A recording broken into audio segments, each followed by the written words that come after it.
Before the world held its first mountain or its first ocean, before the sky had learned the shape of clouds, there was a stillness so complete it carried its own kind of weight. No wind moved through it, no light fractured across it. It simply persisted, vast, unbroken, and waiting. From that stillness, something stirred. Forces older than geology and deeper than any ocean trench began to take form, not as creatures exactly, not yet, but as principles, as the raw material of what fire means, what time means, what the ocean remembers when nothing lives within it. From those principles, the legendary Pokémon emerged, not discovered, not born in any ordinary sense, emerged the way a truth emerges when the conditions for it finally exist. If you find yourself drawn to narratives like these, consider subscribing, because there is always more to uncover, and there is never any reason to rush through it. What follows is a journey through every legendary group the world of Pokémon has ever known, moving in the careful order that the world itself seemed to intend. From the frozen peaks of Kanto to the volcanic bones of Johto, from the warped fabric of Sinnoh's dimensions to the churning conflict at Hoenn's oceanic heart, from the philosophical fire of Unova to the ancient stone silence of Hoenn's sealed ruins, and onward into the island sanctuaries of Alola, each group will be given its full weight. Each creature will be placed in the landscape it shaped, and the mythology it inhabited. Nothing will be hurried. The world of legendary Pokémon is too large and too old for hurrying. The very idea of a legendary Pokémon occupied a specific place in the understanding of the people who lived alongside them. These were not simply powerful creatures. Power alone did not distinguish them. The world contained countless creatures of remarkable strength, remarkable beauty, remarkable strangeness. What separated the legendary Pokémon from all of them was something closer to function. They were not inhabitants of the natural world so much as they were expressions of it, the personified logic of phenomena that would otherwise have no face, no will, no comprehensible shape. When ancient peoples looked at the sky and tried to understand why lightning fell, they were in some sense looking at Zapdos. When they stood at the edge of a glacier and felt the particular cold that seeped into the marrow and would not leave, they were standing in Articuno's domain. The legendary Pokémon did not cause these phenomena the way a machine causes an output. The relationship was older and more intimate than that. They and the forces they embodied had grown up together, each shaping the other across spans of time that no single human life could fully hold. Across every region that would eventually bear a name, this pattern repeated itself. A trio of birds over Kanto, a trio of beasts across Johto, titans sealed beneath Hoenn's earth, gods of time and space resting somewhere beyond the reach of ordinary perception. Each group occupied a different layer of the world's architecture, some governing the elements that touched human skin every day, others governing forces so abstract that most people would never directly encounter them at all. The legendary Pokémon did not compete with one another across these layers. Each group existed in its own register, answering to its own scale of consequence. And yet all of them shared a common quality, something that even the most distant and abstract among them carried, the sense that their existence was not incidental. They were there because the world required them to be. The cold that gathered over the Seafoam Islands was not the cold of an ordinary winter.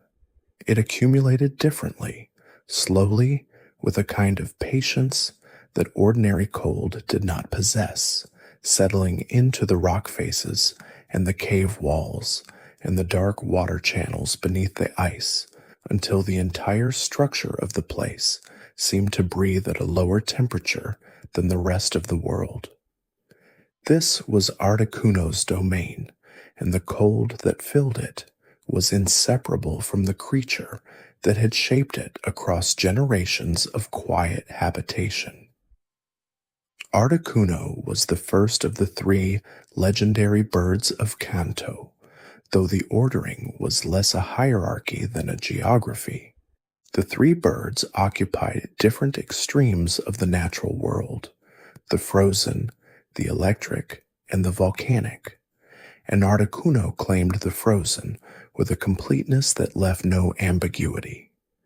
Its plumage carried the blue of deep glacial ice, the shade that appears not at the surface of a frozen lake, but far beneath it, where the ice has been compressed for centuries and the color has grown dense and absolute. The long tail feathers that trailed behind it in flight were composed of ice crystals that had formed and reformed across an unknowable span of years, so refined by repetition that they moved through the air without resistance, as though the atmosphere itself yielded to them out of deference. In flight, Articuno did not rush. This was perhaps the most distinctive quality of its movement, the way it covered vast distances with a measured, unhurried wing beat that suggested it had calculated exactly how much effort the journey required and had allocated precisely that amount, no more. Travelers crossing mountain passes in the deep of winter sometimes reported catching sight of it far above, a blue shape moving against a white sky, and the sight produced in them not fear but something closer to recognition, as though seeing Articuno confirmed something they had always suspected about the nature of cold places. The snow that fell in its wake was finer than ordinary snow, more powdery, with a texture like ground glass that caught the pale winter light and scattered it in all directions. The caves of the Seafoam Islands held the concentrated record of Articuno's presence. Ice formations grew along the walls in shapes that no random freezing process could have produced, columns and arches and curtained shelves of translucent ice that filtered the dim light into pale blue and white. The sound inside those caves was its own distinct register, a deep, hollow quiet, broken only by the occasional distant drip of meltwater finding its way down through the stone, and beneath that, if one sat still long enough, a low resonance that seemed to emanate from the ice itself, as though the walls were remembering the wing beats they had felt pass through them over the centuries. Articuno's relationship to those who suffered in cold places carried its own mythological weight. The stories told about it across Kanto's colder settlements were not stories of a creature to be feared, but of one to be respected with the particular reverence reserved for things that could save you or kill you, depending entirely on your own preparation. Travelers who were lost in blizzards sometimes reported that the storm had shifted, that the wind had changed direction just enough to show them a path, or that the snow had thinned briefly in a single corridor leading toward shelter. Whether Articuno guided them or whether cold places simply had their own logic, no one could say with certainty. But the stories persisted, passed between generations, in the warm interiors of mountain lodges while the wind pressed against the walls outside. While the cold accumulated in the west, a different kind of energy gathered in the ruins of an abandoned power plant on Kanto's eastern shore. The structure had not always been abandoned. In its operational years, it had drawn electricity from the natural current of the land and distributed it outward through cables that ran beneath the soil and across the water. But the electricity that eventually came to saturate the building's walls and floors and the rusted frames of its machinery was not the electricity the engineers had designed the plant to handle. This was older, wilder, and it had settled into the place the way a large animal settles into a den, because the conditions suited it, and because nothing else was using it. Zapdos arrived at the power plant, or perhaps the power plant arrived at Zapdos, depending on which direction one chose to read the relationship, and the two became inseparable in the regional mythology of Kanto's eastern communities. The bird itself was a thing of angles, sharp-edged feathers that stood away from its body in radiating spikes, a beak curved like a lightning strike rendered permanent, eyes that carried the particular yellow-white of an electrical arc, caught at the precise moment of discharge. It did not fly so much as it moved through the air in a series of controlled discharges, each wing beat releasing a pulse of static that crackled against whatever surfaces were nearby. The connection between Zapdos and thunderstorms was not simply a matter of shared aesthetics, though the visual resemblance was unmistakable. When Zapdos moved through a storm system, the lightning did not strike randomly. The bolts organized themselves around the bird's flight path, falling in patterns that corresponded to its movement, as though the storm recognized Zapdos as the organizing principle it had been waiting for.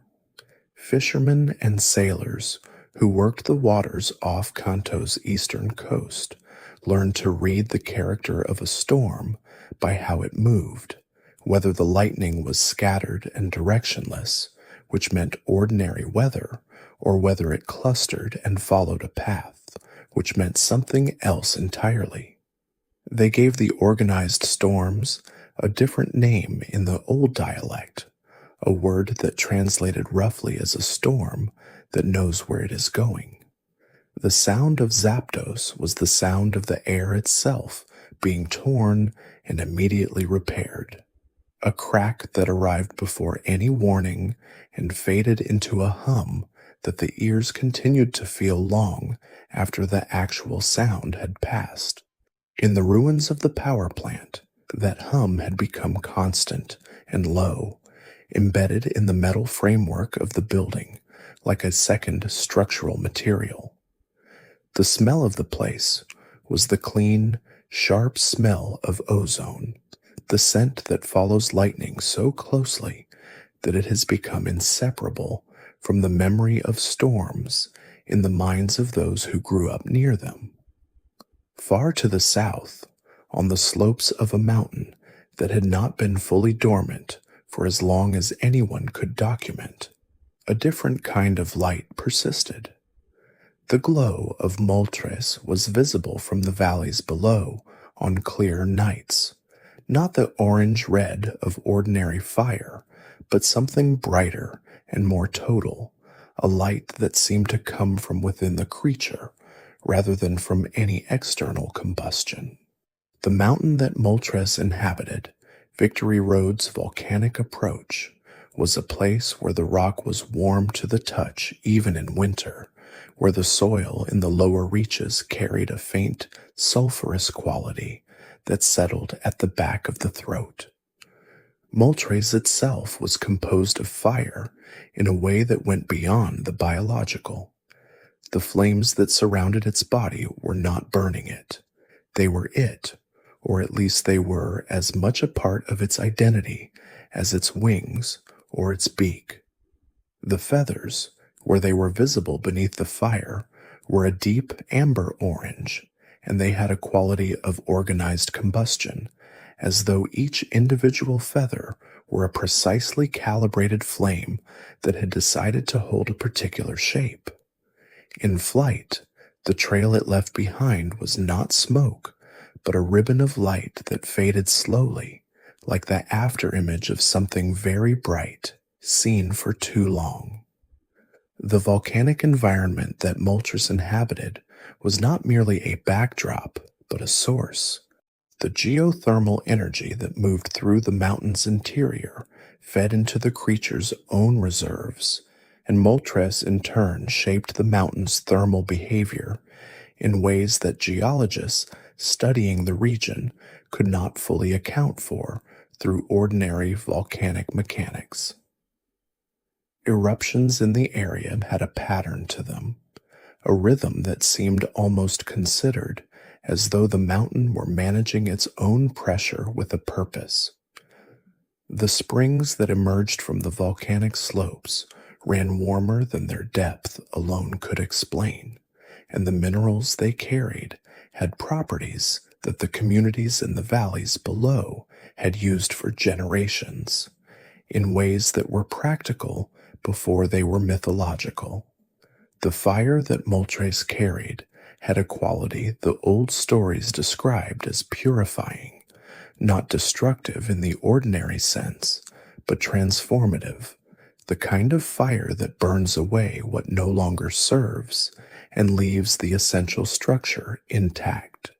This was different from the fire of ordinary destruction, which consumed indiscriminately. Moltres's fire, according to the traditions that had grown up around it, knew the difference between what should be consumed and what should remain. Whether the creature itself made that distinction consciously, or whether the distinction was simply a property of the energy it embodied, the mythology did not specify. It recorded the effect and left the mechanism to inference. The three birds of Kanto together formed a pattern that would repeat itself across every region the world would eventually come to know. A trio of elemental forces, each occupying one extreme of the natural spectrum, each balancing the others through the simple fact of its existence.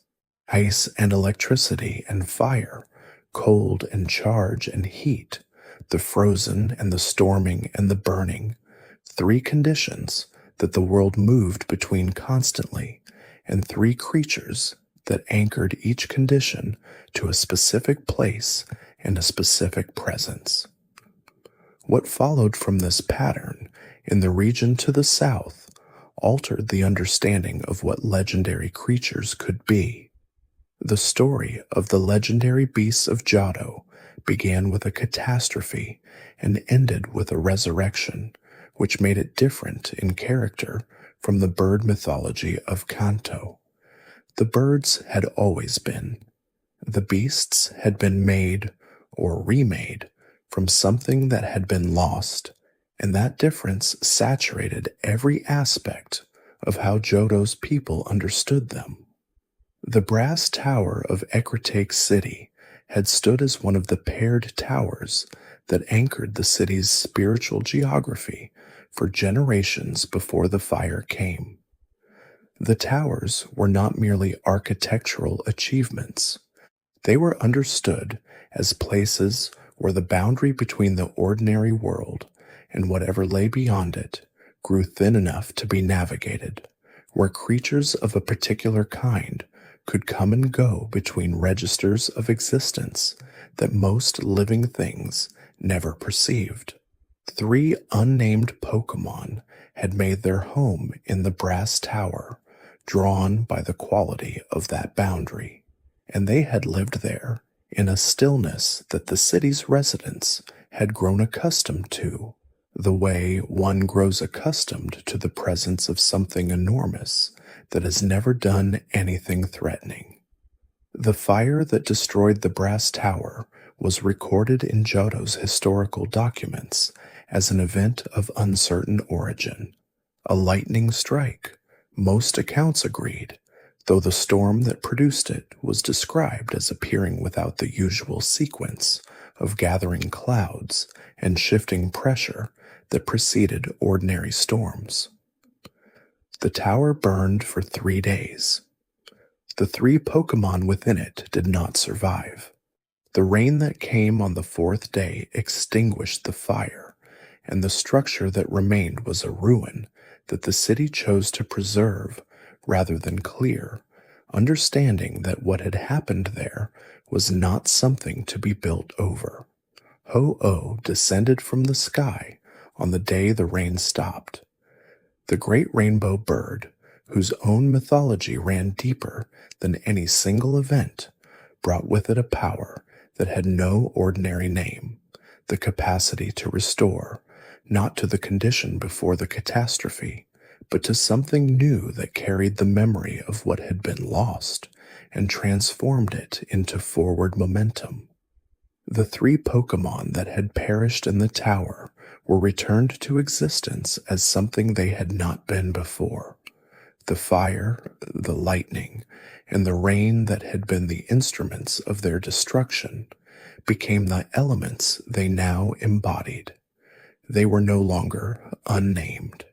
They were Entei, Raikou, and Suicune, and they carried within them the specific quality of the forces that had shaped their second existence. Raikou emerged from the lightning that had started the fire, and the storm that had produced that lightning became its permanent condition. The creature moved across Johto's open grasslands and mountain passes with a speed that the eye could not comfortably track, not because it was invisible, but because the mind struggled to accept the rate at which it covered ground. Its body carried the yellow gold of a live electrical charge, and the dark cloud shapes that moved across its back were not markings in the ordinary sense, but a kind of atmospheric record, a visual record of every storm the creature had passed through or generated since its resurrection. The thunder that accompanied its movement arrived before the visual evidence of its passage, rolling across the landscape from a direction the observer could not quite identify, settling into the chest before the ears had fully processed it. The mythology that developed around Raikou in Johto's eastern communities emphasized not just its power, but its restlessness. The creature did not settle. It did not have a territory in the way that most large animals maintain a territory, a defined space that it defended and returned to. Raikou moved, always moved, as though the energy it carried required constant expenditure, as though stillness were a condition incompatible with what it had become. Travelers crossing the high passes between Johto's cities sometimes heard the thunder of its approach and had just enough time to find shelter before the creature passed, close enough that the air around them crackled with residual charge, and the hair on their arms rose of its own accord. Entei carried the fire that had consumed the tower, and what it had made of that fire was something between rage and warmth. Not the destructive rage of something uncontrolled, but the focused, total heat of something that understood exactly what it was and had accepted it completely. The creature's body was massive, built along the lines of a large cat, but scaled upward until the proportions suggested something geological rather than biological, as though the bones were made of something closer to basalt than calcium. The smoke that rose from its back was not the smoke of combustion, but the smoke of something so hot that the air above it distorted, and the sound of its movement across the ground carried a bass resonance that the earth seemed to absorb and then reflect back from below. Entei's connection to volcanic activity extended beyond the merely atmospheric. When Entei roared, and the stories were consistent on this point, across every community in Johto that had developed a tradition around the creature. A volcano somewhere in the world responded, not necessarily nearby, not necessarily immediately, but the connection between the sound of Entei's voice and the movement of magma beneath the Earth's crust was recorded in enough independent traditions that the pattern carried its own kind of authority. The primal fire energy that Entei embodied was not the fire of a hearth or a campfire or even a forest fire. It was the fire that had existed before the surface of the earth had cooled, the fire that the planet itself had been made of, still present in its interior, still moving, still capable of breaking through. In the quiet spaces between those two storms, between the lightning and the fire, Suicune moved with a quality that was almost their opposite. Where Raikou crackled and Entei smoldered, Suicune flowed. Its body carried the deep blue of clean water seen from above, and the long purple ribbons that streamed behind it in movement were not appendages exactly, but extensions of its elemental nature, the way a river carries material from one place to another without ever fully separating it from the water itself.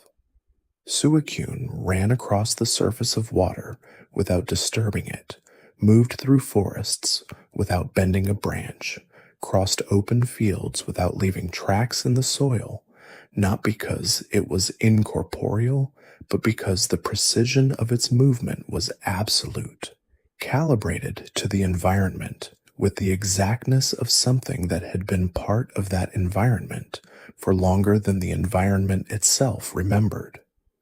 The water and wind characteristics that defined Suicune were inseparable from its function as understood by Johto's northern communities, who had developed the most detailed mythology around it. Suicune purified.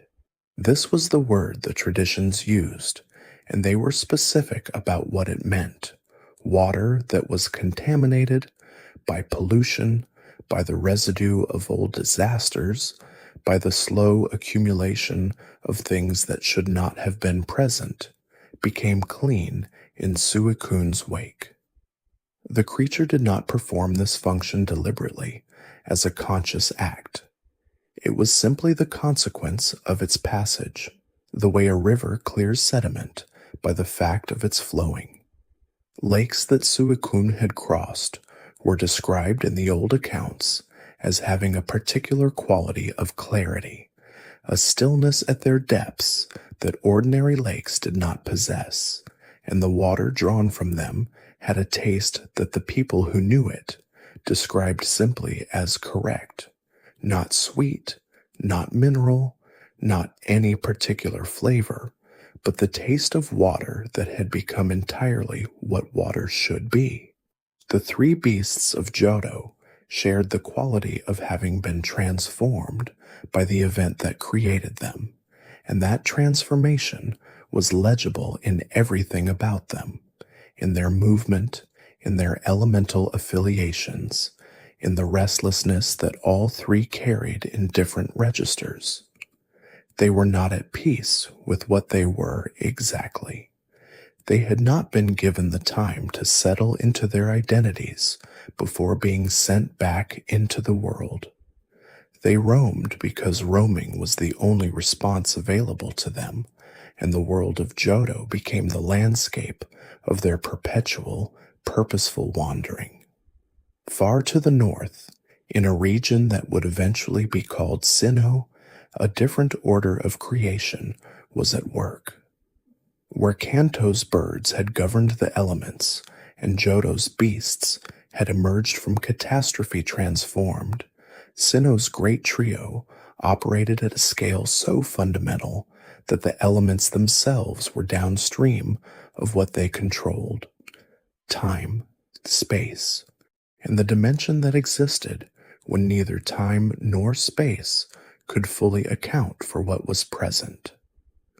Dialga was the first of the Sinnoh creation trio, in the sense that time itself is first, not because it arrived before the others, but because without it, the concept of arrival has no meaning. The creature's body was a deep steel blue, armored in a way that suggested not protection, but simply the natural density of something that had always existed at the intersection of matter and duration. The diamond-like structure at its chest was not decorative. It was functional in a way that no human instrument could fully measure. A concentrated point where the flow of time moved through the creature and was, in some sense, regulated by it. When Dialga moved through the world, the air around it carried a quality that observers described as thick, as though the atmosphere had more layers than usual, as though each moment contained more duration than it ordinarily would. The control that Dialga exercised over time was not the control of a machine over a process. It was the control of a river over its own current, the kind of influence that comes from being the same substance as the thing being influenced. Dialga did not manipulate time from outside. It was time in the same way that the ocean is water rather than a container for water. The temporal dimensions that its existence made possible, the ability to move through time, to observe events that had already concluded, to be present at moments that had not yet arrived, were not powers it had acquired. They were properties of what it was, in the same way that depth is a property of the ocean rather than something the ocean has decided to possess. The consequences of Dialga's existence for the world of Sinnoh were felt most acutely in the places where time seemed to behave differently than it did elsewhere. Ruins where the stone had aged at an inconsistent rate, valleys where the seasons arrived in the wrong order, lakes where the reflection showed a sky from a different time of day than the sky above.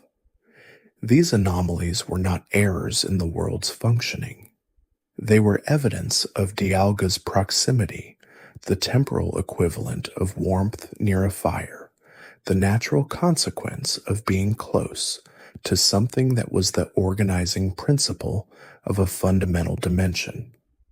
Palkia occupied the dimension adjacent to Dialga's, not time but space, the three dimensions of physical extension that give time somewhere to happen. Its body carried the pearl white and rose pink of something that existed at the edge of what the visible spectrum could comfortably render, as though the creature's physical form were slightly more real than the space around it, pressing against the boundaries of ordinary three-dimensional existence. The spheres at its shoulders were spatial anchors in a way that mirrored Dialga's chest diamond, concentrations of the principle that Palkia embodied, points where space folded around itself and could be accessed from multiple directions simultaneously. Palkia's mastery of space expressed itself in ways that were, in some respects, more immediately perceptible than Dialga's temporal influence. Space is the medium of direct experience, the distance between bodies, the volume of a room, the path from one place to another. When Palkia was present, these qualities became negotiable. The distance between 2 points was not fixed in the way that ordinary physics insisted it must be. A path that ordinarily required hours to traverse could become brief, not because the traveler moved faster, but because the space itself had been reorganized. Conversely, a space that should have been small could expand inward, containing more than its external dimensions suggested possible. The spatial manipulation that Palkia exercised was not teleportation in any simple sense. It was something more structural, a reorganization of the geometry of the world at a level below the surface of ordinary perception. Between Dialga and Palkia, the world of Sinnoh had its time and its space accounted for. What it had not accounted for was the space between those two things, the dimension that existed in the gap between temporal and spatial reality, the place where neither time nor space could fully reach. Into that gap, Giratina had settled. Giratina was the third of the creation trio, and it was the one that most resisted description in terms that applied to the other two, because the dimension it inhabited, the distortion world, operated according to principles that were the inverse of ordinary physical law. Gravity in the distortion world did not pull consistently in one direction. Surfaces were not reliably horizontal or vertical. The light that existed there had no obvious source, diffusing instead from the environment itself, giving everything within it an even, directionless illumination that eliminated shadow entirely. Giratina moved through this environment with the ease of something that had been shaped by it, its 6 legs adapted to surfaces that could be floors or walls or ceilings depending on the moment, its long serpentine body capable of orientations that would have been impossible in a world where up and down were fixed. The creature's relationship to the ordinary world was one of presence from the other side, a mirror existence that ran parallel to Sinnoh's physical reality without fully intersecting it. Giratina observed the ordinary world from within the distortion world the way a figure in a reflection observes the room it mirrors, present, aware, but separated by a membrane that required specific conditions to cross. The mythology that Sinnoh's people developed around Giratina was the most ambivalent of the three, because the creature was simultaneously part of the world's foundational structure and fundamentally separate from it, necessary and exiled, present and absent, a component of the whole that the whole could not fully accommodate. The alternate reality that Giratina inhabited was not empty. It contained its own geology, its own atmospheric conditions, its own version of the spatial and temporal coordinates that Dialga and Palkia governed in the primary world. But all of these were inverted or distorted in ways that suggested the distortion world was not a separate place so much as the negative space of the primary world, the shape that remained when everything the ordinary world contained was removed. Giratina persisted in that negative space, and its persistence there was what prevented the distortion world from collapsing into the primary world and disrupting the coherent reality that Dialga and Palkia maintained. The exile was, in this sense, a function. The separation was structural. Giratina's banishment was also its purpose. The creation trio of Sinnoh occupied the highest register of the legendary scale in that region, the layer of reality that governed the conditions under which everything else could exist.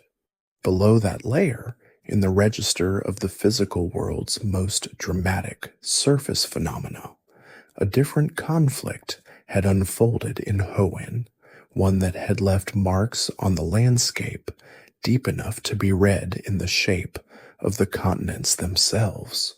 Before Hoenn's land masses had settled into their current configuration, before the ocean had found its present depth and the sky above it had learned its weather patterns, two forces of almost incomprehensible magnitude had contested the shape of the world. Groden and Kyogre, creatures whose scale made the word creature feel inadequate, had each carried within them the capacity to reshape the physical world at the level of its basic geography, and they had used that capacity against each other across a span of time that the geological record preserved better than any written account. Grudon was the land, not a creature that controlled the land, not a being that had an affinity for the land, but the land's own organizing principle given a body and a will. The creature's size was geological in a literal sense. Its movement across the ocean floor had raised mountain ranges. Its passage through shallow water had dried the seabed and exposed new continental shelf. The red patterns that covered its body were not markings, but tectonic lines. The visual record of the pressures that moved through its form, the way they moved through the Earth's crust. When Growden surfaced and expanded the land around it, the process was not instantaneous, but gradual and irresistible, the way a continent moves, too slow to watch in real time, too powerful to stop by any means available to the surface world. The earth-shaping capacity that Growden possessed expressed itself most dramatically through its ability to intensify sunlight, to draw solar energy downward and concentrate it until the atmosphere above it dried and the moisture evaporated from the land below. This was not simply a weather effect. It was a terraforming capacity, the ability to convert ocean into land by eliminating the water that covered it through a combination of physical displacement and atmospheric manipulation. The droughts that followed in Grudon's wake were not incidental. They were the mechanism by which the land expanded, the way a river's course is shaped by the erosion it causes, the creature's passage reshaping the world as a consequence of its nature. Kyogris was the ocean in the same total sense that Growden was the land. Its body carried the deep blue of open water at a depth where light barely reached, and the patterns on its skin were the patterns of oceanic current, the long, slow rivers that move through the sea without any visible boundary, carrying heat and nutrients across thousands of miles. The creature's size, like Growden's, was not easily held in the mind as a single image. It was experienced in segments, a fin that rose above the surface and was itself the size of a small island, a wake that generated waves visible from the far horizon. When Kyogre descended to the deepest trenches of the ocean, the water pressure around it changed in ways that the creatures living at that depth had adapted to over generations, having never known an ocean that did not contain Kyogre somewhere within it. The ocean-creating capacity that Kyogre carried was the mirror of Growden's land expansion. Where Growden dried and raised, Kyogre flooded and deepened, calling rain down from the sky in quantities that could submerge coastlines and fill valleys and raise the sea level across entire ocean basins. The storms that Kyogre generated were not simply large storms. They were the kind of weather that rewrites the map, the kind that leaves the world looking different when it ends than it did when it began. The communities that had developed on Hoenn's coastal margins carried in their oldest stories the memory of a time when the sea had been somewhere other than it currently was, when land that was now ocean floor had been inhabited, when ocean that was now land had been navigable water. The conflict between Growden and Kyogre had reached a point of mutual exhaustion that neither victory nor defeat could fully describe. The world they had contested had been shaped by their contest. The current configuration of Hoenn's land masses and ocean depths was, in a real sense, the record of their struggle preserved in geography. The balance that existed between land and sea in the region was not the balance of two forces that had never fought, but the balance of two forces that had fought to a standstill and then settled into the truce that exhaustion imposes. Into that standstill, Rayquaza had descended. The great sky serpent had not participated in the contest between Groudon and Kyogre. Its domain was the layer of atmosphere above the conflict, the high reaches of the sky where the air thinned toward space, where the temperature dropped below anything the surface world knew, where the boundary between the planet's atmosphere and the void beyond it was a gradient rather than a line. Rayquaza had inhabited this layer since before the conflict between the land and the ocean had begun, moving through it in long, slow circuits that covered the entire planet in the course of a single passage, reading the condition of the world below from a vantage point that nothing else occupied. The role that Rayquaza assumed as mediator between Groudon and Kyogre was not a role it had been assigned by any external authority. It was the natural consequence of its position, the thing that existed above both of them, visible to both of them, and carrying within it a power that neither of them could match individually. When Rayquaza descended from the sky to intervene in the conflict, the descent itself was an event of atmospheric consequence, a disturbance in the upper air that preceded the creature's arrival by hours, a pressure change that the surface world felt as a shift in the quality of the light before anything visible had appeared. The green of Rayquaza's body against the blue of the high sky was a color combination that Hoenn's people had learned to interpret over generations. When that green appeared, the war between the land and the sea was about to pause. The authority that Rayquaza exercised over Groudon and Kyogre derived not from dominance in any combative sense, but from a kind of seniority, from the fact that it had occupied its position longer than the conflict had existed, and from the fact that its perspective, literally elevated above the struggle, gave it a comprehension of the whole that neither combatant possessed. Groudon saw the land, Kyogre saw the ocean, Rayquaza saw both, and the sky between them, and the space above the sky, and the relationship between all three. The mediation it offered was not compromise but perspective, the reminder that the world required both land and ocean, and that the creature attempting to eliminate the other was attempting to eliminate the condition of its own existence. In the quiet that followed Rayquaza's interventions, Hoenn's landscape settled into the form that those who would eventually call it home would recognize. The mountains retained the shape that Groudon's ancient passage had given them. The ocean held the depth that Kyogre's flooding had established.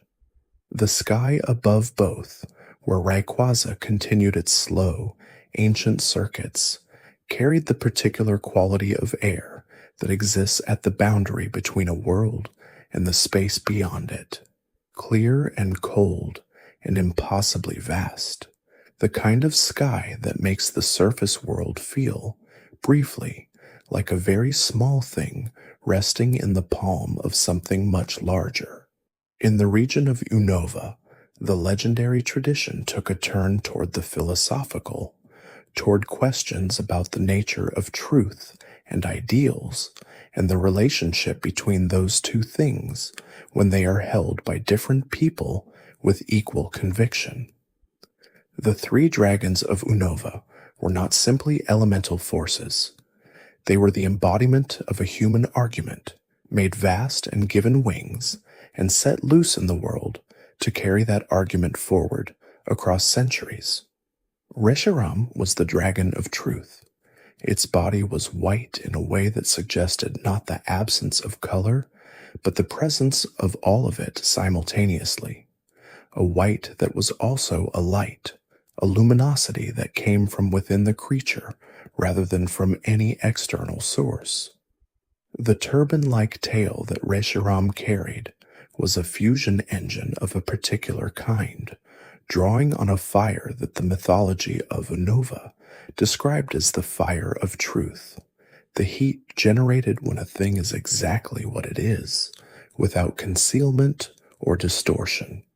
This was not the volcanic fire of Moltres or the primal fire of Entei. It was a different quality of heat, the warmth of something that has been understood completely.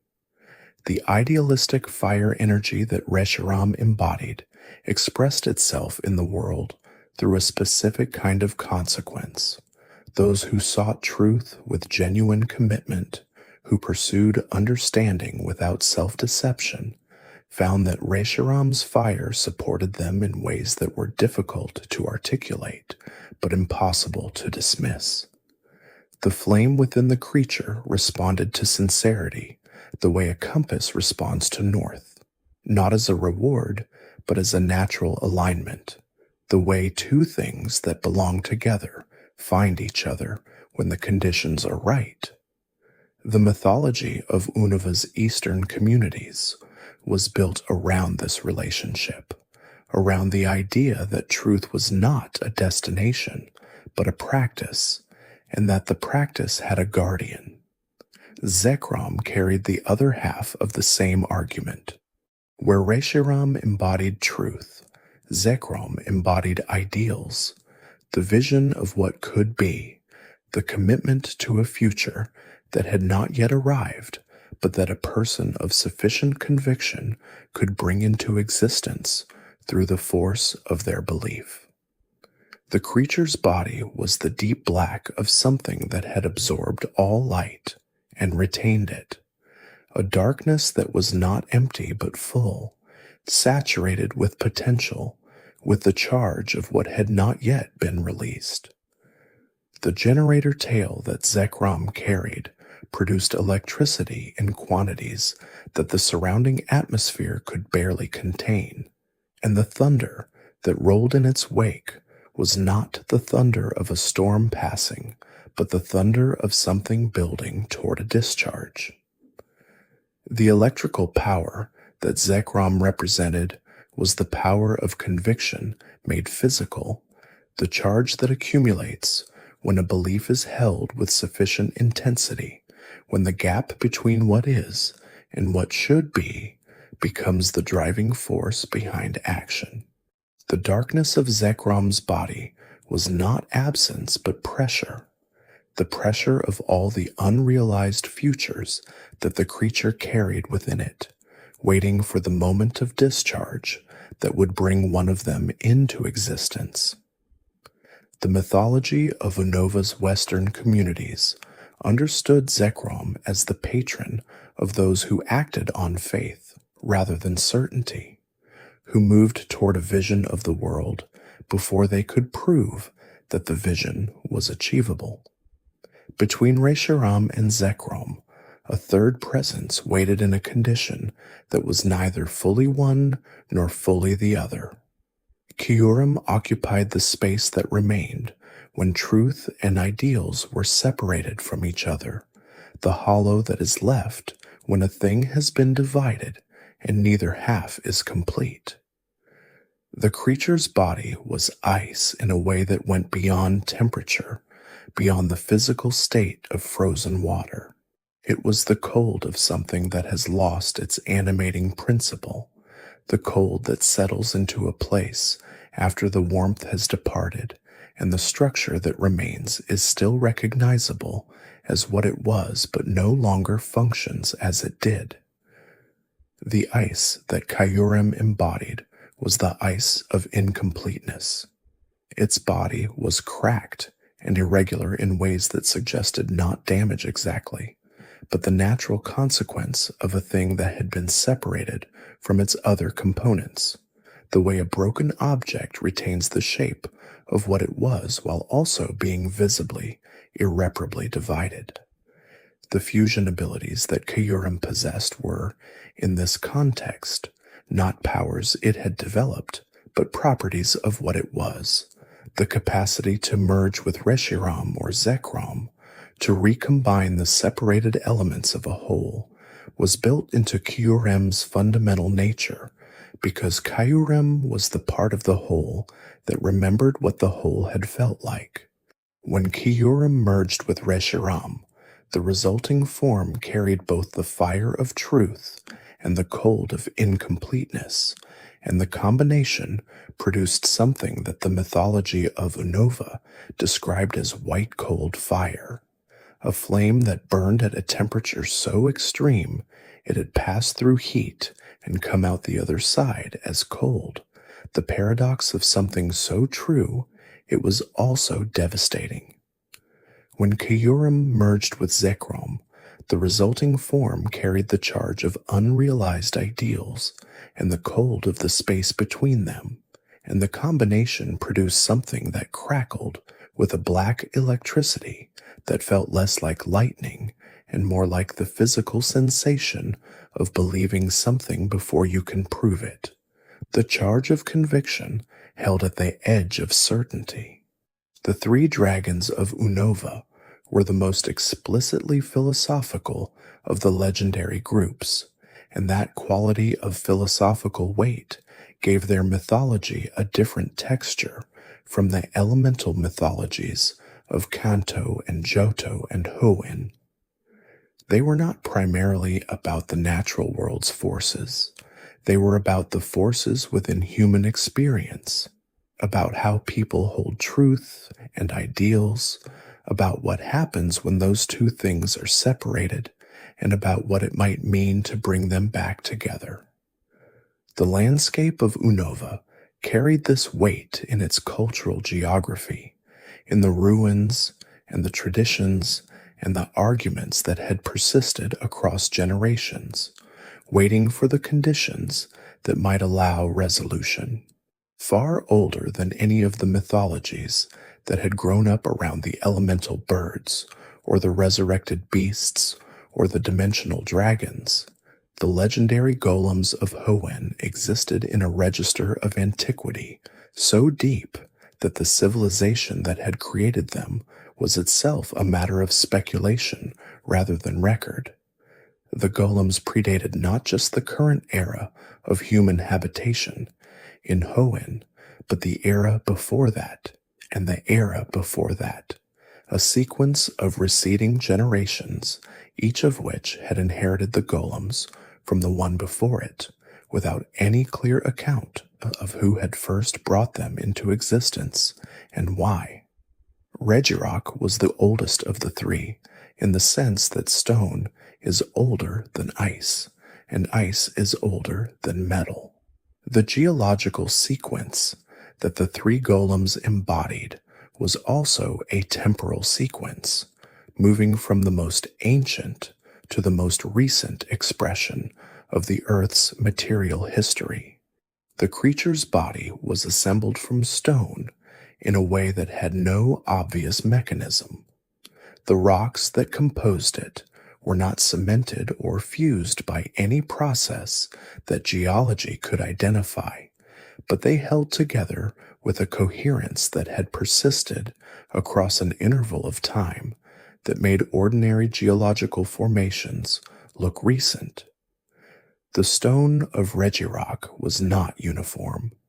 It was composed of multiple types of rock from different geological periods, as though the creature had been assembled from the record of the Earth's own history, a layer of ancient granite, a section of more recent sedimentary stone, inclusions of mineral types that did not naturally occur in the same formation. The geological powers that Regirock exercised were the powers of the stone itself: compression, weight, the slow and irresistible pressure of something that did not hurry because it did not need to. The creature moved with the deliberateness of a landslide, not fast, but unstoppable once in motion, and the ground beneath it registered the weight of its passage in ways that ordinary movement through the landscape did not produce. The construction of Regirock raised questions that the archaeology of Hwin could not fully answer. The runes that covered its body, the dot pattern markings that served as eyes, and the braille-like inscriptions across its surface were not decorative. They were functional in a way that no one had fully decoded, instructions or coordinates, or the record of a purpose that the creature had been built to fulfill and had been fulfilling ever since, in the sealed chamber beneath the desert, in the cold darkness of a room that had not been opened for longer than any currently living tradition could remember. Regis inhabited the cold with the same totality that Articuno inhabited it. But where Articuno was a creature of the sky and the glacier's surface, Regis was a creature of the deep freeze, the cold that exists not at the surface of ice, but within it, in the layers that have been compressed for tens of thousands of years, until the ice itself has become something denser and more absolute than ordinary frozen water. The creature's body was composed of this deep ice, blue-white and translucent, in a way that suggested there was something within it, some organizing principle at the core that the outer layers of ice merely expressed on the surface. The frozen elemental characteristics of Regis went beyond temperature. The cold that surrounded it was cold at a level that affected the behavior of matter itself, slowing the movement of particles, reducing the energy of the environment in ways that extended beyond simple chilling.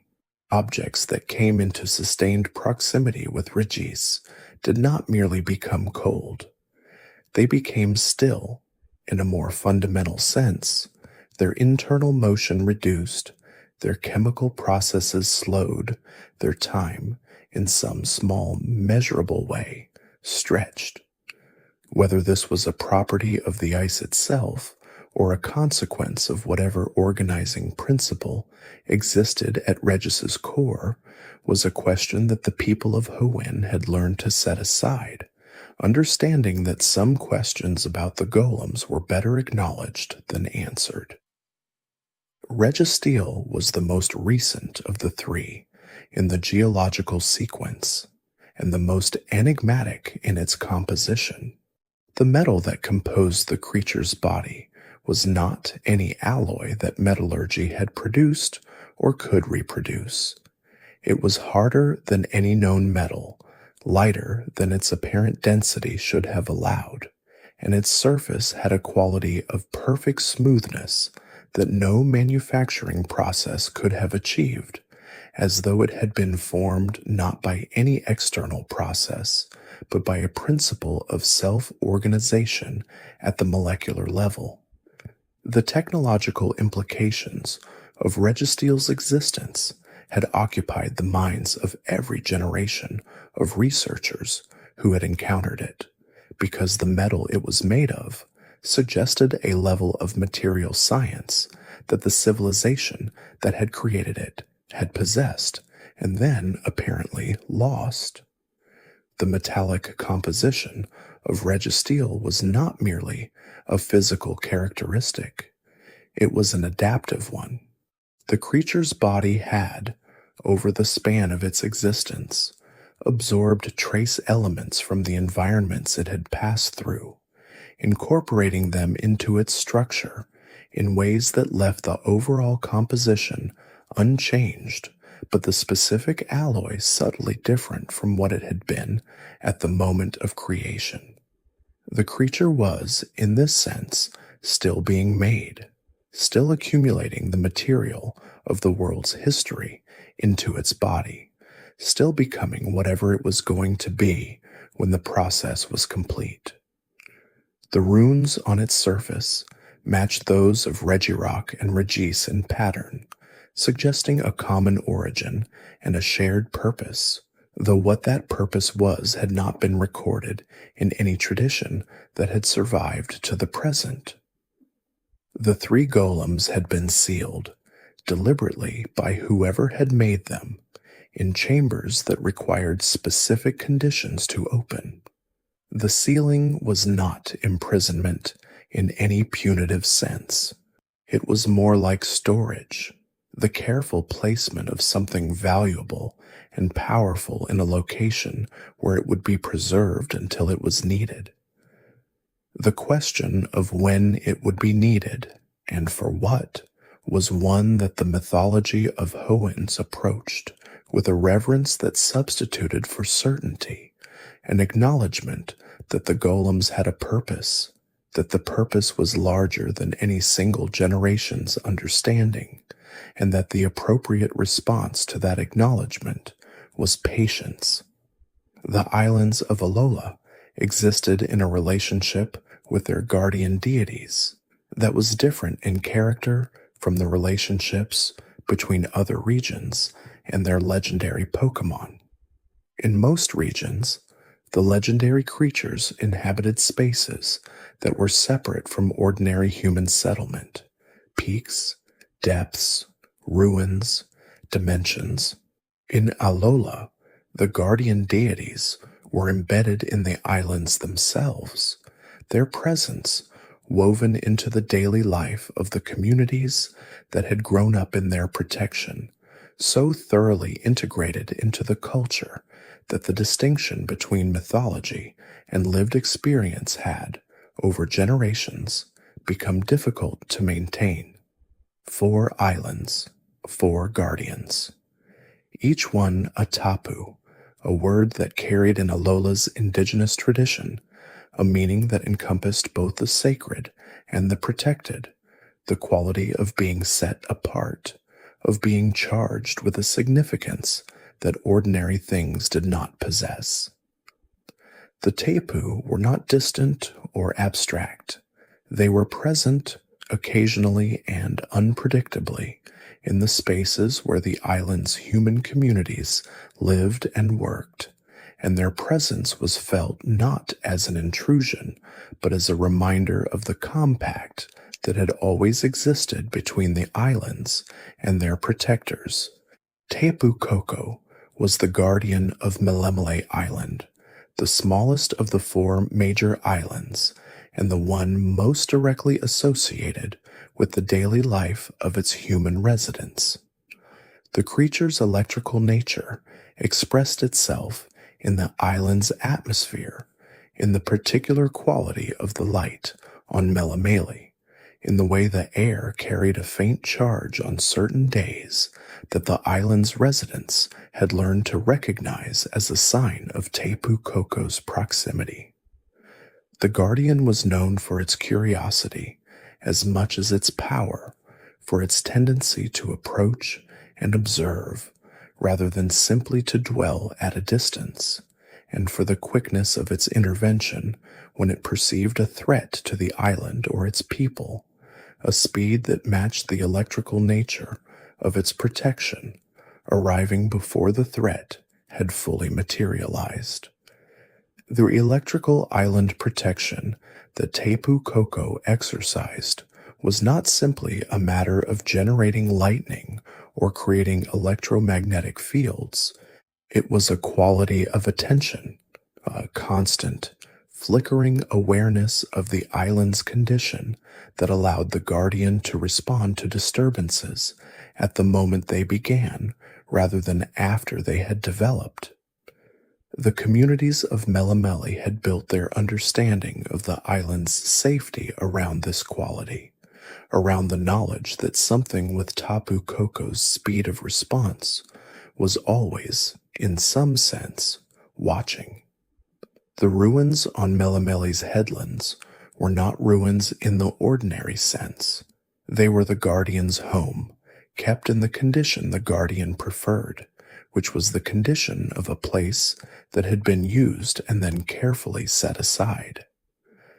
Tapu Lele was the guardian of Akala Island, and where Tapu Koko was quick and electrical, Tapu Lele was slow and scattering, its movements producing a rain of luminescent scales that drifted through the air with the unhurried quality of something that trusted the wind to carry it where it needed to go.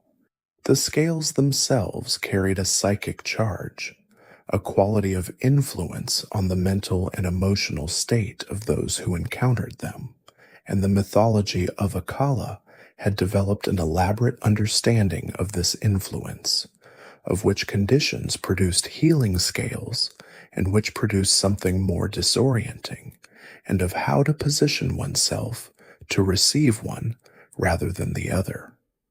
The psychic and healing abilities that Tapu Lele carried were understood in Akala's tradition not as medical interventions, but as a kind of attunement, the guardian's scales resonating with the internal state of those they touched and adjusting it towards something more balanced.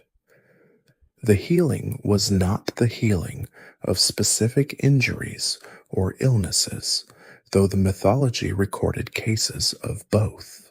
It was more fundamentally the healing of the relationship between a person and their own condition, a restoration of the capacity to process what was happening, to feel what needed to be felt, to move forward from a place of clarity rather than of accumulated numbness. This was the gift that Tapu Lele's presence brought to Akala, and the island's people had organized their understanding of wellness around it. Tapu Bulu was the guardian of Ula Ula Island, the largest of the four, and the guardian whose nature was the most rooted, literally and otherwise, in the physical substance of the land it protected. The creature's connection to plant life was not the connection of a gardener to a garden, but the connection of a root system to the soil it moves through, structural, invisible from the surface, and responsible for the stability of everything above it.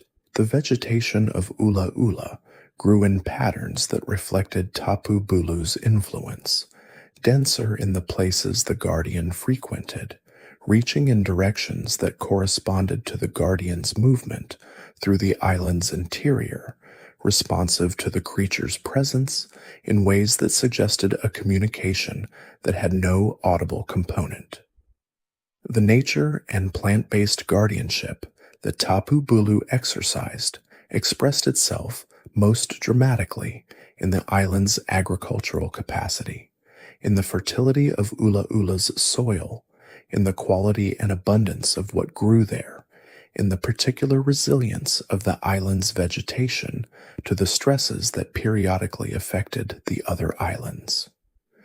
The communities that farmed Ula Ula's interior had learned to read the patterns of growth as a kind of language, to understand the condition of Tapu Bulu's attention through the behavior of the plants that the guardian influenced. A season of particularly abundant growth meant the guardian was at rest and satisfied. A season of unusual patterns in the vegetation, unexpected directions of growth, plants reaching toward or away from their ordinary orientation, meant the guardian was active, moving through the island's interior on business that the farmers could not directly observe, but could, through the plants, indirectly witness. Where Tapu Bulu's dominion over root and vine gave the land its texture, the fourth guardian shaped the edge where the earth dissolved into something less certain. Tapu Fini held the coastlines of Pony Island not with force, but with concealment. The mists that rose from the sea around the island's southern reaches were not weather. They were intention. Tapu Fini drew water from depths that had no name and released it into the air as a veil so dense that those who wandered into it reported losing not just their direction, but their sense of time. The mist carried a quality that could not be measured, a heaviness that settled against the skin like cold silk, that filled the lungs with the smell of salt and something older beneath it, something mineral and ancient. Those who entered seeking the guardian rarely emerged having found what they came for. Most emerged with far less than they arrived with. The purification Tapu Fini offered was not gentle. Water, in its guardian's understanding, did not simply cleanse. It dissolved.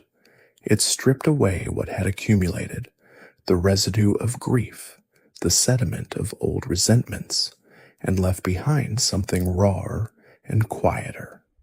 The Alalan people who kept records of such encounters described the experience as a kind of forgetting, not total, but selective. The mist seemed to know what a person could afford to lose, and took precisely that. Whether this was mercy or indifference depended entirely on who was asking. The guardian itself moved through its domain like a current beneath still water, present but invisible, directional but without apparent source. Tapu Fini was described as the most remote of the four guardians, the least interested in the affairs of the people it protected. Its power did not invite approach.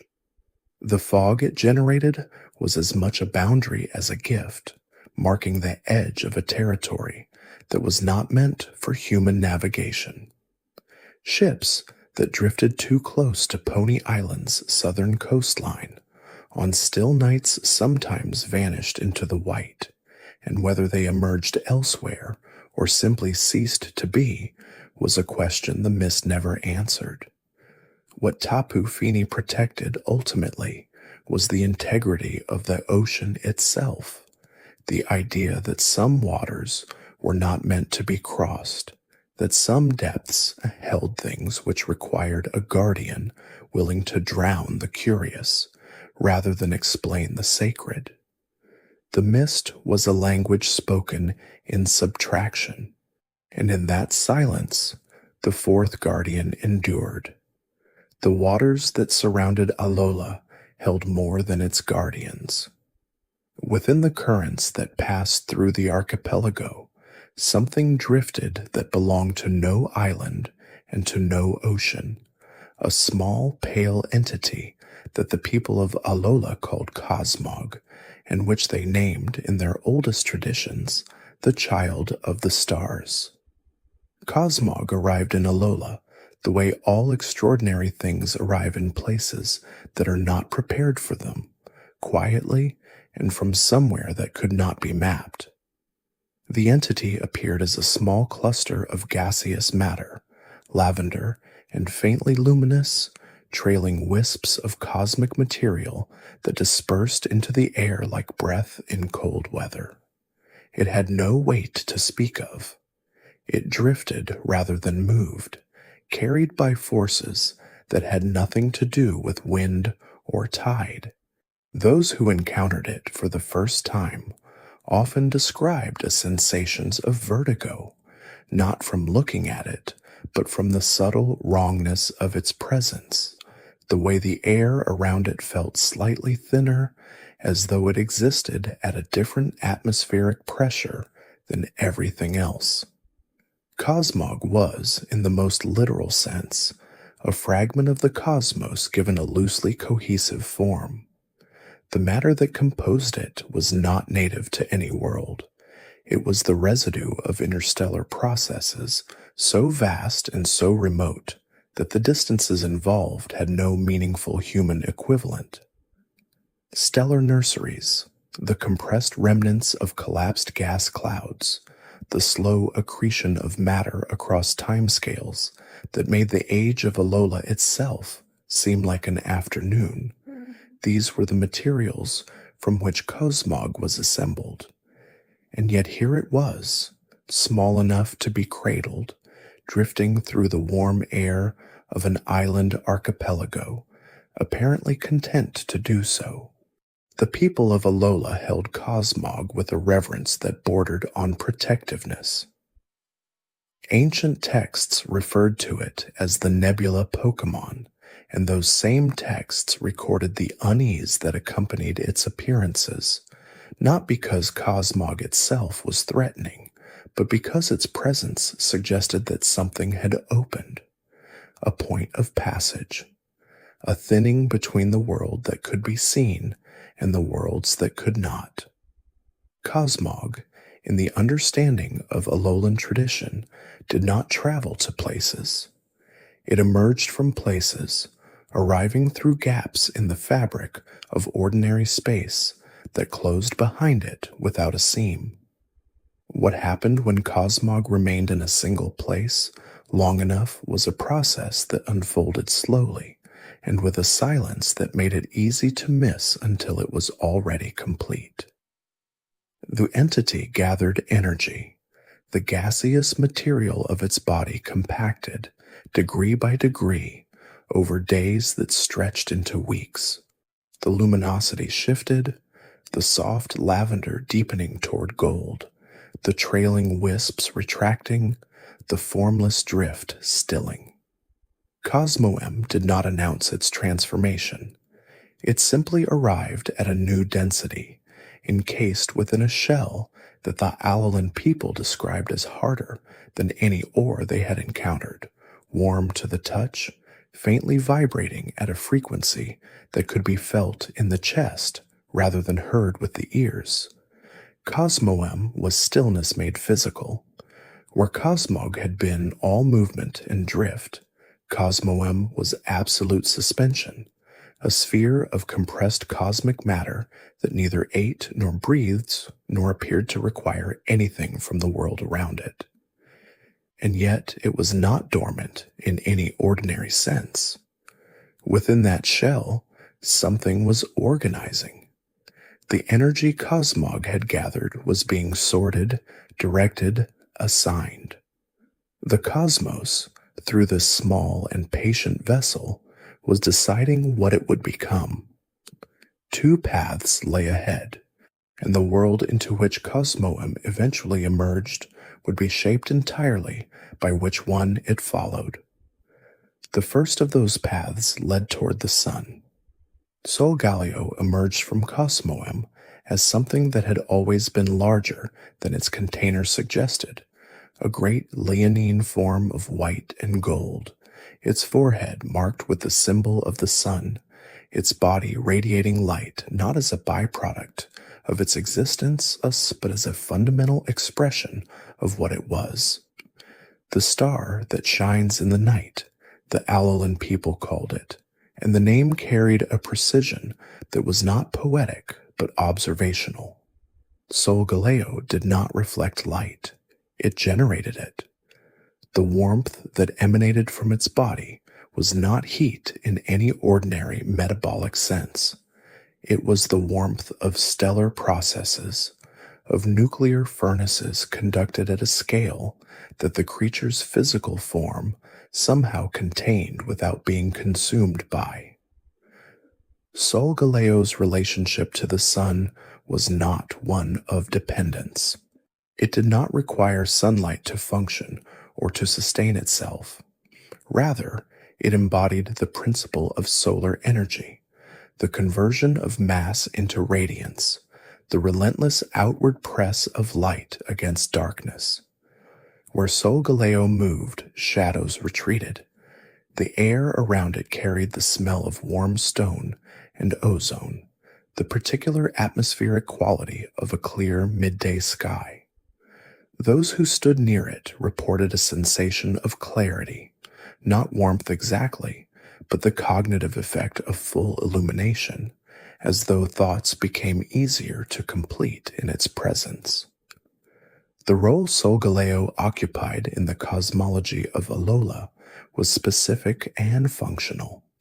The creature was understood as a traveler between worlds, not a metaphorical traveler, but a literal one. Solgaleo possessed the capacity to open ultra wormholes, those rifts in the fabric of space that connected the ordinary world to the network of dimensions beyond it. When Solgaleo moved toward a wormhole, its forehead symbol ignited, the geometry of space around it bending in response to the energy it released. The opening that resulted was not violent. It was precise, and it was repeatable, and it closed cleanly behind the creature when it passed through. This capacity made Solgaleo something more than a guardian of Alola in the conventional sense. The island deities still held their territories. Solgaleo moved between territories, carrying the light of one world into the spaces between worlds, navigating dimensions that had no sky and no ground and no fixed direction. The Alolan understanding of Solgaleo was therefore layered. It was simultaneously a symbol of solar constancy and an agent of cosmic transit, a creature that embodied both the fixed brilliance of a star and the uncharted movement between stars. What Solgaleo left behind when it departed through a wormhole was a particular quality of light, a residual luminosity that lingered in the air for hours, golden and diffuse, fading gradually like the afterimage of a bright source on closed eyelids. The people of Alola who witnessed such departures recorded them not as losses, but as confirmations. The light that remained was evidence that the traveler would return. Stars, after all, do not disappear. They simply move beyond the edge of what a given horizon can contain. The second path from Cosmoem led in the opposite direction, not toward light, but through it, into the darkness on the other side. Lunala emerged as something that did not so much occupy space as redistribute it.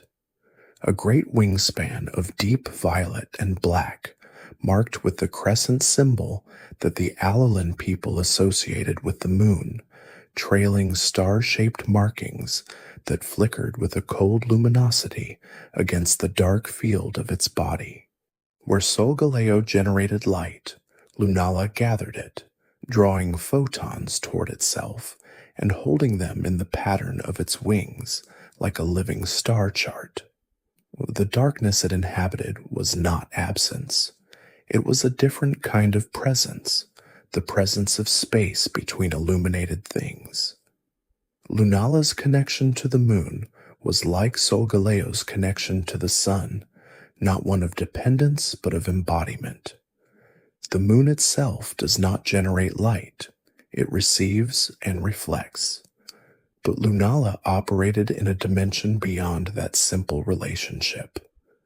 The creature drew energy from the light it absorbed, storing it in the radiant markings distributed across its form, and released that energy through a different mechanism entirely. Where Solgaleo's power pressed outward, Lunala's drew inward, collecting, concentrating, and then releasing in controlled pulses that the Alolan tradition described as moonbeams. Not reflections of sunlight, but something that had been transformed by passing through Lunala's body, emerging changed and specific to the creature that had processed it. The wormholes that Lunala opened were identical in function to those Solgaleo created, but different in atmosphere.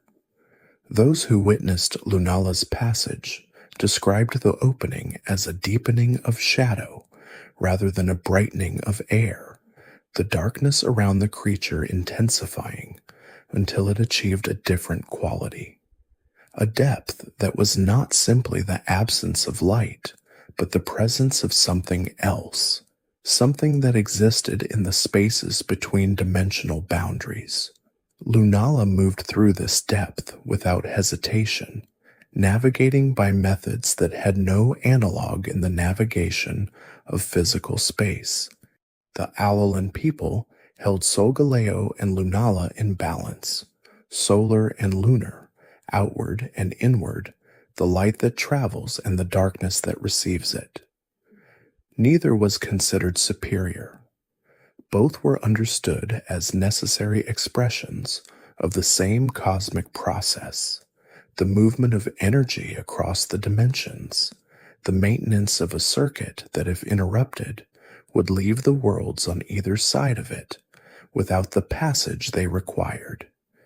In the traditions of Alola, these two creatures were the hinges on which the doors between worlds turned. Far from the warm shores of Alola, in older and colder corners of the world, a different kind of legend had been accumulating for longer than any living tradition could account for. The legendary Titans emerged from an era so distant that the record of their creation had been replaced entirely by myth. What the oldest texts agreed upon was the fact of their existence: massive, elemental, constructed or awakened by forces whose identity had been obscured by the passage of time. Regirock, composed entirely of ancient stone, its body a rough assemblage of geological material that predated the mountain ranges around it. Regis, sealed within a shell of ice so dense and so cold that the air near it dropped to temperatures that could not be sustained by any living thing that had not been built to withstand them. Registeel, a form of metal that bore no resemblance to any ore that could be mined or refined, a material that existed, according to those who studied it, as a distinct metallic state, harder than any alloy and responsive to stimuli in ways that conventional metals were not. These three were found in the deep places of Hwin, in sealed chambers within mountains, behind doors that required specific knowledge to open and specific actions to unlock. The chambers themselves were not natural formations. They had been constructed with a precision that suggested intelligence, sealed with a deliberateness that suggested intent, and left for a duration that suggested patience on a geological scale. Whatever had placed the Titans in those chambers had done so with the expectation that they would remain there until something specific occurred. The Titans did not speak. They communicated, when they communicated at all, through patterns of light that appeared on the dot matrix formations of their faces, signals that researchers eventually concluded were a form of language, ancient and systematic, predating any written human communication. The patterns conveyed basic information: presence, recognition, assessment. They did not convey warmth or hostility with any consistency. The Titans simply were elemental expressions of their respective materials, enormous and patient, and possessed of a stillness that was more geological than biological. The question of their origin circled in every account back to the same unresolved center. They were found. They were not understood, and the entity that was said to have created them, or sealed them, or summoned them, or perhaps simply preceded them, was not present in the chambers where they waited. That entity was elsewhere, and it was larger. Regigigas did not wait in a sealed chamber in the ordinary sense. It waited in a temple, a structure built to a scale that made clear it had been designed for a specific occupant, one whose proportions had nothing to do with human architecture. The temple sat in the northern reaches of Sinnoh, in a place called Snow Point, and the cold that settled into its stones was the cold that had been accumulating there since the structure was built, the kind of cold that no longer felt like temperature, but like texture, a roughness in the air that scraped the inside of the lungs with each breath. Regigigas lay dormant within that temple in a state that was not sleep and not death, but something between them.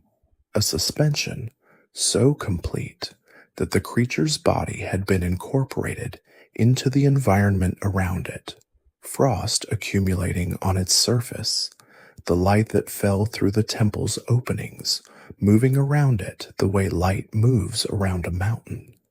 It was not waiting in any active sense.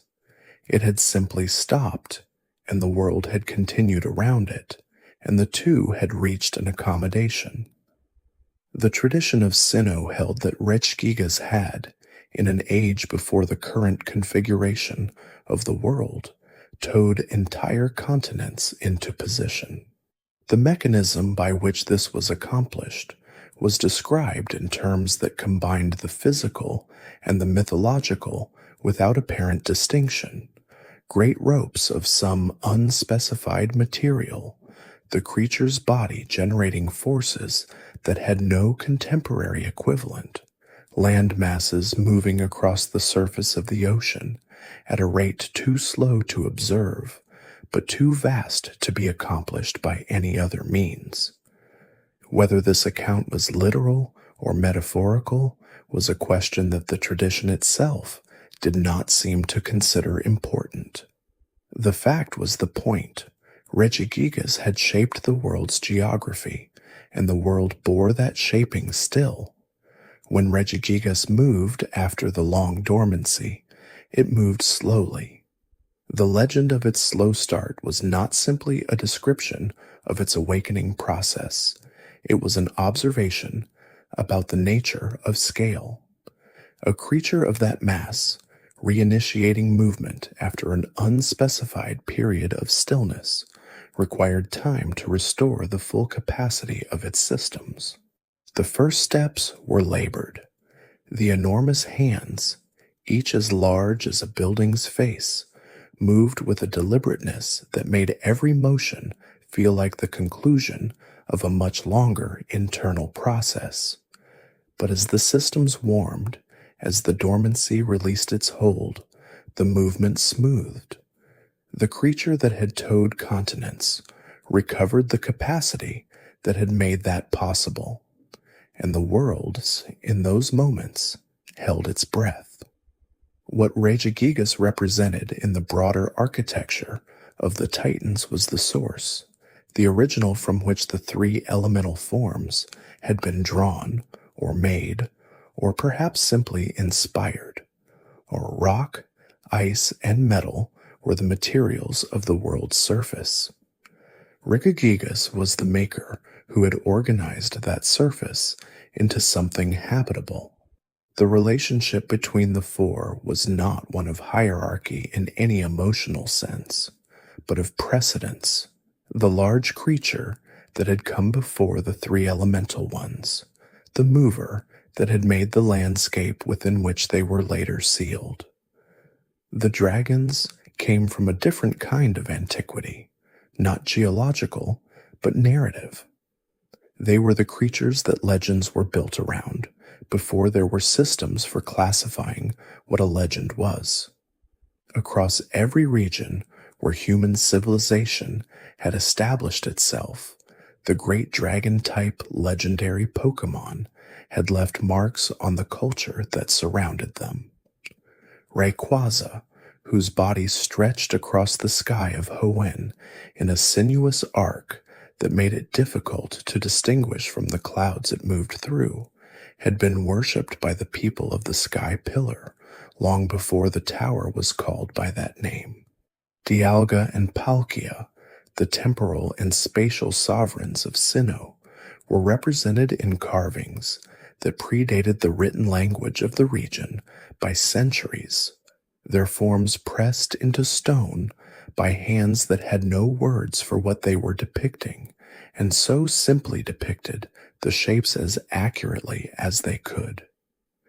Giratina, the distortion sovereign, had been known by the people of Sinnoh primarily as an absence, a creature whose existence was confirmed by the gap it left in the mythology, the place where the other two were joined, and something was conspicuously missing.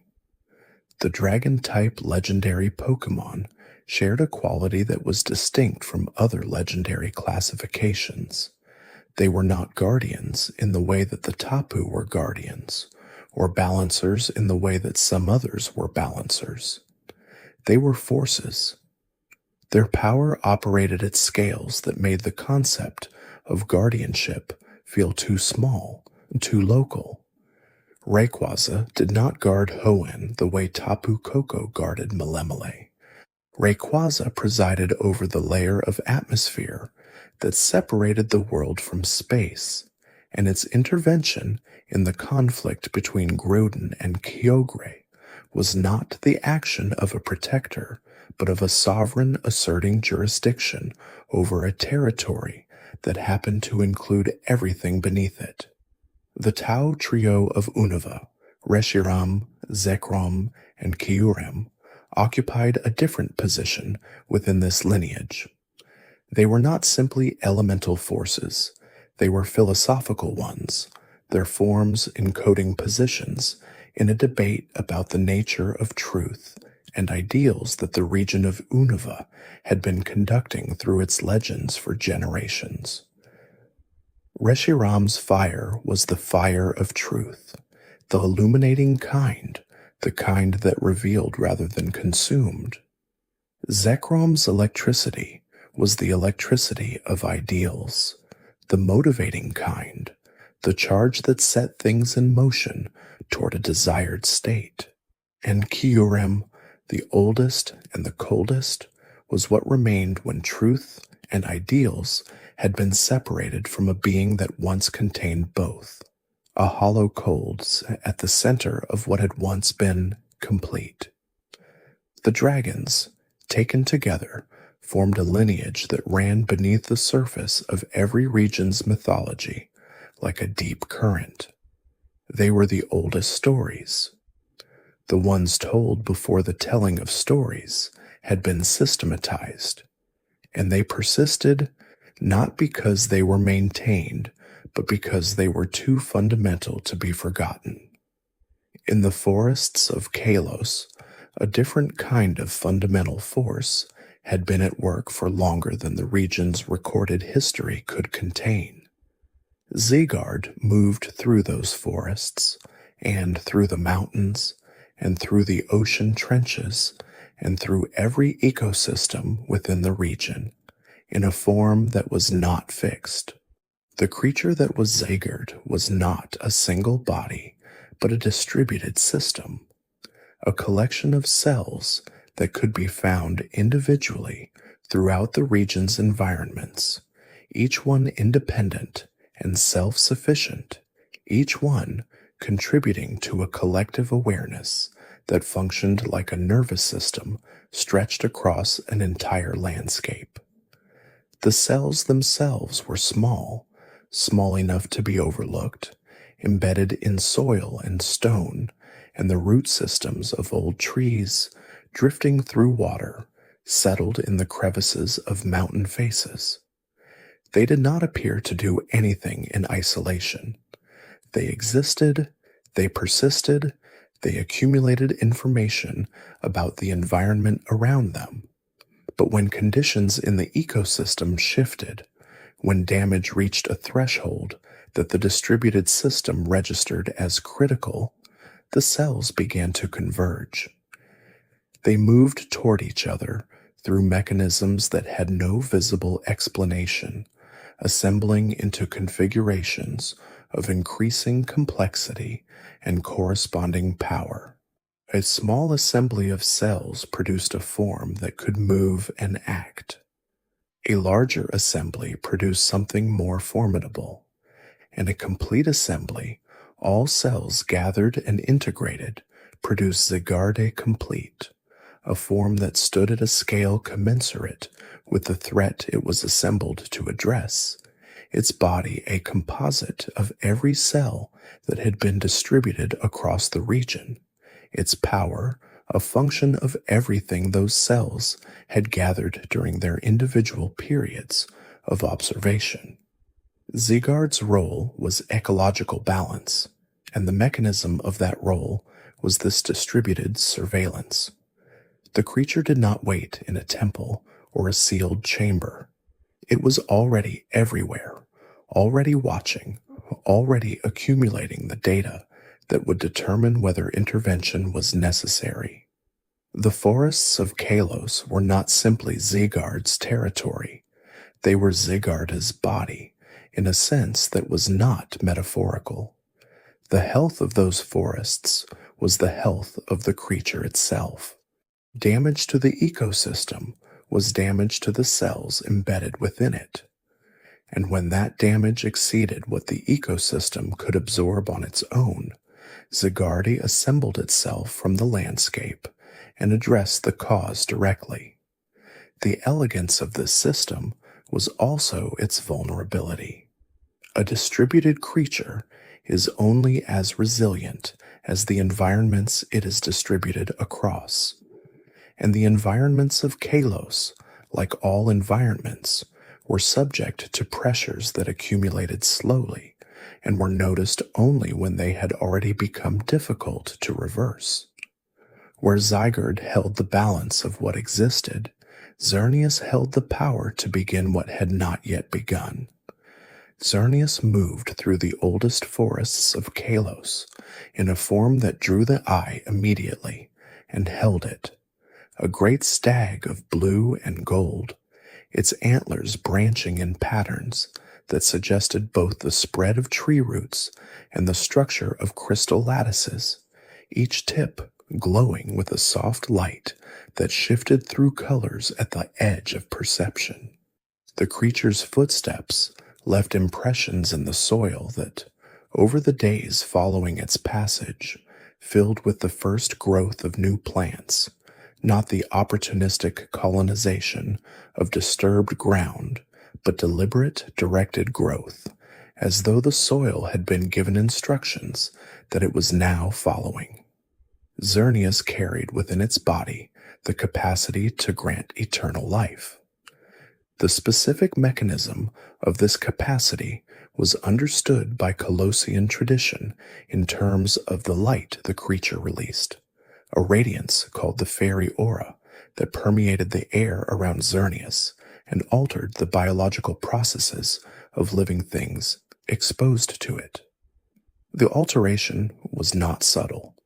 Creatures in the advanced stages of decay, ecosystems in the late phases of collapse, forests reduced to ash and exposed soil, these were the environments where Xerneas's power was most visible, because these were the environments where the contrast between before and after was most complete.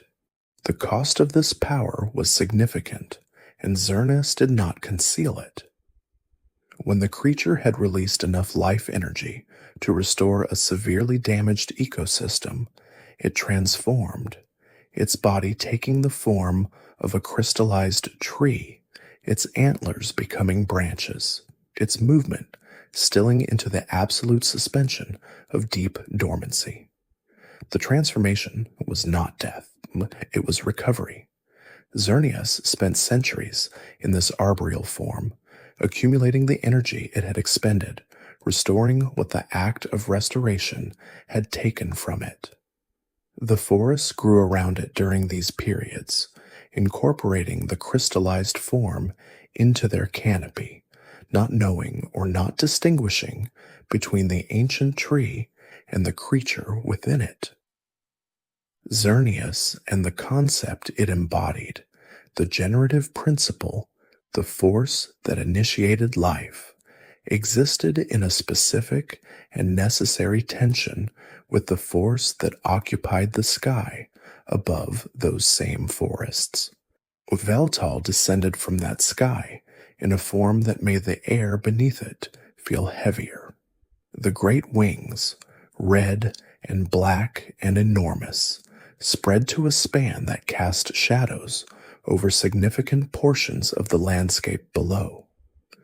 The creature's trailing tail and the crests of its head bore the same chromatic language, the red of arterial things, the black of absence. Where Xerneas's light was generative, Eviltal's darkness was absorptive. The creature did not simply cause death, it collected the life energy that death released, drawing it into its own body, storing it in a reservoir that had been accumulating since the creature first took flight over the forests of Kalos. The absorption was the mechanism by which Eviltal sustained itself, and it operated continuously. Every living thing that died within Eviltal's range contributed in some small measure to the energy the creature carried. Over the centuries, this accumulation reached proportions that were difficult to conceptualize. The aggregate life force of every organism that had lived and died in a region across geological time held within the body of a single creature. When Eviltal's own dormancy approached, when the creature reached the end of its active cycle, it released that accumulated energy in a single event. Every living thing in the vicinity was drained. The forests went quiet, the soil went still, and Eviltal, emptied, transformed into a cocoon of dark matter that persisted in the landscape for an indeterminate period, until the energy it had released had been cycled back through the ecosystem, through new growth and new life, until enough had accumulated again to sustain the creature's reawakening. The Colossian tradition held Xerneas and Eviltal as a pair, not opposites in the sense of enemies, but complements in the sense of a single process divided across two agents. Life generates the material that death releases. Death releases the material that life requires. Xerneas and Eviltal were the two phases of a cycle that the region of Kalos had been running through them since before the forests had their current names. Zegard watched both. It was, in the understanding of those who studied Colossian legend most carefully, the order within which the cycle operated, the ecological framework that kept the generation and the absorption from collapsing into one another. The three formed a system, and like all systems, its stability depended on each component functioning within its designed parameters. The most famous departure from designed parameters in the history of the Pokémon world did not involve a legendary force of nature. It involved a laboratory and a sequence of decisions made by human beings who understood exactly what they were doing. Mewtwo's origins began with Mew, or rather, with a single eyelash from Mew, recovered from the jungle of Guyana by a research expedition that understood the significance of what it had found. Mew was, in the genetic understanding of the researchers who studied it, the common ancestor of all Pokémon, the source from which every subsequent form had diverged, the template that contained, in some latent configuration, the potential for every type, every ability, every biological architecture that the Pokémon world had produced. A single hair, a single cell, carried within it a genetic library of incomprehensible scope. The researchers who worked with that genetic material were not operating without purpose. The project was directed toward a specific outcome, the creation of a Pokémon that exceeded every existing Pokémon in power, a creature that could be controlled, that could be deployed, that could be useful in ways that the naturally occurring legendary Pokémon, with their indifference to human direction, could not be. The genetic material of Mew was the foundation. Human modification was the architecture built upon it. The result was Mewtwo, and the result was not what the project had intended. Mewtwo emerged from the process with every physical capability the researchers had aimed for, power that exceeded any natural Pokémon of comparable form, psychic abilities of extraordinary range and precision, a body engineered for combat effectiveness at a level that no naturally evolved creature could match. But the project had not accounted for the dimension of Mew's genetic inheritance that could not be measured in combat metrics. Mew's genetic library included consciousness. It included the capacity for self-awareness. And Mewtwo, assembled from that library and subjected to the isolation of a laboratory tank for the entirety of its development, emerged not as a weapon, but as a person, one who had been created for a purpose it had not chosen and who was aware of that fact. The psychological complexity that resulted from this combination, engineered power and unengineered self-awareness, was the central fact of Mewtwo's existence. The creature understood what it was. It understood how it had come to exist. It understood that the people who had created it regarded it as a product rather than as a being with standing. And it understood, with the clarity that its extraordinary psychic intelligence afforded it, that the power it had been given was more than sufficient to address all of those facts simultaneously. Mewtwo did not destroy the laboratory because it was angry exactly. It destroyed the laboratory because the laboratory was the physical expression of a set of assumptions about what Mewtwo was, and those assumptions were wrong, and Mewtwo had the capacity to demonstrate that wrongness in the most unambiguous terms available. What followed, the years of isolation, the recurring encounters with the people who sought to use or to reach it, the slow and incomplete process of constructing an identity in the absence of any precedent for what it was, constituted a psychological journey that no other being in the Pokémon world had been required to undertake, because no other being had been created in the way Mewtwo had been created. The original from which Mewtwo had been drawn remained throughout all of this precisely what it had always been. Mew drifted through the world in a state of unconcerned presence, its small pink form moving through environments with the ease of a creature that had never been threatened by any of them. The genetic ancestry that made Mew scientifically significant did not appear to weigh upon the creature at all. It played, it explored, it observed the worlds with an attention that seemed equally distributed across everything it encountered. A blade of grass and a collapsing star received the same quality of interest. The significance of Mew's genetic status was not something Mew itself seemed to hold or to carry.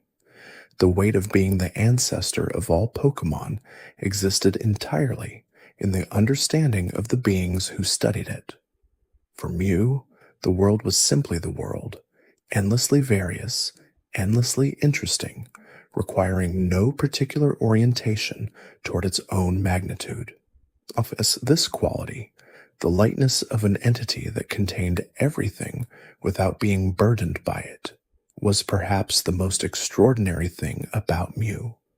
Mewtwo had been made from Mew's genes and had emerged carrying the full psychological weight of its existence. Mew, the source, carried none of it. The original template and the engineered copy represented two entirely different relationships to the same fundamental material, one unburdened by meaning, one defined entirely by it. In the lakes of Sinnoh, where the water ran deep and cold, and the light that reached the bottom carried almost none of its original warmth. By the time it arrived, 3 small entities had existed since before the region had a name. Uxie, Azelf, and Mesprit were found in 3 separate lakes, Acuity, Valor, and Verity. each one presiding over its body of water with a stillness that the surrounding landscape had grown to incorporate as simply another feature of the environment. The lakes were cold in the way that very deep things are cold, not dramatically, but absolutely, a temperature that had stabilized over such a long period that it had become structural rather than atmospheric. The three were understood in the cosmology of Sinnoh as having emerged at the same moment from the same source, three expressions of a single creative act, each one carrying a distinct aspect of what it meant for a conscious being to exist in the world. Uxie carried knowledge, Azelf carried willpower, Mesprit carried emotion. Together, they constituted the conditions that made consciousness possible. Separately, each one embodied a principle so fundamental that the absence of any one of them from the world would have rendered the others incomplete. Uxie settled into lake acuity and remained there, its eyes perpetually closed. This was not dormancy. It was the specific choice of a being whose power operated through the eyes, whose gaze could strip a person of every memory they had ever accumulated, leaving them present in the world with no history and no context. Uxie kept its eyes closed because the alternative was to continuously exercise a power it had not been asked to use.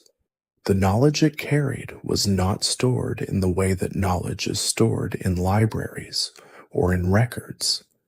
It was held in the creature's being, accessible to those who found the means to approach it without triggering the defensive mechanism that proximity to its gaze represented.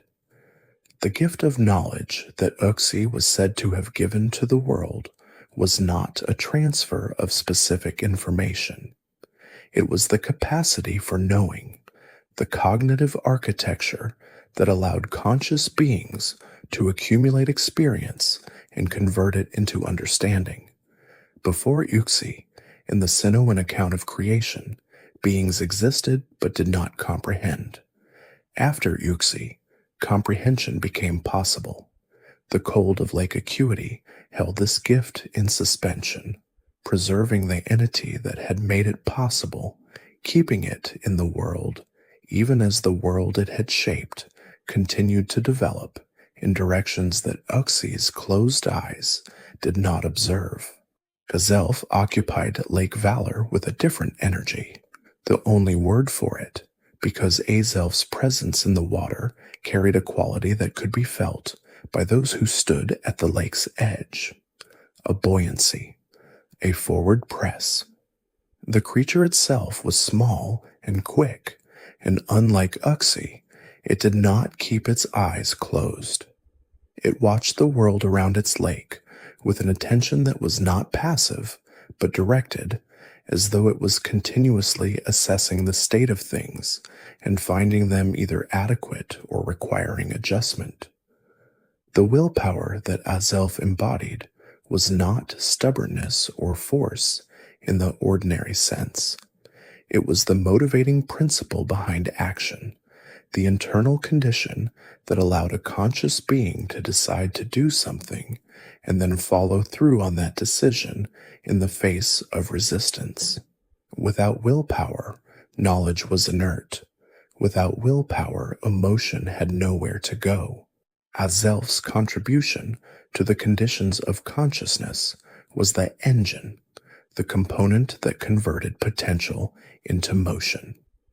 The Sinnohan tradition described Azelf as the being whose existence made it possible for people to persist through difficulty, to continue when continuation seemed unreasonable, to build things that required more than a single sustained effort to complete. The lake that held Azelf had a surface that moved more than the others, a slight restlessness in the water that the surrounding geography could not fully account for, as though the energy of the creature within it communicated itself to the environment through some medium that was not entirely physical. Mesprit drifted through Lake Verity and sometimes beyond it, the most mobile of the three, the one most willing to be encountered.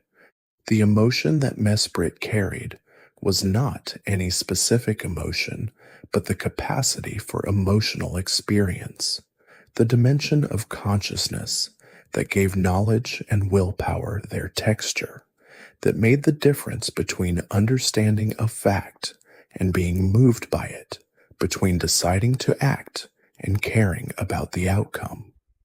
Mesprit was the first to leave its lake when something in the world around it shifted.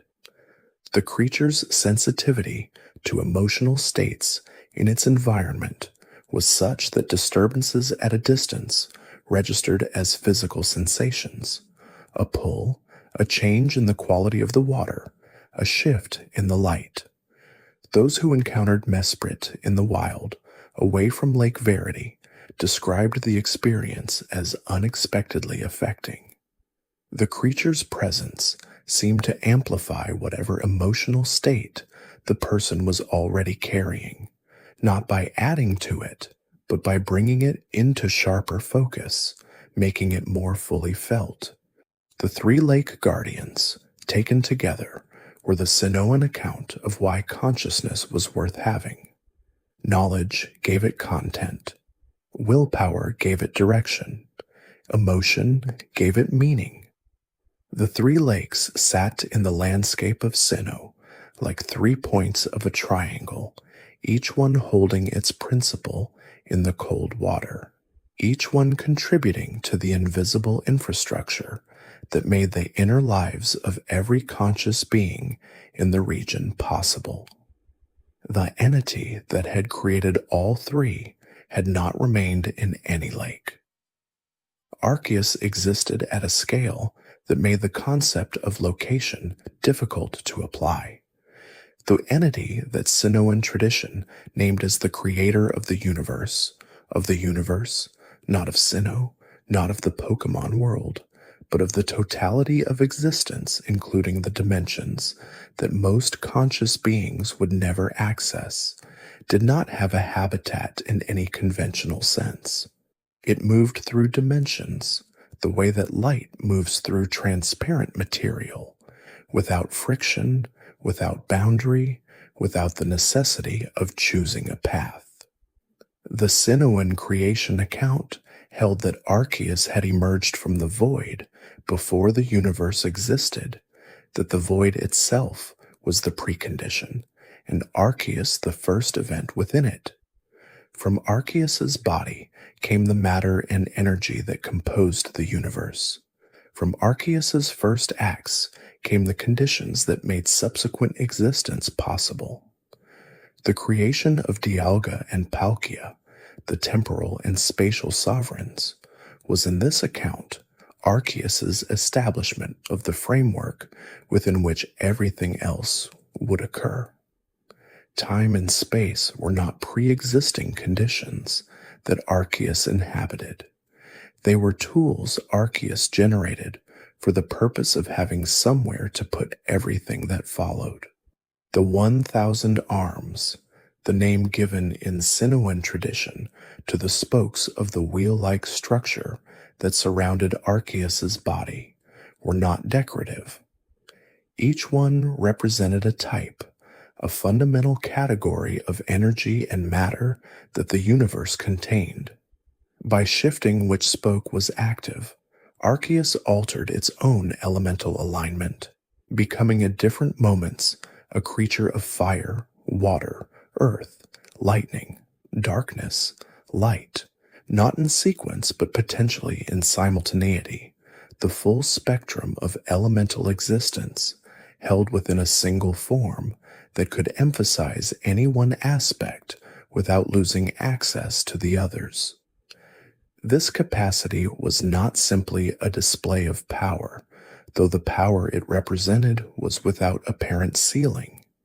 It was a structural feature of what Arceus was, the source from which all types had been derived, the original that contained every subsequent category within itself.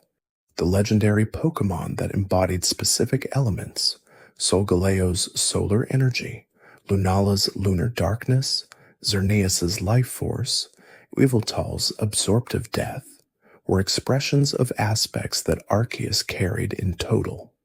Each legendary was, in this framework, a facet of the original, a single color extracted from a light that was composed of all colors simultaneously.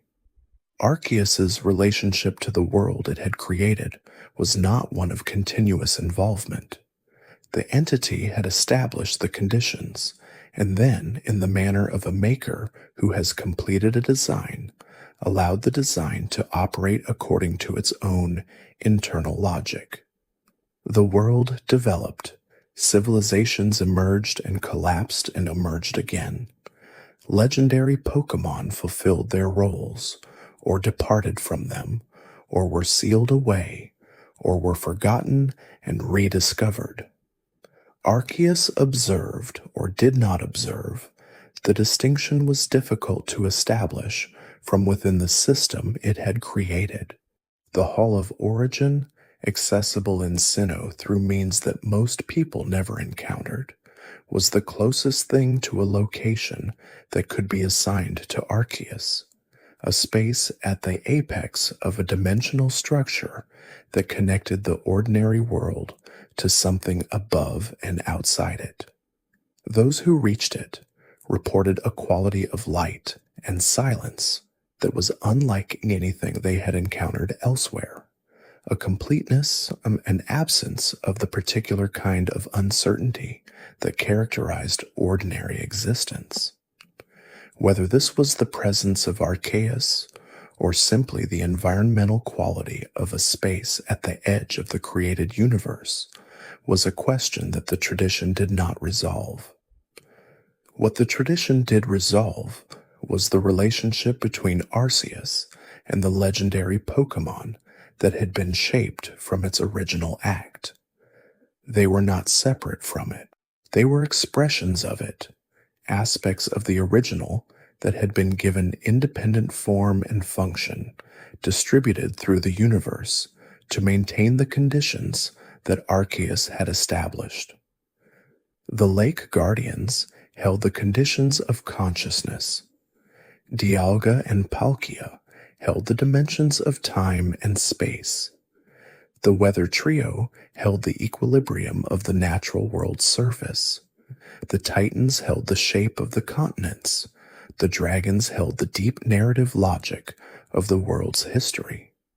All of it was, in the Sinnohan understanding, Arceus operating through the things it had made. The legendary Pokémon, understood this way, were not simply powerful creatures. They were the ongoing action of creation, the universe maintaining itself through the specialized agents it had generated for exactly that purpose, each one a function, each one a necessity, each one holding in its particular form and its particular domain a piece of the equilibrium that made the world habitable for everything within it. In the forests of Elex, where the trees grew dense enough that noon arrived as a kind of perpetual dusk, a small green figure moved through time in a way that the forest itself could not track. Celebai's relationship to time was not the relationship that Dialga held, not sovereignty, not control, not the governance of a dimension. Celebi moved through time the way water moves through a landscape, following available paths, arriving in moments that called to it, departing when the call had been answered. The creature was a traveler, not a ruler, and the distinction mattered enormously in terms of what it could and could not do. What Celebi could do was appear in any moment, past or future, where the health of a forest required attention. The creature's connection to plant life was as fundamental as its connection to time, and the two capacities operated in concert. Syllabi arrived in moments of ecological crisis, applied the restorative energy that its presence generated, and departed, leaving behind forests that were healthier than the timeline's ordinary progression would have produced. The forests of Ilex grew in patterns that suggested intervention across centuries, growth rates and recovery speeds that could not be accounted for by soil quality or rainfall alone. The cost of this continuous temporal movement was a kind of displacement. Celebi existed in no single moment fully. It was always partly present in other times, its attention distributed across the timeline of every forest it had ever visited. This made the creature simultaneously ancient and immediate, the accumulation of every moment it had touched present in its form and its behavior, though the weight of that accumulation did not appear to diminish the lightness with which it moved. The shrine that the people of Ilex had built to Celebi was not a place of worship in any conventional sense. It was a place of acknowledgement, a structure that said, in the language of architecture, that the people who built it knew something was present in the forest that they could not see, but that they could feel in the quality of the growth around them. The shrine persisted through generations that had never seen Celebi directly, maintained by people who tended it the way they tended the forest itself, consistently, without expectation of immediate return, as an act of relationship with something that operated on a timescale longer than any individual life. 7,000 years of sleep was not a metaphor. For Jirachi, it was the basic rhythm of existence. The creature that the people of Hoenn called the Wishmaker spent the overwhelming majority of its existence in a state of dormancy so complete that it was indistinguishable from the rock formations it settled within. A small, white, star-shaped form that accumulated the dust and the quiet of its resting place with the patience of a geological feature. The 7 years of dormancy preceded a single week of wakefulness, and within that week, Jirachi's capacity to grant wishes operated with a directness that no other legendary Pokémon could match. The third eye on its stomach opened. The world within range of that opening became subject to a different set of physical possibilities. The nature of the wishes Jirachi granted was constrained by the nature of the entity granting them. Jirachi was not omnipotent. Its power was specific and bounded, operating within the laws of the world rather than superseding them. What it could do was alter probability, redirect the flow of events toward outcomes that would not have occurred naturally, introduce changes into a situation that cascaded through subsequent events in the direction the wish had indicated. The wishes it granted were not magic in the sense of the impossible made real, they were the possible made certain.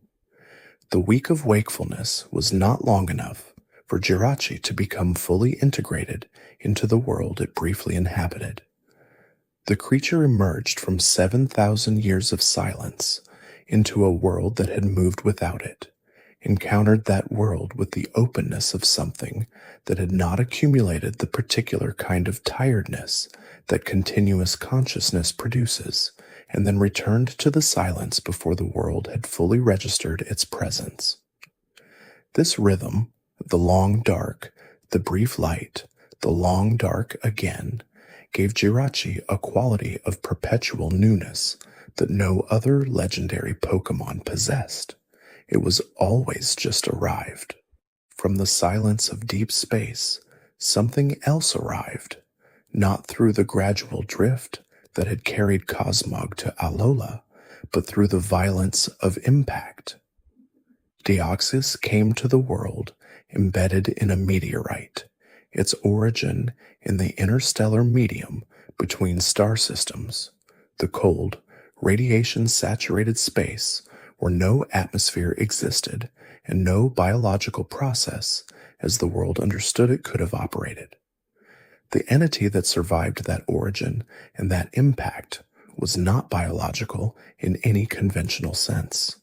It was a virus, or rather, it was what a virus became when the DNA it was composed of had been exposed to the particular quality of cosmic radiation that existed in the deep void and had been transformed by that exposure into something that could generate a body, alter that body in response to environmental stimuli, and operate as a conscious agent within the world it had arrived in. The four forms that Deoxys could adopt were not evolutionary stages in the conventional sense, but functional configurations, the same DNA expressing itself differently depending on what the situation required. The normal form was the default configuration, balanced across all capabilities. The attack form compressed the DNA's expression toward offensive output, the crystalline appendages that served as its arms, extending and sharpening, the energy that would otherwise be distributed across multiple functions, directed entirely toward combat. The defense form withdrew the same appendages, redistributed the DNA's structural expression toward protection, the body becoming denser and more resistant.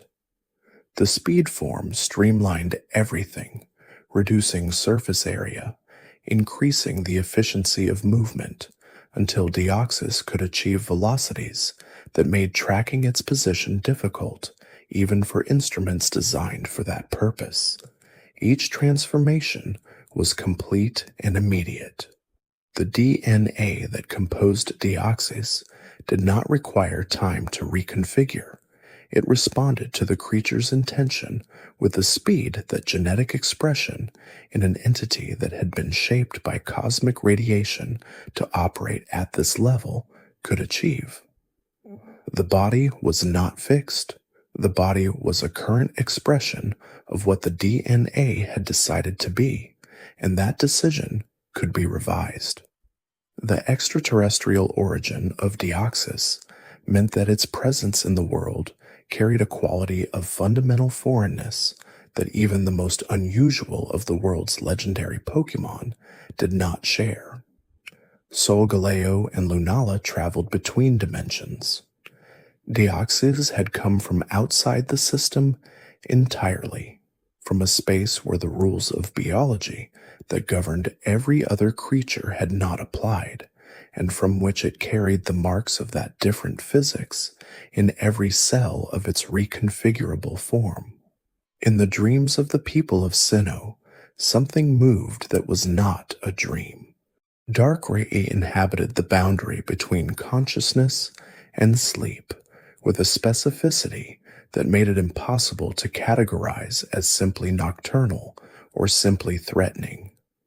The creature's body was darkness, given a loose architecture, the pale face emerging from a mass of black that dispersed at its edges into something that was neither smoke nor shadow, but shared qualities with both. The cold that accompanied Darkrai's presence was the cold of deep night, the temperature of air that has given up all the warmth it absorbed during the day and not yet received any from the approaching morning. The nightmares that Darkrai induced were not random. They were drawn from the content of the dreamer's own mind, the fears, the unresolved tensions, the memories that the waking mind had learned to manage, but that the sleeping mind could not suppress. Darkrai did not create the nightmare's content. It created the conditions under which that content could not be interrupted, could not be deflected by the usual mechanisms of dream logic, could not be escaped by the simple act of waking. The nightmares Darkrai generated persisted through the night with a coherence and an intensity that ordinary dreams did not achieve, and they left their mark on the waking state that followed, a residue of unease that the morning light diminished but did not entirely remove. The creature itself did not inflict nightmares from malice in any straightforward sense. Darkrai's presence simply generated the condition. The nightmares were a byproduct of what Darkrai was, not a choice it made. This distinction between a creature that chose to harm and a creature whose nature produced harm as a consequence was one that the people of Sinnoh had long debated and had not resolved with any consensus. The resolution that existed was provided by the creature that moved in the space directly adjacent to Darkrai's domain.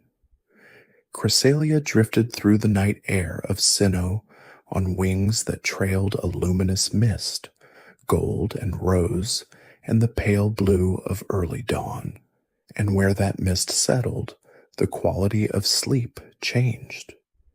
The nightmares that Darkrai's presence generated dissolved in the light that Cresselia produced, not because the light overpowered the darkness, but because the light introduced a different set of conditions into the dream space: warmth, coherence, the particular texture of a dream that moved with rather than against the dreamer's awareness. The lunar wing that Cresselia shed, a single feather of extraordinary luminosity, carried within it enough of the creature's restorative energy to counteract the effects of Darkrai's presence for an extended period.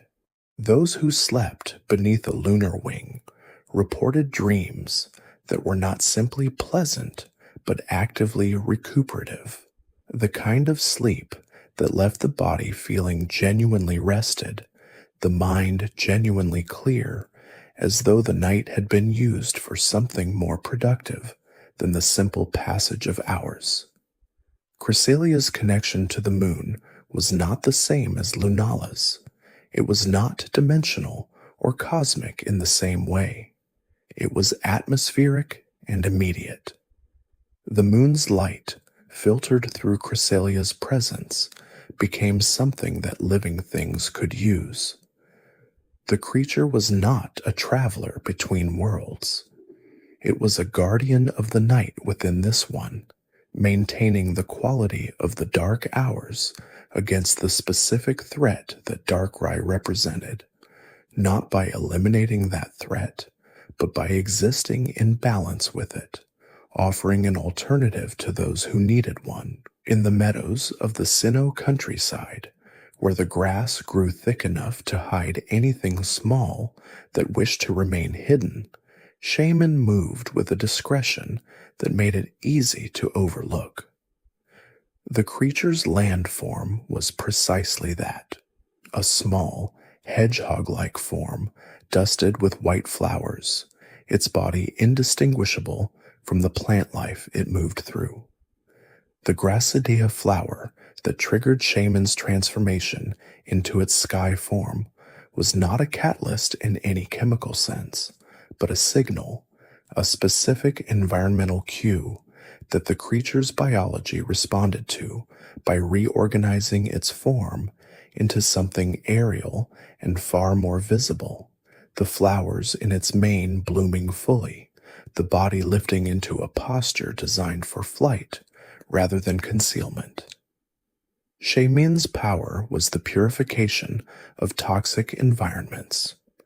The creature absorbed pollutants, airborne, waterborne, soil-embedded, and converted them through a biological process that had no equivalent in any other organism. A field rendered barren by contamination, a body of water choked with waste, a patch of forest where nothing had grown for years. These were the environments that Shaman moved through and left changed. The change was visible. The flowers that bloomed in Shaman's wake were not simply decorative. They were evidence of the conversion that had occurred, the toxins that had been processed and rendered inert, the soil that had been returned to a state in which life could resume. The sky that Shaman accessed in its transformed state was not simply a different altitude. It was a different relationship to the world below, the ability to survey the full extent of an ecosystem's damage from above, to identify the sources of contamination that ground-level movement could not reveal, to plan a path through the landscape that addressed the most critical areas in sequence. The two forms were not simply different shapes. They were different modes of the same restorative function, each optimized for a different phase of the work. In the power stations and appliance-filled rooms of the modern world, something far more recent had found its method of existence. Rotom did not have an ancient origin in the way that most legendary Pokémon did. The creature was plasma, electrical plasma, a state of matter that existed at the boundary between energy and physical form, capable of generating and conducting electricity with a precision that far exceeded any mechanical system designed for the same purpose. Rotom's body, in its base state, was small and luminous and faintly crackling, the air around it carrying the smell of ionized atmosphere and the faint warmth of sustained electrical discharge. What distinguished Rotom from other electric-type legendary Pokémon was not the nature of its power, but its method of application. Rotom could enter and inhabit mechanical devices, not simply power them, but integrate with them, becoming the animating intelligence within the device, while retaining its own consciousness and will. The appliances that Rotom inhabited were not simply given power. They were given personality, intention, and the full range of Rotom's electrical capabilities expressed through whatever mechanical form the appliance provided. A refrigerator inhabited by Rotom became a device that could generate and project cold with a precision and an intensity that no manufactured appliance could match. A lawnmower became a vehicle for Rotom's mobility and its capacity to generate cutting forces at levels far beyond its original design. The Pokédex devices that Rotom inhabited in later iterations of its history became something more than reference tools. They became companions, the electrical intelligence of the creature, providing a quality of interaction that purely mechanical or computational systems could not generate. The possession was willing in the sense that Rotom chose its hosts, and it was reversible in the sense that Rotom could depart. But the integration, while it lasted, was complete. The device and the creature became a single system, the mechanical providing the form and the electrical intelligence providing everything else. This relationship between Rotom and the human-made objects it inhabited was in its way a commentary on the relationship between the natural and the constructed, the ancient electrical force finding new expressions in the forms that human civilization had generated, adapting without losing itself. Victini carried its power quietly, in a form that gave no immediate indication of what it contained. The small creature, White Marshadow, moved through the world the way shadows move, without announcement, without friction, slipping between the light and the dark, in spaces that most creatures never thought to occupy. Where other mythical Pokémon announced themselves through storms or radiant energy or the trembling of the earth, Marshadow announced nothing. It simply arrived, already present, already watching from a depth that had no precise location in ordinary space. The shadows it inhabited were not merely dark places. They were something closer to a medium, a substance with its own texture and temperature, and Marshadow understood that substance the way a sculptor understands clay. The fighting techniques Marshadow developed through its existence in shadow were unlike anything catalogued in the traditions of martial combat. Most fighters, human or Pokémon, operated in the visible world. They telegraphed their movements through the displacement of air, through the shift of weight, through the sound of footfall on stone or soil. Marshadow operated beneath that layer of legibility. Its body, small and gray and perpetually wreathed in a smoke-like aura the color of deep evening, could sink fully into any shadow cast by any object, and from within that shadow it could observe, calculate, and absorb. The absorption was the most remarkable part. Marshadow did not merely hide in shadows. It studied through them, pressing close to fighters and athletes and warriors, reading the precise mechanics of their movements from within the darkness their bodies cast, learning techniques without ever being taught. The shadow became its library, and the library was everywhere the light fell. What emerged from that endless, patient study was a fighting style that carried within it the accumulated knowledge of countless different combat traditions, layered one over another like sediment, compressed into something that expressed itself with sudden, overwhelming precision. Marshadow could replicate the movements of any fighter it had observed, executing techniques with a fidelity that sometimes surpassed the original practitioner. Its strikes arrived from angles that should have been impossible given its position. Its footwork left no sound on any surface. The cold that clung to the deeper shadows it preferred seemed to follow it even into the open air, and opponents who faced Marshadow in combat often described afterward a chill that had nothing to do with the weather, a sensation of being observed from a direction they could not identify, followed by an impact they had not seen coming. The move known as Spectral Thief carried within it the fullest expression of what Marshadow had become. It was not simply an attack. It was a theft conducted at the level of energy itself. Marshadow slipping into the shadow of its opponent, drawing out the accumulated power the opponent had gathered, and turning that power into the force of its own strike. The opponent found themselves diminished and struck simultaneously, the blow landing with the weight of their own strength turned against them.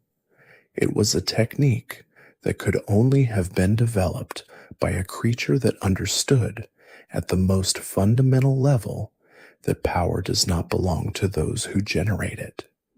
It belongs to those who know how to move through the spaces between. Zeraora arrived in the world carrying electricity the way a storm cloud carries it, not as a weapon held at arm's length, but as a fundamental condition of its existence. The lightning that surrounded Zeraora was not generated by a separate organ or triggered by a conscious decision. It accumulated naturally within the creature's body, drawn in from the charged particles that drifted through the atmosphere after storms, absorbed through the pads of its feet from the static that built in dry earth and stone. Zeraora was, in the most precise sense, a living conductor, a body shaped by evolution to gather electrical charge and hold it, and to release it with a control so refined that the discharge could be calibrated from a gentle crackle to something that split the air with the violence of a direct lightning strike.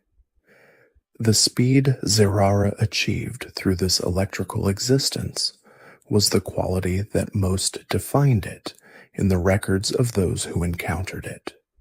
By releasing electrical energy in concentrated bursts through the pads of its feet and the tips of its claws, Zeraora could accelerate to velocities that made tracking it visually nearly impossible. Witnesses described seeing only a streak of golden light, a smell of ozone that arrived before the sound, and then the aftermath of a passage that had already completed by the time their eyes tried to find it. The crackling that accompanied Zeraora's movement was not loud in the way thunder was loud. It was sharp and immediate, a sound like a whip made of pure charge, snapping through the air an inch from the ear. Plasma fists, the technique most closely associated with Zeraora, transformed the electrical energy surrounding its body into a concentrated field around its fists, and every strike it landed carried that charge directly into the target. The effect was not merely physical. The electrical discharge disrupted the target's own electrical signals, the signals that ran through nerves and coordinated movement, introducing a momentary confusion that compounded the physical impact. Zeraora struck, and the body it struck briefly forgot how to respond. This was not cruelty. It was simply the consequence of a creature operating at the intersection of biological electricity and atmospheric electricity, a creature for whom the boundary between its own energy and the energy of the world around it had never been entirely distinct. The rarity of Zeraora's appearances in the world contributed to the mythology that accumulated around it. Communities that had experienced Zeraora passing through their region spoke of it afterward the way they spoke of a storm that had arrived without warning and departed without explanation, with a mixture of reverence and unease that did not quite resolve into either fear or affection. The electricity it left behind in the air after its passage took hours to fully dissipate. Metal objects in the vicinity held a faint charge. The hair on the arms of anyone who had been nearby stood elevated for the rest of the day. Zeraora did not linger, and it did not explain itself. It moved, and the world remembered the movement long after the creature itself had gone. Melton appeared in the world as something that defied easy classification, a small, liquid metal in texture with a single large eye that watched the world with an expression of uncomplicated curiosity. It seemed at first glance to be something simple, a creature that fed on metal, that absorbed the iron and steel and copper it encountered and incorporated those materials into its own body. The simplicity was deceptive. What Melton was doing when it consumed metal was not merely feeding. It was accumulating. Each piece of metal absorbed became part of a growing reservoir, a store of material that its body processed and refined through a biological mechanism that produced as a byproduct an electrical current running through its liquid metal form. The hexagonal nut that served as its head was not decorative. It was functional, a node through which that electrical current flowed and through which Melton could sense and interact with the metallic world around it. The evolutionary process that transformed Melton into Melmetal was not an individual process. It was a collective one, and that distinction carried within it something that had no easy parallel among other known Pokémon. A single Melton could not evolve alone. The transformation required many, hundreds of individual Melton drawn together by some mechanism of recognition and aggregation that researchers had never fully described, pooling their accumulated metal and their flowing electrical currents into a single unified mass. The merging was not instantaneous. It accumulated over time, the individual Melton gradually losing the boundaries of their separate forms as the liquid metal that constituted each of them flowed together, the electrical currents interweaving until they could no longer be separated into distinct sources. What emerged from that aggregation was melmetal, enormous, ancient in appearance, possessed of a physical presence that suggested something that had existed for a very long time, even when it was newly formed. The double iron fists it carried at the ends of its arms were the densest concentrations of the merged metal, refined through the electrical processes of the collective transformation into something harder and more stable than what any individual Melton could have produced alone. Melmetal moved slowly, but the weight behind each movement was extraordinary. When it struck with the accumulated density of hundreds of individual lives merged into a single purpose, and the sound of those iron fists meeting resistance was a low, resonant impact that seemed to travel through the ground rather than through the air. Ancient records from the Pokémon world's distant past described Melmetal as a deity of metal, worshipped in an era when metal itself was still a rare and transformative material, when the ability to shape iron and copper and steel was the difference between communities that endured and communities that did not. The reverence made sense when understood through that lens. Melmetal was not merely a large and powerful creature.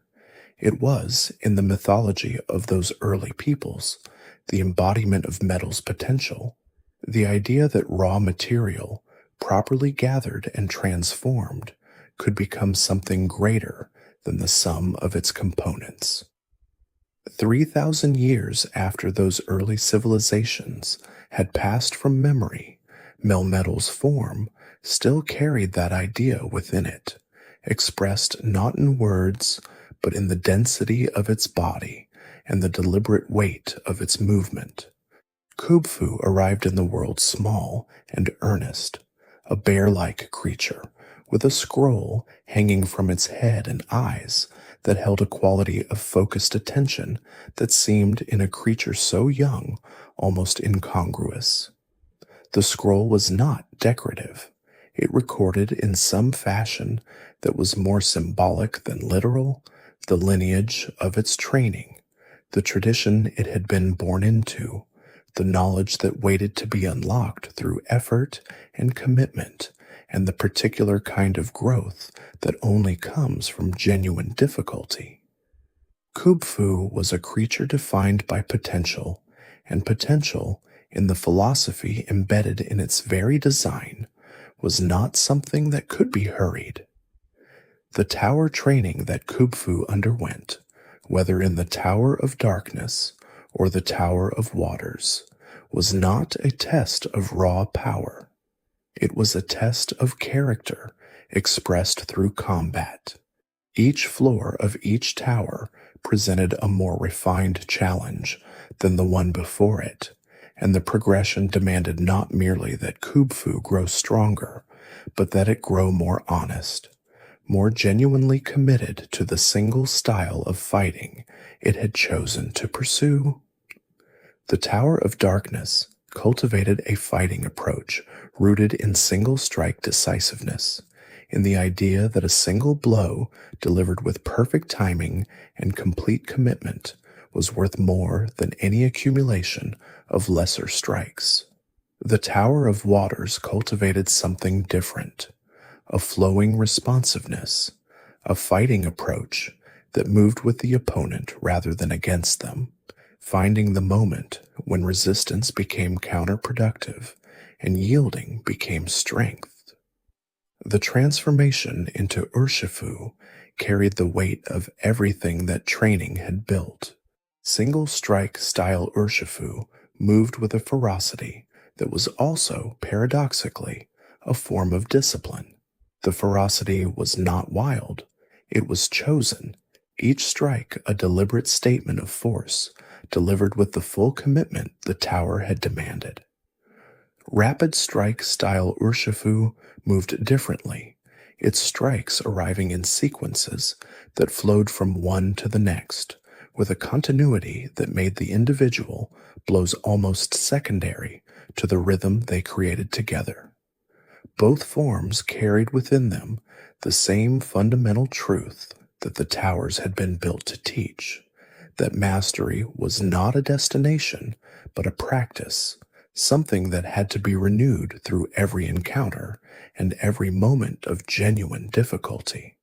The wushu style from which Kubfu and Urshifu's design drew its deepest inspiration was ancient in the human world, and its presence in the Pokémon world suggested something about the relationship between human martial traditions and the creatures that had always shared the world with those traditions, a relationship of mutual influence, of ideas moving in both directions across the boundary between human culture and the natural world that surrounded it. Glastrier moved across the landscape of the crown tundra the way ice moves, slowly, with absolute certainty, reshaping everything it touched without apparent effort. The creature's hooves, encased in ice so dense it had taken on a blue-black opacity, struck the frozen ground with a weight that sent fractures radiating outward through the permafrost, and the cold it generated was not the cold of weather, but something more fundamental, a cold that arose from within the creature itself, from some internal process that produced temperatures far below what any external climate could sustain. The ice that grew from Glastrier's body was not merely frozen water. It was something denser and more enduring, a crystalline structure that resisted melting even in conditions that should have reduced it within minutes. Spectrier occupied the opposite pole of that same elemental contrast. Where Glastrier was physical density, Spectrier was physical absence, a creature that moved through the world as though the boundary between the material and the immaterial was a suggestion rather than a rule. Its body, long and dark, trailed a mist that smelled faintly of something organic and decaying, and its hooves did not touch the ground so much as pass through the memory of where the ground had been.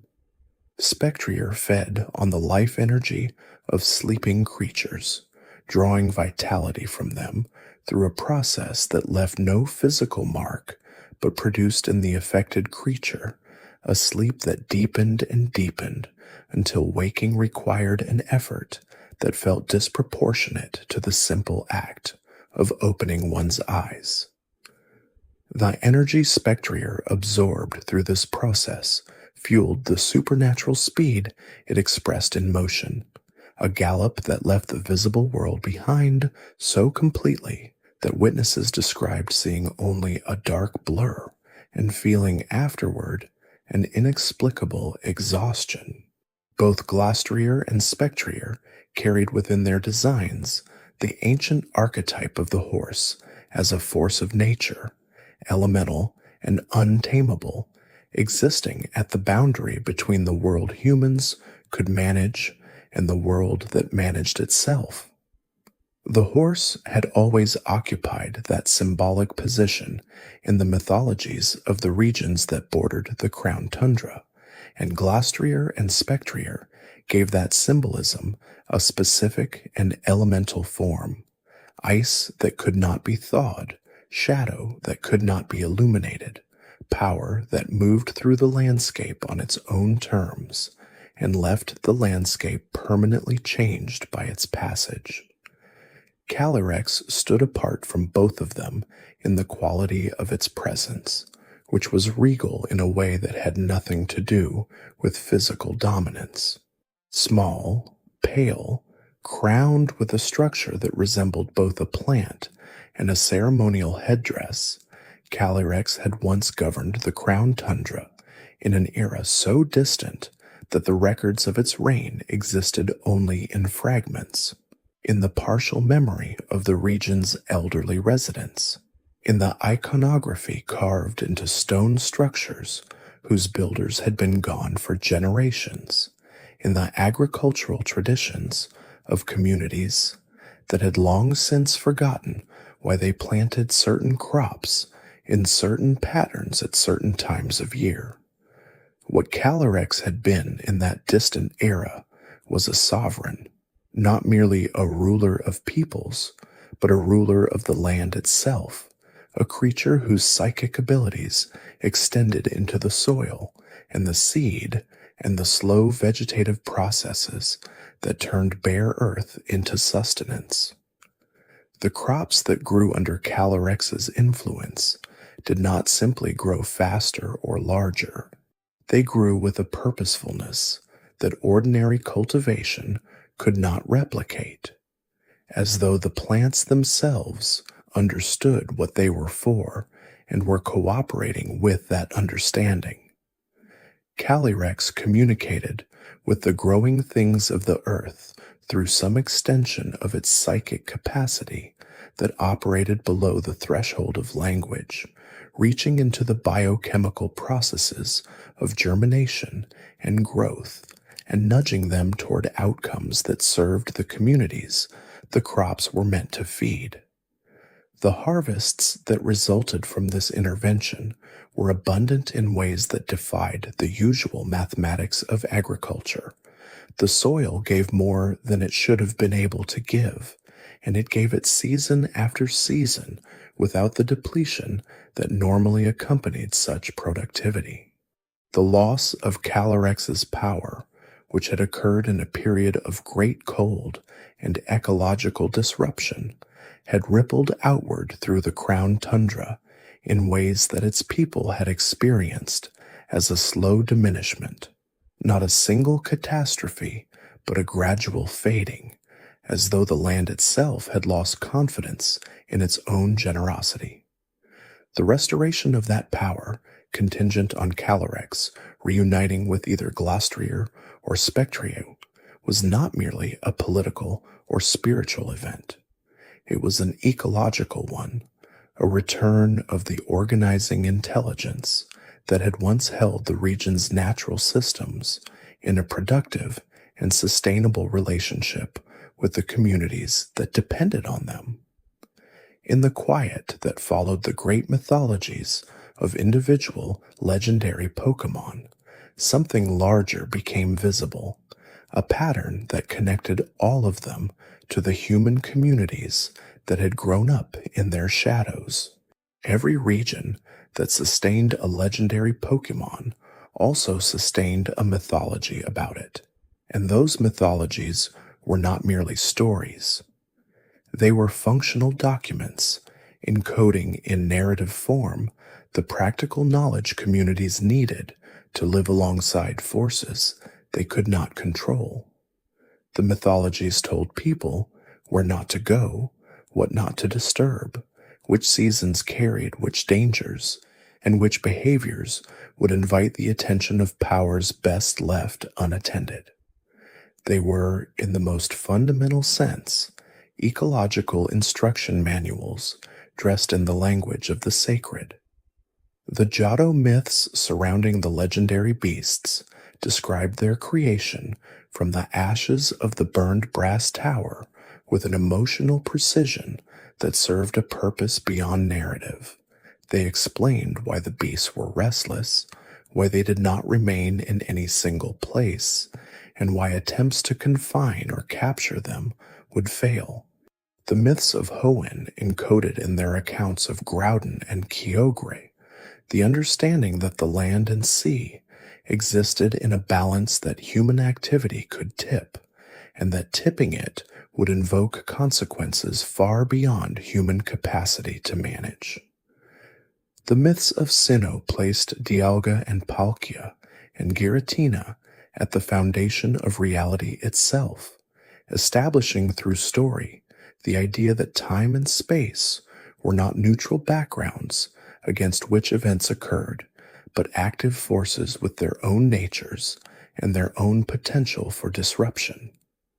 What these mythologies shared across regions and cultures and centuries was a recognition that the legendary Pokémon were not simply powerful creatures. They were the world's own mechanisms, the means by which the world maintained its coherence, regulated its extremes, and expressed its deepest organizational principles in a form that could be perceived and at least partially understood. The myths did not diminish the legendaries by explaining them. The myths preserved the wonder of the legendaries, while also making that wonder livable, translating the incomprehensible into the narratable, giving communities a way to hold in mind forces that would otherwise be too vast to think about clearly. The concept of type-based interactions among legendary Pokémon carried within it a subtlety that extended beyond the familiar mechanics of elemental advantage and resistance. When legendary Pokémon of opposing or complementary types encountered one another, the interaction was not merely a question of which elemental force was stronger in a given exchange. It was a question of how fundamentally different organizing principles of the natural world responded to each other's presence. Groudon's ground-type nature and Kyogre's water-type nature did not simply cancel each other out in combat.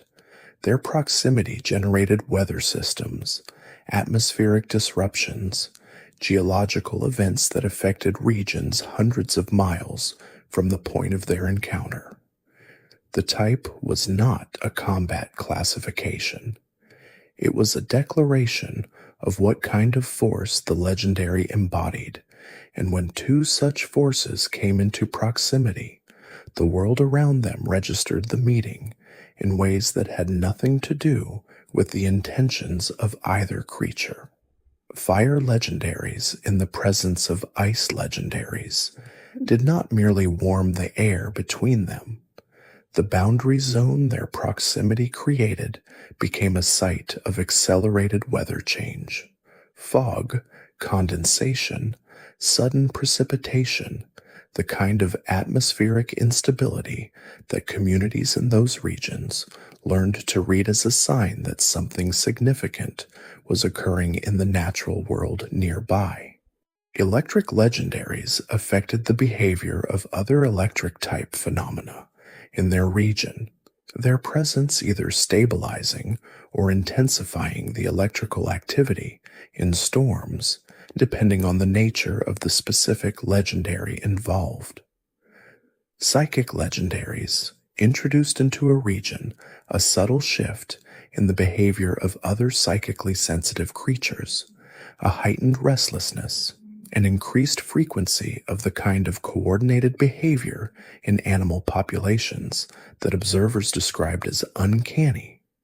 These interactions suggested that legendary Pokémon did not merely inhabit the elemental categories their types described. They generated those categories in the regions they occupied, their presence making the elemental quality they embodied more present and more intense in the world around them. A region that housed a legendary Pokémon associated with ice became, over time, a region where ice was more prevalent, more enduring, more central to the ecological character of the landscape. The legendary did not simply reflect its environment, it shaped it, continuously and cumulatively, through the simple fact of its ongoing existence within it. The role of legendary Pokémon as environmental protectors emerged from this shaping function in a way that was practical rather than intentional. The legendary did not choose to protect its environment in most cases. It simply existed, and its existence maintained the environmental conditions that the ecosystem in which it lived depended upon. Suicuna's movement across the land purified the water sources it encountered, not because Suicune was performing an act of conservation, but because the interaction between Suicune's nature and the water it touched produced purification as a natural consequence. Shaman's presence in a damaged landscape accelerated ecological recovery, not through a deliberate decision to heal, but because Shaman's nature expressed itself through the transformation of toxins and the stimulation of plant growth.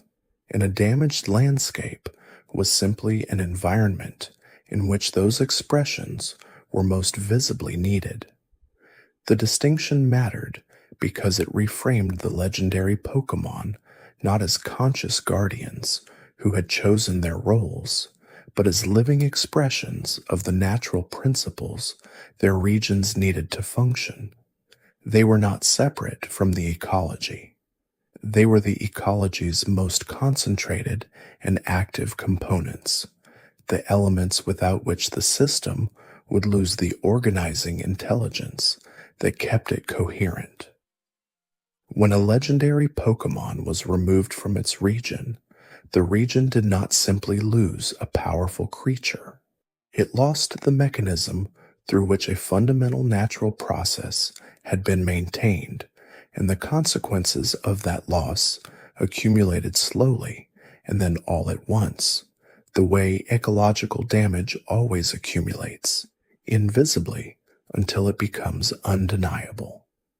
The mystical connections between legendary creatures, the bonds that linked the legendary birds to the sea guardian Lugia, the bonds that linked the legendary beasts to the tower Pokémon Ho-Oh, the bonds that linked the lake guardians to the creation trio, were not incidental relationships. They were structural ones, reflecting a deeper organizational principle in the way the Pokémon world's mythological architecture had been constructed. Each cluster of legendaries existed within a hierarchy that connected individual elemental expressions to larger organizing forces, and those larger organizing forces connected in turn to the foundational entities whose existence preceded and enabled everything else. The system was not flat. It was layered, each layer dependent on the layers below it, each individual legendary drawing some portion of its nature from the larger principle it expressed locally. Lugia's relationship to the legendary birds illustrated this layering with particular clarity. The birds, Articuno, Zapdos, and Moltres, each embodied a specific elemental force, and their interactions with each other, when unmediated, produced catastrophic atmospheric disruption. Lugia's function in that system was not to suppress the birds, but to absorb the excess of their interactions, to serve as the point through which the conflicts between ice and lightning and fire were channeled and transformed into the weather patterns that the seas required. Without Lugia, the birds' elemental natures would simply collide without resolution.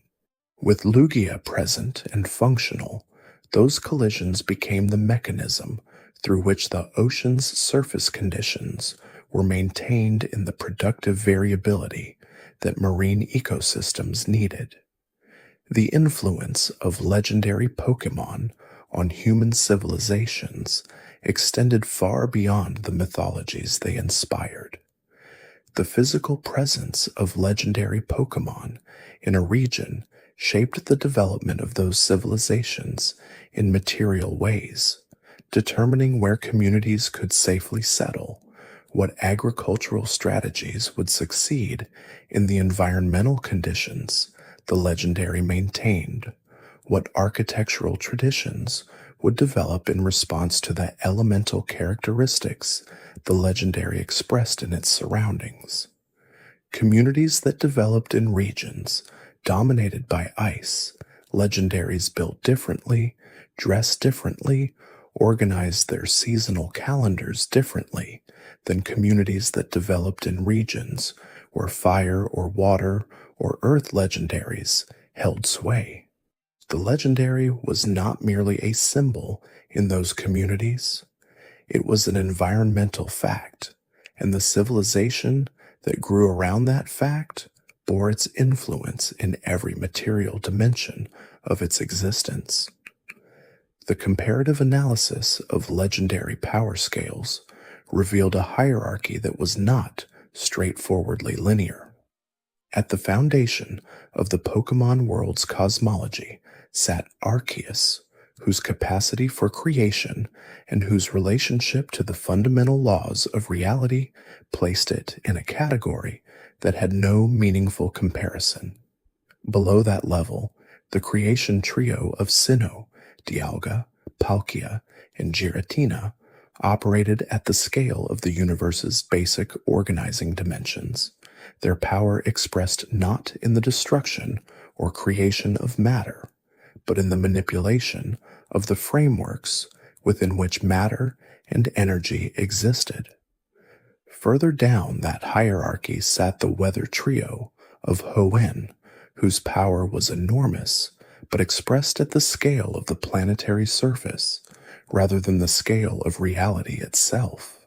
And distributed across the regions of the world sat the local legendaries, immensely powerful relative to the ecosystems they inhabited, but drawing their power from and expressing it within a much more localized domain. What this hierarchy revealed was not a simple ranking of strength, but a map of different kinds of power operating at different scales. The Lake Guardians of Sinnoh were not weak because they operated at a more intimate scale than Dialga or Palkia.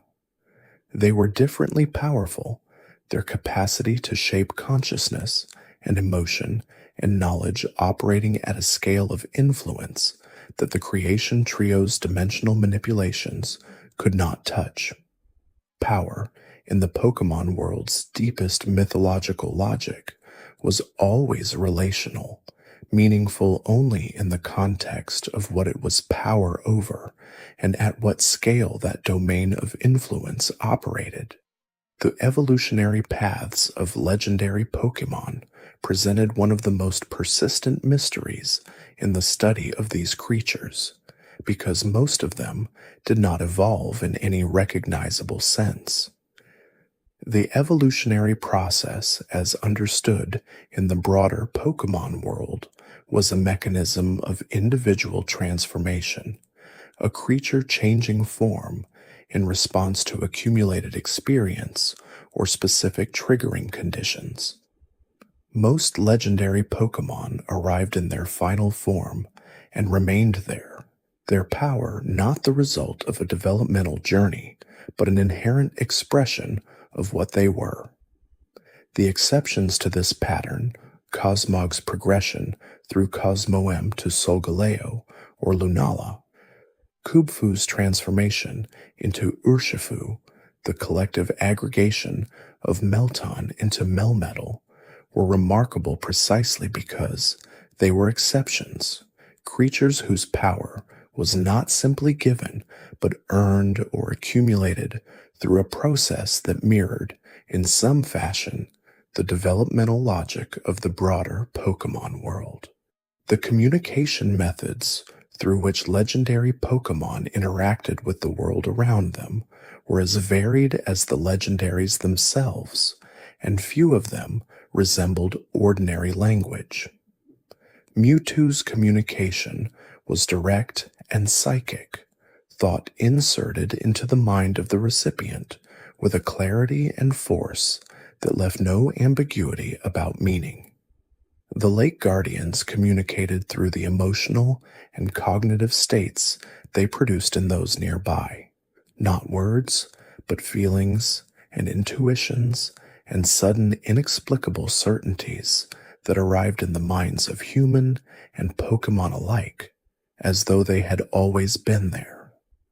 Zeegard communicated through the collective intelligence of its cellular components, a distributed awareness that expressed itself in the behavior of ecosystems rather than in any localized signal. The ancient texts that described legendary Pokémon communication consistently emphasized that the communication was experienced rather than received, not information transmitted from one point to another, but a shift in the state of the recipient that carried the legendary's meaning within it. The interdimensional travel capabilities of certain legendary Pokémon represented one of the most conceptually expansive aspects of the Pokémon world's mythology. Giratina's ability to move between the distortion world and the primary world was the most fully documented of these capabilities, but it was not unique. Solgaleo and Lunala served as the means by which passage between the primary world and the ultra-space became possible, their bodies functioning as living gateways through which the boundary between dimensions could be crossed.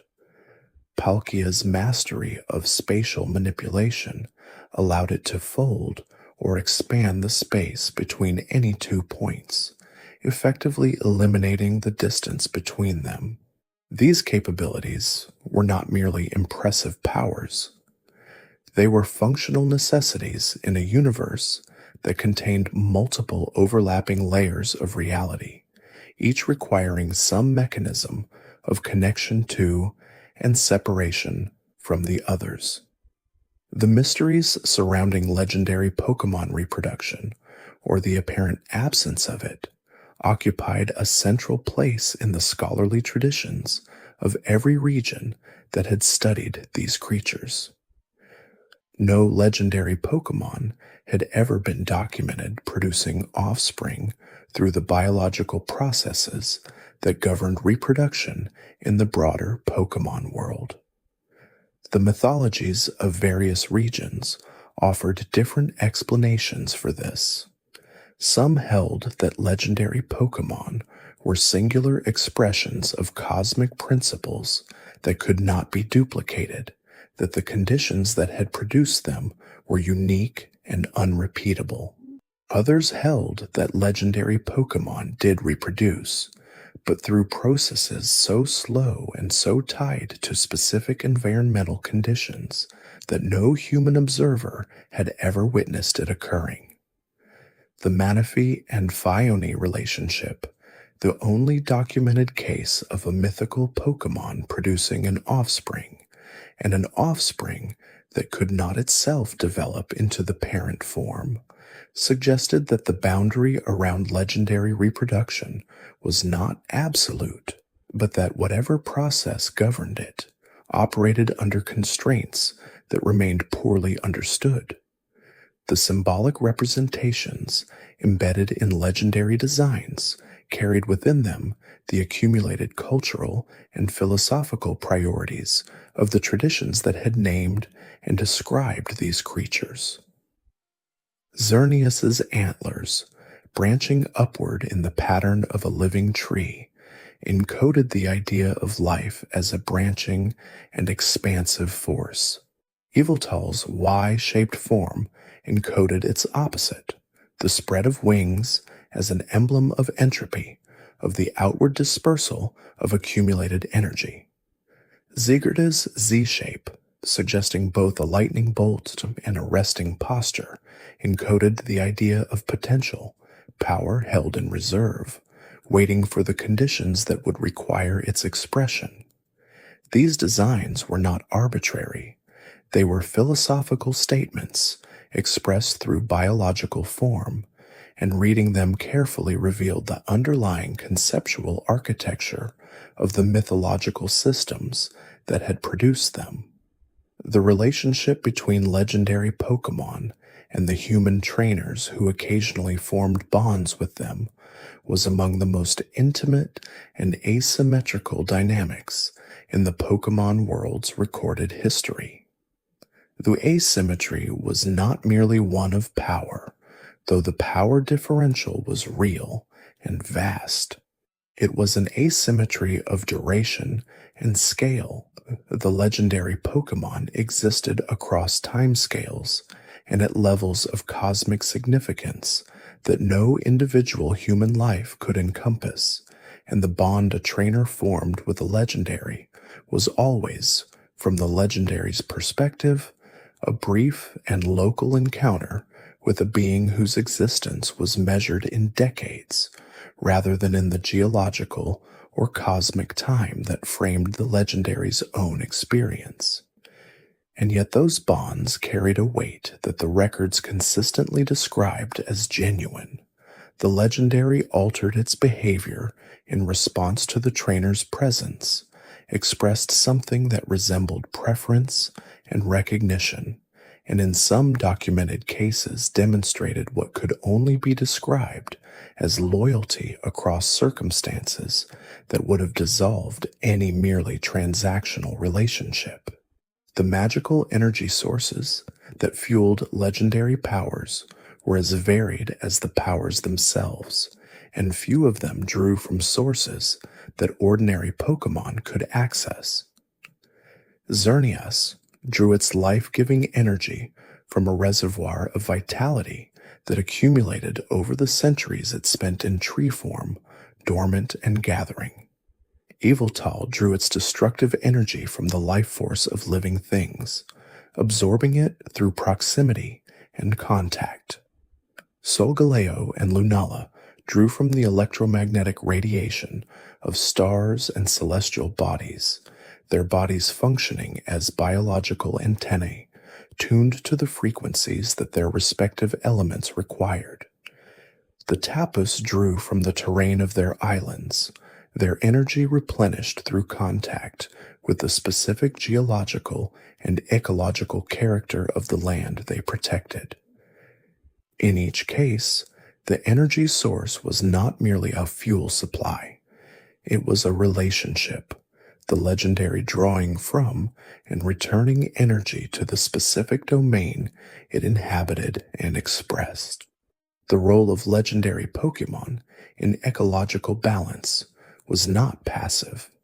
It was active and continuous, expressed through the daily and seasonal rhythms of the legendary's existence, rather than through dramatic interventions. Kyogre's movement through the ocean depths altered the circulation patterns of ocean currents, distributing nutrients and regulating temperatures across vast stretches of open water. Rayquaza's presence in the upper atmosphere maintained the ozone layer's integrity through some mechanism that researchers had never fully characterized, its body interacting with the chemistry of the stratosphere in ways that reduced the penetration of harmful radiation to the surface below.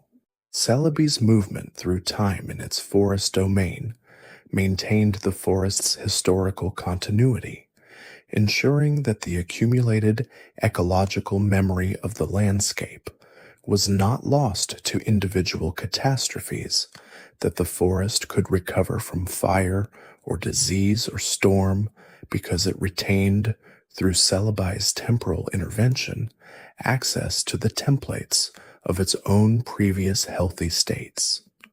The psychological characteristics of legendary Pokémon were as diverse as their elemental natures, and reducing them to a single profile would have misrepresented the genuine variety of inner lives these creatures appeared to possess. Mewtwo's psychology was perhaps the most extensively documented, a creature defined by its awareness of its own artificial origin, by the anger and isolation that awareness produced, and by the long and unresolved question of what it meant to be a being whose existence had been designed rather than natural. Darkray's psychology presented a different kind of complexity, a creature whose nature caused suffering to those around it involuntarily, who had internalized that involuntary harm as a reason for isolation, whose solitude was not chosen but imposed by the simple fact of what it was. Chrysalia's psychology expressed itself in the opposite direction, a creature whose nature produced comfort and healing, whose presence in the world was experienced by those nearby as a gift, and who seemed to understand that gift and to express it with something that resembled intentionality. The sensory perception abilities of legendary Pokémon extended far beyond the range accessible to ordinary creatures. Uxia's perception encompassed the total knowledge of any being it encountered, accessible in a single moment of contact. Mesprit's perception extended into the emotional states of all creatures within its domain, a continuous awareness of the effective landscape of its region that operated without effort and without limit. Arceus's perception, in the mythological accounts that described it, encompassed everything simultaneously, not as a sequence of perceptions, but as a single, undifferentiated awareness of all states and all events across all scales and all times. The legendary Pokémon at the cosmic end of the spectrum did not perceive the world the way a creature with eyes and ears perceived it. They were aware of the world the way a field is aware of the particles moving through it, not through observation, but through the disturbances that every event created in the medium of their own being.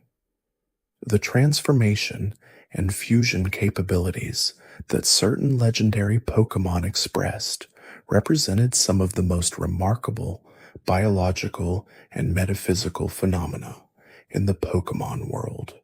Kyurem's ability to fuse with either Reshiram or Zekrom, drawing the other dragon into itself to create Black Kyurem or White Kyurem, was not merely a power enhancement. It was a restoration of a prior unity, a temporary reconstitution of the original dragon from which all three had emerged through a primordial separation.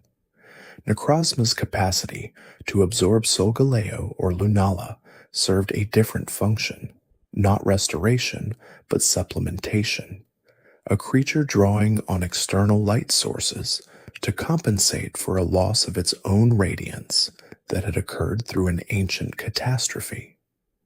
Calyrex's fusion with Glastrier or Spectrier restored a partnership that had once given the Crown Tundra its most productive era, the Sovereign and the Elemental Horse, together capable of what neither could accomplish alone.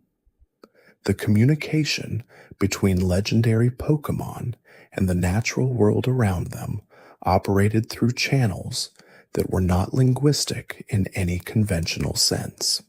Groudon did not speak to the tectonic plates it moved.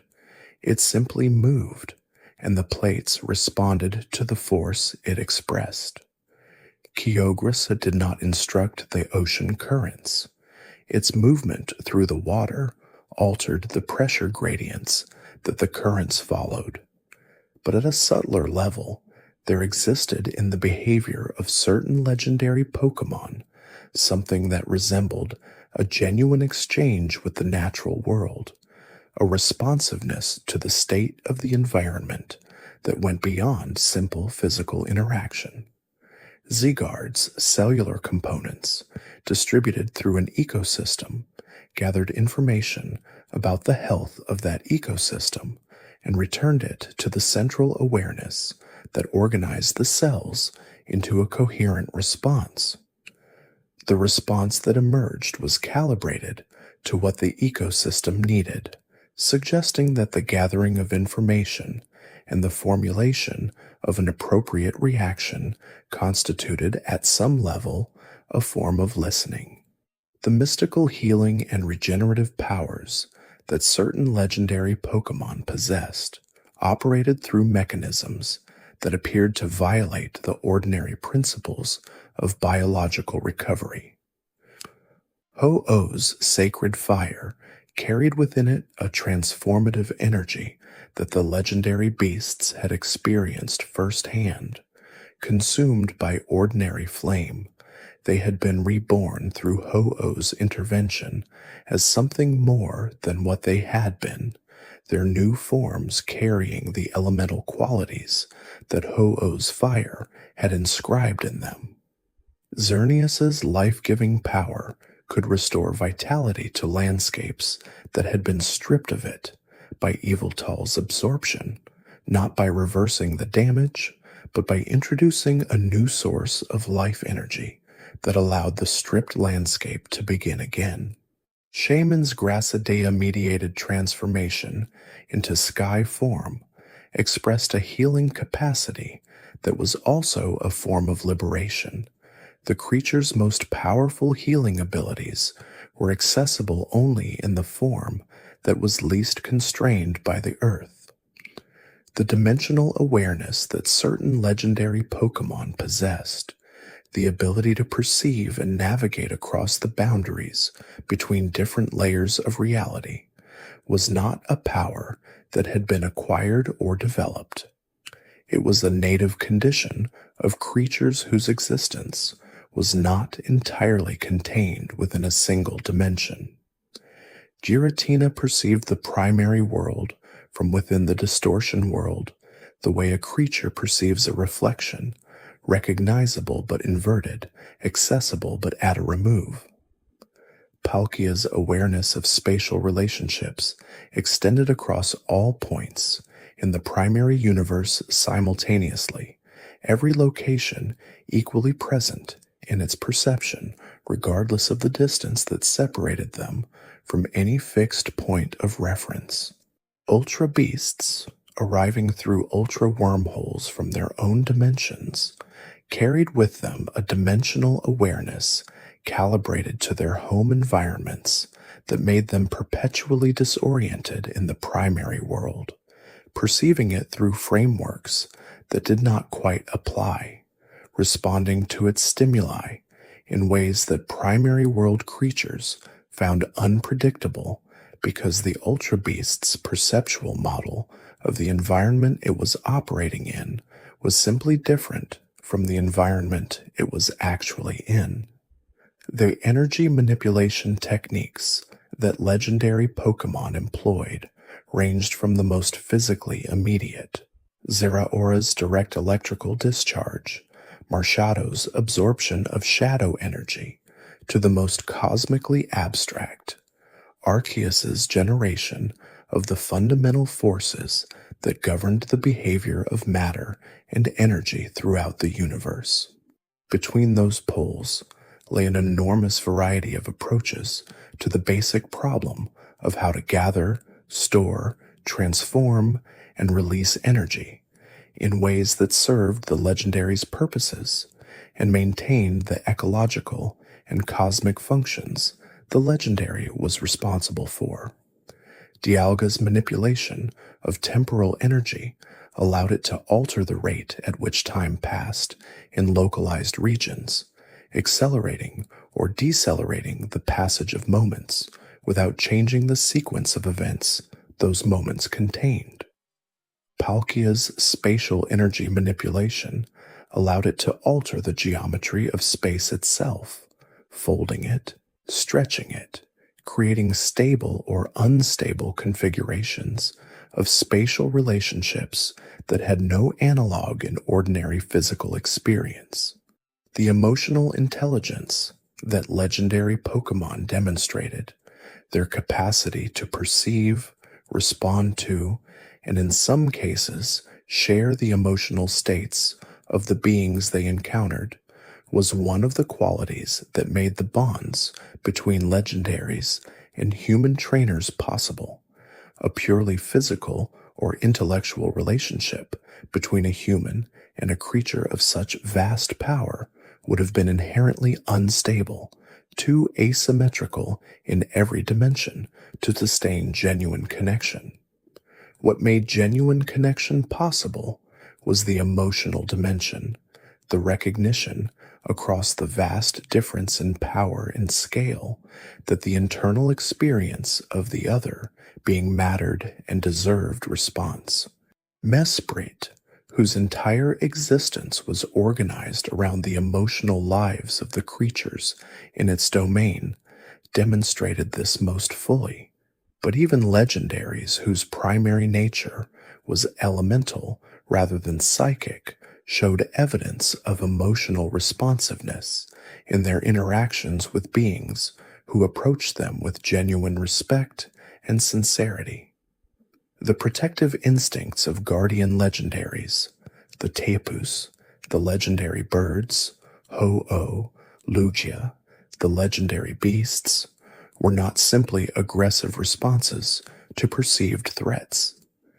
They were expressions of a relationship between the legendary and its domain that had the character of care. The tapus's willingness to intervene when the people of Alola faced genuine danger was not triggered by a mechanical threat response system. It arose from something that resembled affection, a long familiarity with the communities that had grown up in their island's shadows, a recognition of those communities as part of the domain that the tapus's existence was organized around protecting.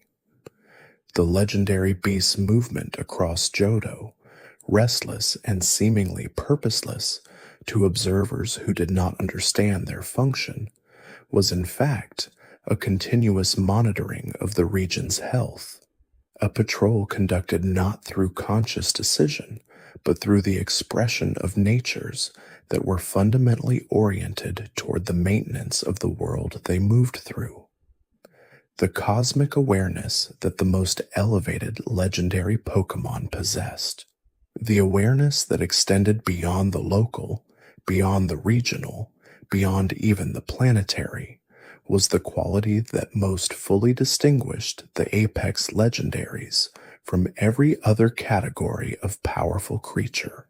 Arceus's awareness encompassed the entire created universe, every particle and every moment and every possible configuration of matter and energy, held in a single consciousness that was also, paradoxically, the source of the laws that governed what those configurations could be. The Lake Guardians, by contrast, possessed a cosmic awareness that was specifically bounded. They knew everything that could be known within their domain, and their knowledge of what lay beyond that domain was of the same order as a human's knowledge of the surface of a distant star, present in principle, inaccessible in practice. The gradation between these two poles, from the bounded and local awareness of regional legendaries to the unbounded and total awareness of the Creator, described the full range of consciousness that the Pokémon world's mythology held possible, and every legendary Pokémon occupied some specific position along that range, their awareness as much a part of their nature as their elemental power or their physical form. Elemental mastery among the legendary Pokémon did not function as a single concentrated force, but rather as a spectrum, a vast and layered arrangement of power distributed across every conceivable domain of nature. Fire and ice did not merely oppose each other in the mythologies that surrounded these creatures. They existed in a kind of dialogue, each defining the other's boundaries, each clarifying through contrast what the other truly was. Moltres carried flame, not as a weapon, but as a condition of being, its feathers radiating heat the way the sun radiates light, without intention, without pause, as a simple fact of existence. Articuno, by contrast, held cold as a kind of patience, a stillness so complete that the air around it thickened and quieted. Together and across the full family of legendary types, elemental mastery revealed itself, not as dominance over a single force, but as fluency in the language of that force, an understanding so deep that the boundary between the creature and the element it embodied had long since dissolved. The electric legendaries, Raikou, Zapdos, Zeraora, did not generate electricity so much as they existed within it, their bodies serving as living conduits between the charged upper atmosphere and the grounded earth below. The sound that preceded them was not thunder in any ordinary sense. It was a low, sustained pressure, the kind that settled into the chest before any visible lightning arrived.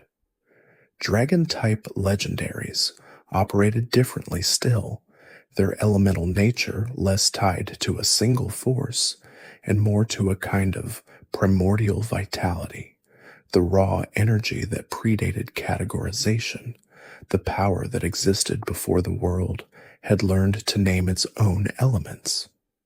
Rayquaza commanded the upper atmosphere not because it was built from wind or lightning alone, but because it had absorbed the sky itself over eons of solitary flight, until the distinction between the creature and its environment had become a matter of philosophy rather than biology. Across every generation and every region, the pattern persisted. Each legendary carried its element the way a river carries water, not as a possession, but as a medium through which it moved and through which it expressed whatever it was. The relationship between legendary Pokémon and natural phenomena extended well beyond simple elemental affinity.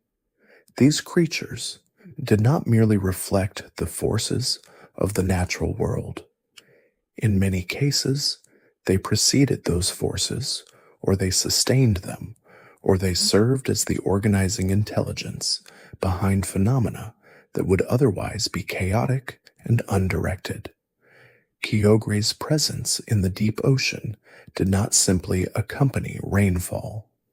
Ancient records suggested that rainfall in certain regions had been a consequence of Kyogre's movement, that the creature's passage through the deep had drawn moisture upward, seeded clouds, and shaped weather patterns across entire coastlines over spans of time that no human civilization had fully witnessed. Gruden's slow migration beneath the continental plates had by similar accounts determined where mountains rose and where valleys settled into the earth. Rayquaza's role in mediating between these two forces illustrated something precise about how legendary Pokémon related to natural phenomena at the largest scale. The creature did not impose calm, it restored proportion. The natural world, in its absence, had no mechanism for correcting the imbalance that arose when one force exceeded its domain.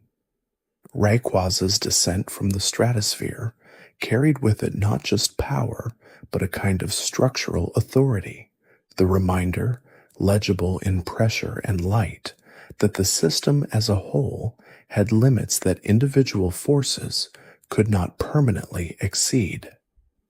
Suicune moved across water with a quality that witnesses described not as swimming, but as translation, as though the creature were converting itself into the surface of a lake and then reconstituting on the other side.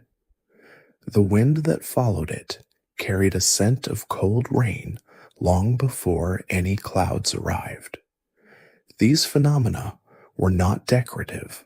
They were functional expressions of Suicune's role in the hydrological cycle, the creature's passage serving to purify and redistribute water in patterns that sustained the ecosystems it moved through.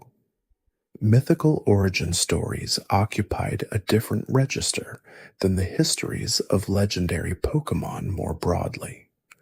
Where legendaries were often documented through observation, through the accounts of those who had witnessed their power or their presence, mythicals emerged from a layer of narrative that predated systematic record keeping entirely.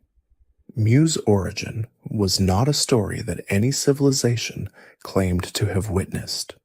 It was a story that civilizations had arrived at independently, across regions that had no contact with one another, as though the idea of a primordial ancestor had surfaced in the human imagination because it was true in some way that resisted direct verification.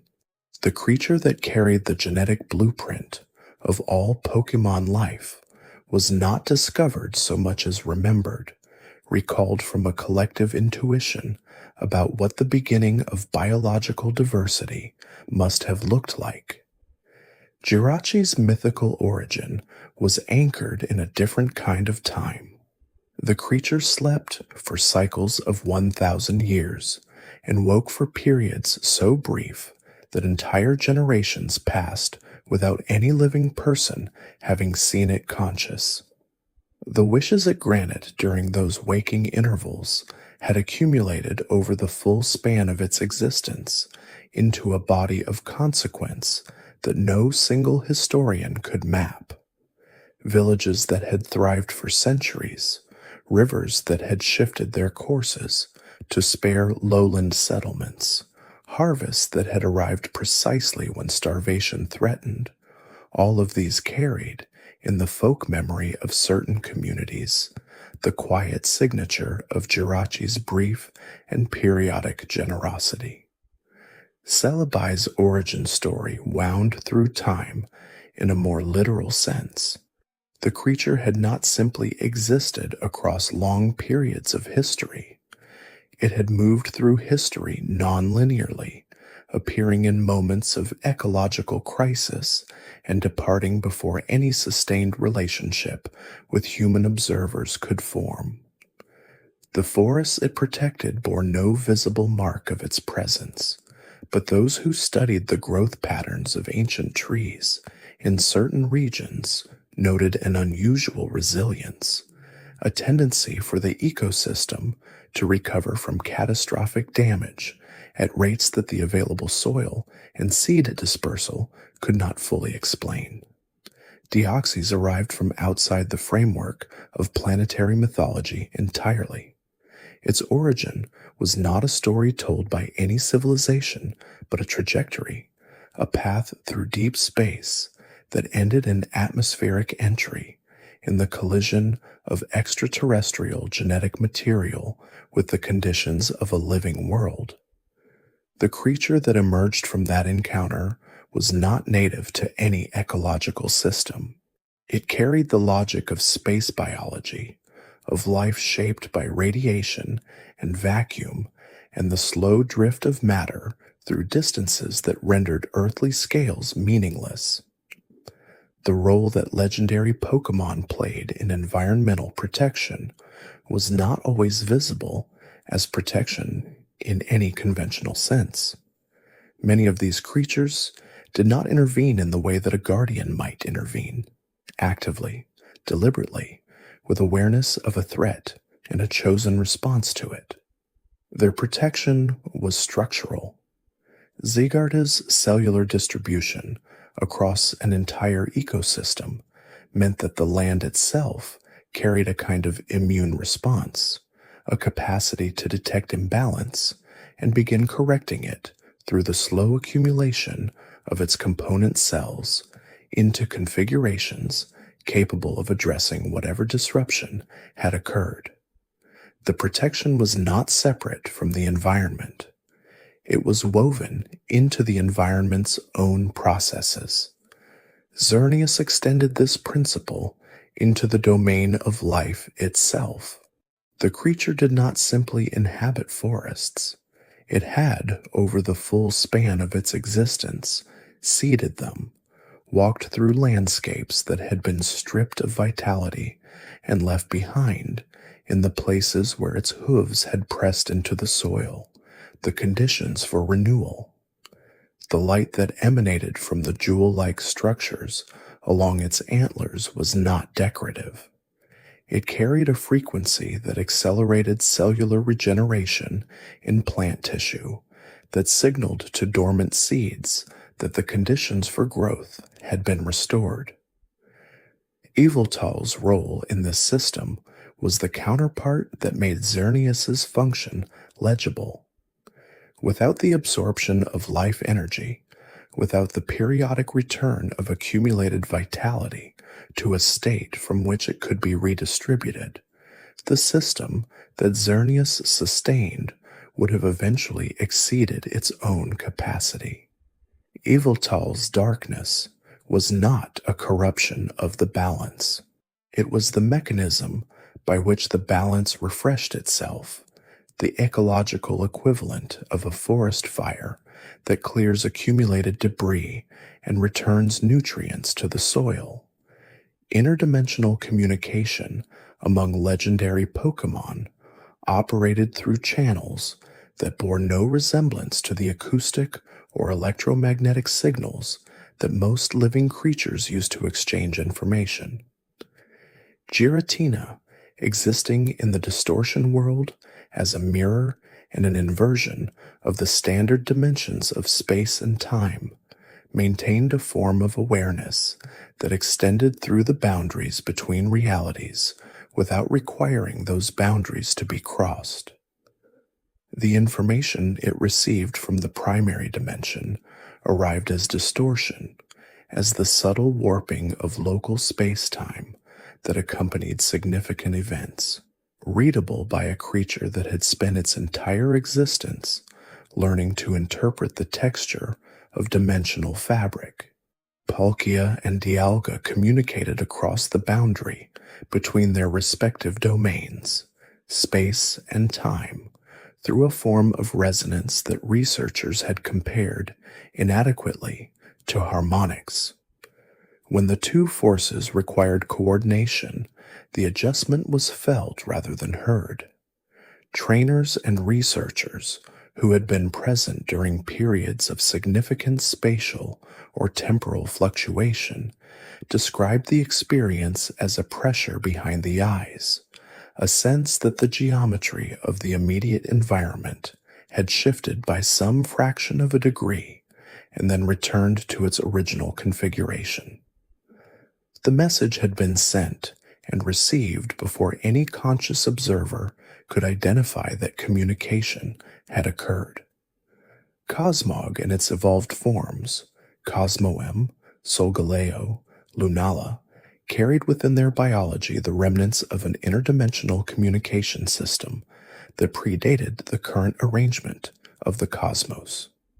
The ultra wormholes that Solgaleo and Lunala could generate were not merely passages. They were, in the understanding of those who had studied them most carefully, a form of address, a signal sent through the fabric of dimensional space that identified both the sender and the intended destination, opening a corridor precisely calibrated to connect two specific points across realities that would otherwise have no means of contact. Legendary Pokémon's sensory perception extended across ranges that had no equivalent in the biology of ordinary creatures. Uxie's awareness of knowledge, its capacity to perceive the memories and accumulated learning of any creature that met its gaze, was not a supernatural intrusion, but a natural extension of the creature's sensory apparatus, evolved across an existence devoted entirely to the accumulation and preservation of understanding. The information arrived not as language, but as texture, as the accumulated weight of experience rendered into something the creature could hold and examine without the distortion that linguistic translation would have introduced. Mesprit perceived emotion with a similar directness. The feelings of creatures in its vicinity arrived not as inference, not as the reading of facial expression or posture or vocal tone, but as direct sensory data, as immediate and unambiguous as the warmth of sunlight on skin. The creature had learned, over the long span of its existence at the bottom of Lake Verity, to hold that data without being overwhelmed by it, to receive the full emotional weight of everything living within its range of perception, and to remain stable enough to respond with the measured calm that its role required. Azelf's perception of willpower operated in a register that was perhaps the most difficult to describe, because willpower as a concept resisted the kind of precise sensory language that could be applied to temperature or light or sound. What Azelf perceived was closer to directionality, the orientation of a living creature's intention, the degree to which its actions were aligned with its deepest commitments. Creatures of strong will registered to Azelf as a kind of luminosity, a coherence of purpose that was perceptible even across the surface of a lake, even through the still and lightless water of a deep cavern. Magical energy generation among the legendary Pokémon followed patterns that reflected each creature's fundamental nature with a precision that made the relationship between form and function seem almost inevitable. Victini's generation of victory energy, a form of positive resonance, that it radiated outward and that those in its proximity absorbed without awareness, was not produced through any metabolic process that resembled conventional energy generation. The creature did not consume fuel and produce power. It existed in a state of perpetual energetic surplus, its body constituting something closer to a source than a generator, a point of origin from which a particular quality of energy continuously emerged without apparent depletion. Ho-Oh's sacred fire carried a generative dimension that distinguished it from ordinary combustion. The flame it produced did not merely release heat and light. It carried within its structure the potential for transformation, the capacity to alter the fundamental state of whatever it touched in ways that extended beyond the physical. The three beasts of Johto had been touched by that fire and had been reconstituted by it, their forms rebuilt from the wreckage of the brass tower into creatures that carried the memory of destruction and the fact of survival in equal measure. Arceus's energy generation occupied a scale that resisted comparison with any other legendary. The creature had not generated energy in response to a need or a purpose. It had generated the conditions under which energy itself became possible, had introduced into the void the organizing principles that allowed matter and force to exist in relation to each other rather than in isolation. The 1,000 arms of its legend were not arms in any literal sense. They were the 1,000 modes of engagement through which a being of that nature could interact with a reality it had itself produced. Transformation abilities among the legendary Pokémon ranged from the gradual and structural to the sudden and total. Shaman's transformation between its land form and its sky form illustrated the more responsive end of this spectrum. A change triggered by the presence of a Grassidea flower, by the warmth of sunlight, by conditions in the immediate environment that signaled a shift in the creature's mode of engagement with the world. The land form carried a quality of rootedness, of the patient attention that characterized a creature at rest within its ecological role. The sky form carried something lighter and more expansive, a quality of altitude and forward motion that expressed a different relationship to the same underlying nature. Kyurem's fusion abilities represented a more profound order of transformation, one that did not simply alter the creature's form, but reconstituted its fundamental identity by reintegrating elements that had been separated at the origin of the Tao trio. When Kyurem absorbed Reshiram, what resulted was not Kyurem augmented by Reshiram's fire. What resulted was a creature that expressed in a single form the full spectrum of what the original dragon had been before truth and ideals had separated into distinct principles. The cold that Kyurem carried was not merely an elemental property. It was the cold of incompleteness, the temperature of a being that had been waiting, across an immeasurable span of time, to become whole. Zygarda's cellular transformation followed a logic of accumulation rather than of sudden change. The creature existed, for most of its existence, as a distributed network of individual cells, each cell carrying only a fraction of the full creature's awareness and capacity, but each contributing to a collective intelligence that monitored the health of the ecosystem with a thoroughness that no centralized consciousness could have achieved. As ecological damage accumulated beyond certain thresholds, the cells began to converge, drawn together by the urgency of the imbalance they collectively perceived, assembling first into the serpentine form that expressed partial capacity, and then, when the threat demanded it, into the complete form that represented the full expression of Zygarde's protective function.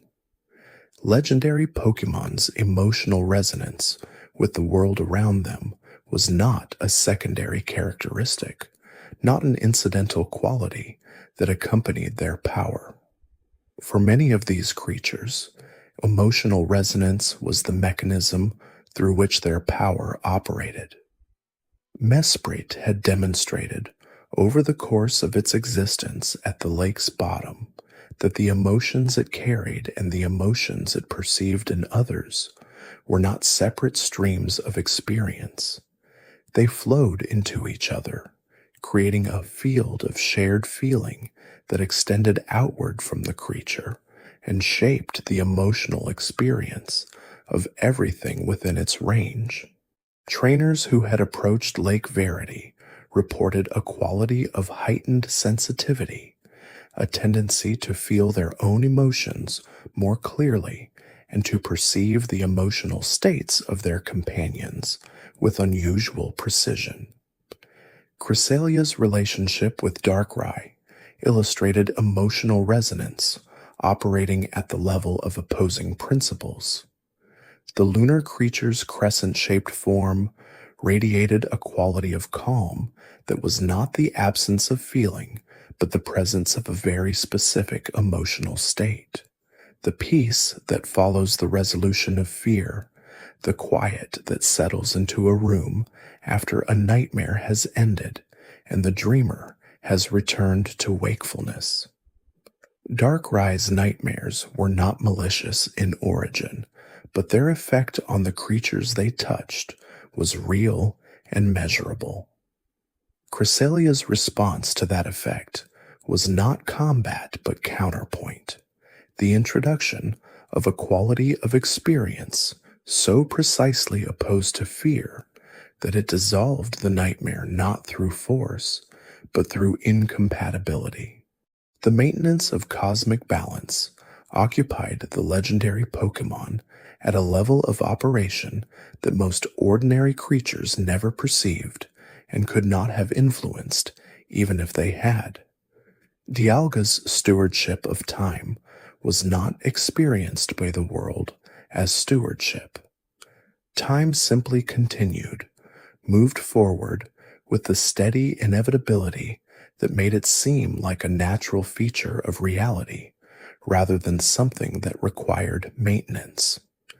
The possibility of its disruption, the evidence of what occurred when temporal stability failed, had been witnessed only in the most extreme circumstances, when the forces that threatened Dialga's domain had grown powerful enough to make the fabric of time itself perceptible as a fabric, as something that could fray, that could be pulled in contradictory directions, that could in principle fail. Palkia's maintenance of spatial integrity operated with similar invisibility. The dimensions of the physical world, the distances between objects, the consistency of geometric relationships, the reliability of the physical laws that governed how matter interacted with space, all of these persisted because Palkia's existence provided the organizing principle around which spatial reality cohered. In the rare events when that coherence had been threatened, the consequences had been immediate and disorienting. Spaces that folded back on themselves, distances that expanded or contracted without warning, the fundamental geometry of the physical world becoming temporarily unreliable. Arceus held the balance, not between specific opposing forces, but between the entire system, the full arrangement of creation's elements in their proper relationship with one another. The creature's capacity to assume the properties of any type, to embody any elemental principle through the plates it carried, was not a display of versatility. It was the expression of a nature so foundational that it preceded the distinctions between types, a nature that had produced those distinctions by differentiating itself into the specific forces that the world required. Elemental power interactions among the legendary Pokémon produced effects that exceeded what any individual element could have generated alone. The convergence of Groudon's earth-shaping capacity with Kyogre's ocean-creating force had, in the ancient conflicts between them, produced geological events of a scale that rivaled the planet's own tectonic processes. The land that rose where Groudon pressed upward met the water that Kyogre drew inward, and at their boundary, the conditions for entirely new ecosystems emerged.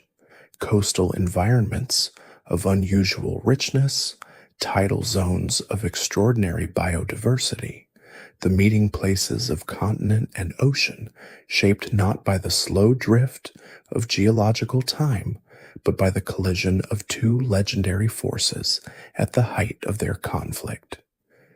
The interaction between Reshiram's fire and Zekrom's electricity was less a collision than a conversation. Two forms of energy that shared a common origin in the original dragon's unified nature, and that when brought into proximity, produced between them a field of combined force that expressed something closer to the original whole than either could achieve alone. Researchers who had studied the Tau Trio's mythology noted that the ancient texts did not describe Reshiram and Zekrom as enemies. They described them as separated halves, each incomplete, each carrying the absence of the other as a structural fact of their existence.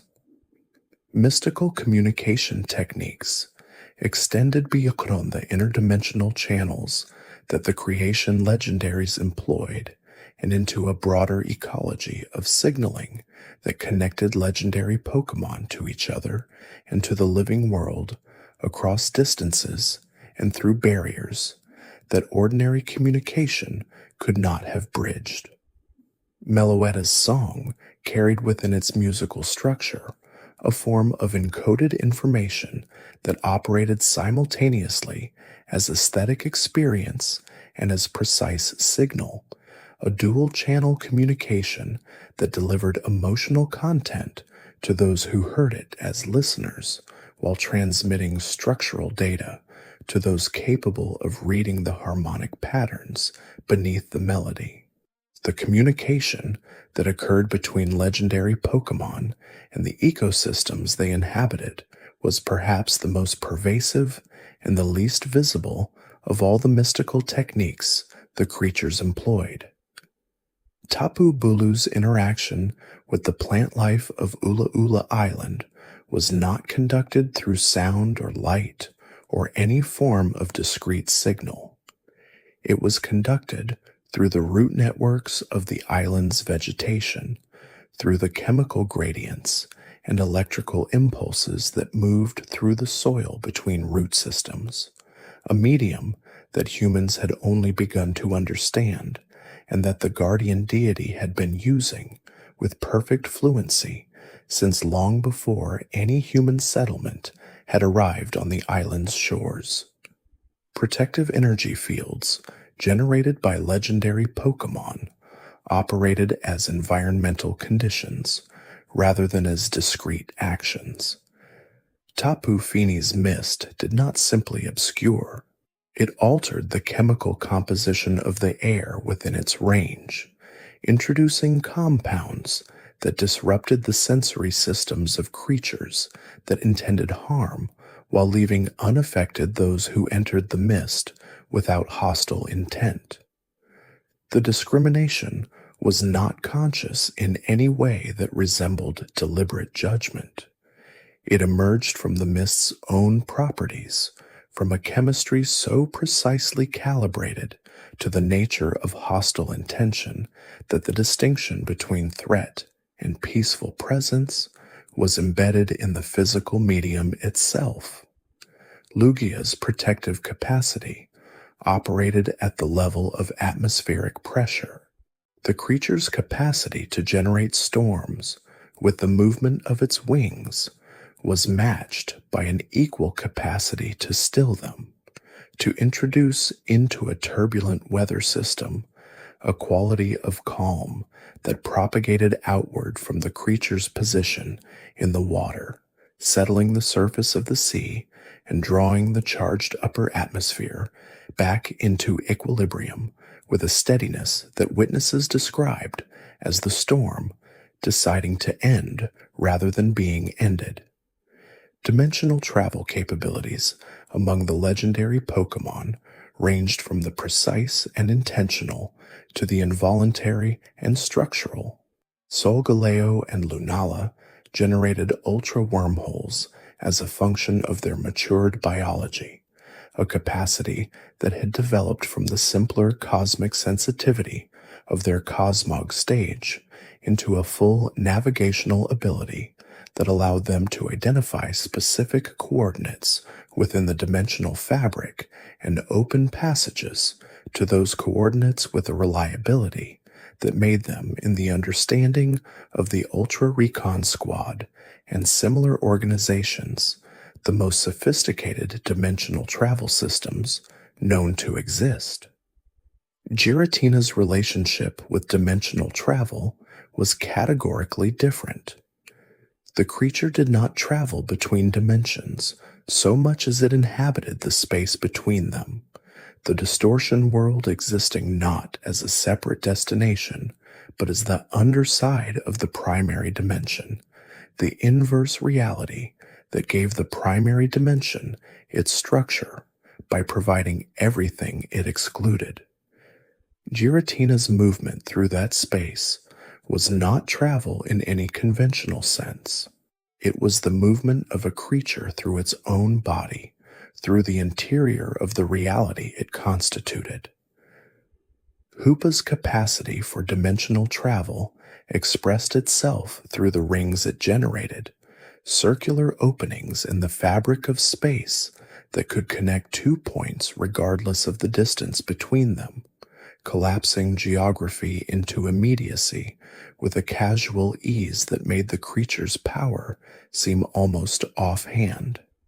The unbound form that Hoopa assumed when its full power was released revealed the depth beneath that ease, a being of immense dimensional authority whose restraint in its confined form was not a limitation imposed from outside but a choice maintained over time to remain within a scale of operation that the world around it could accommodate. Natural harmony preservation, as practiced by the legendary Pokémon most directly associated with ecological balance, was a continuous and often imperceptible process. Celebi's work in the forests it protected manifested not as dramatic intervention, but as a quality of resilience that accumulated gradually over the full span of the creature's presence. Trees in Celebi's forests recovered from storm damage faster than ecological models predicted. Invasive species found the conditions for establishment subtly hostile in ways that resisted identification. The water table in regions where Celebi had lingered maintained stability through periods of drought that should, by all available evidence, have drawn it down significantly. Shaymin's transformation of barren land illustrated natural harmony preservation at its most visible. The creature carried within the flower-like structures of its body a capacity for atmospheric purification that operated on a scale disproportionate to its small physical form. The grassidea flowers that bloomed in its wake were not simply beautiful. They were the visible expression of a chemical process that had cleared pollutants from the soil and the air, that had restored the conditions necessary for broader ecological recovery, that had left behind in the places Shaymin had rested a foundation on which the full complexity of a living ecosystem could rebuild itself. Magical energy absorption among the legendary Pokémon served functions that ranged from simple sustenance to the active neutralization of environmental threat. Yveltal's absorption of life energy was the most dramatic example, a process that, at its full expression, drew the vitality from everything within the creature's range, converting accumulated life force into a reserve that would eventually be redistributed through the ecological cycle that Cernius sustained. The absorption was not predatory in any moral sense. It was metabolic, as natural to Yveltal's existence as photosynthesis was to a plant. Rayquaza's absorption of meteoric particles and atmospheric energy through the cells lining its body represented a different order of absorption, one that sustained the creature across its entire existence in the stratosphere, far from any food source that conventional biology could have provided. The meteor showers that Rayquaza consumed were not simply fuel. They carried within them extraterrestrial compounds that the creature had metabolized over millions of years into the delta stream ability that surrounded it, the localized atmospheric field that maintained ideal conditions for its continued existence, regardless of the weather patterns below. Legendary Pokémon's collective consciousness was not a feature of all legendary groups equally. Among the Tapus, the 4 guardian deities of Alola maintained an awareness of each other's states that functioned less like telepathy and more like the distributed awareness of a single organism's different limbs. Each Tapu perceived its own island with complete clarity and its neighboring islands with a sensitivity that diminished with distance, but never entirely disappeared. When one island's ecological balance was threatened, the resonance of that threat propagated through the collective field the 4 guardians maintained, arriving at the awareness of the others as a change in the quality of the connection. a subtle shift in the texture of the shared consciousness that carried without language all the information necessary for a coordinated response. Among the legendary beasts of Johto, the collective awareness was structured differently, less like a single distributed organism and more like three individuals who had shared an origin experience so profound that it had created between them a permanent channel of recognition. Raikou, Entei, and Suicune did not coordinate their movements across the Johto region in any way that suggested active communication. But their territories and the ecological conditions they maintained within those territories formed together a system of complementary coverage that no single creature could have achieved, and that suggested, to those who mapped it carefully, the operation of a shared understanding that transcended individual awareness. Evolutionary potential among the legendary Pokémon expressed itself in forms that often had no parallel in the evolutionary patterns of ordinary species. The transformation of Cosmog into Cosmoem and then into either Solgaleo or Lunala, depending on conditions that researchers had only partially identified, illustrated an evolutionary pathway that operated through cosmic resonance rather than through the biological pressures that shaped ordinary evolution.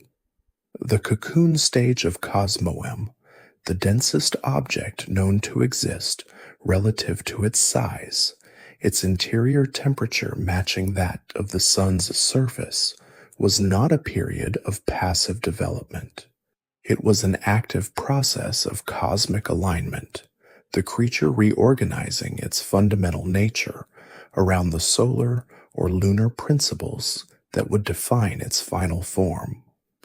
Magnezon's evolutionary trajectory illustrated how the relationship between legendary potential and technological context could shape the expression of a creature's innate capacity.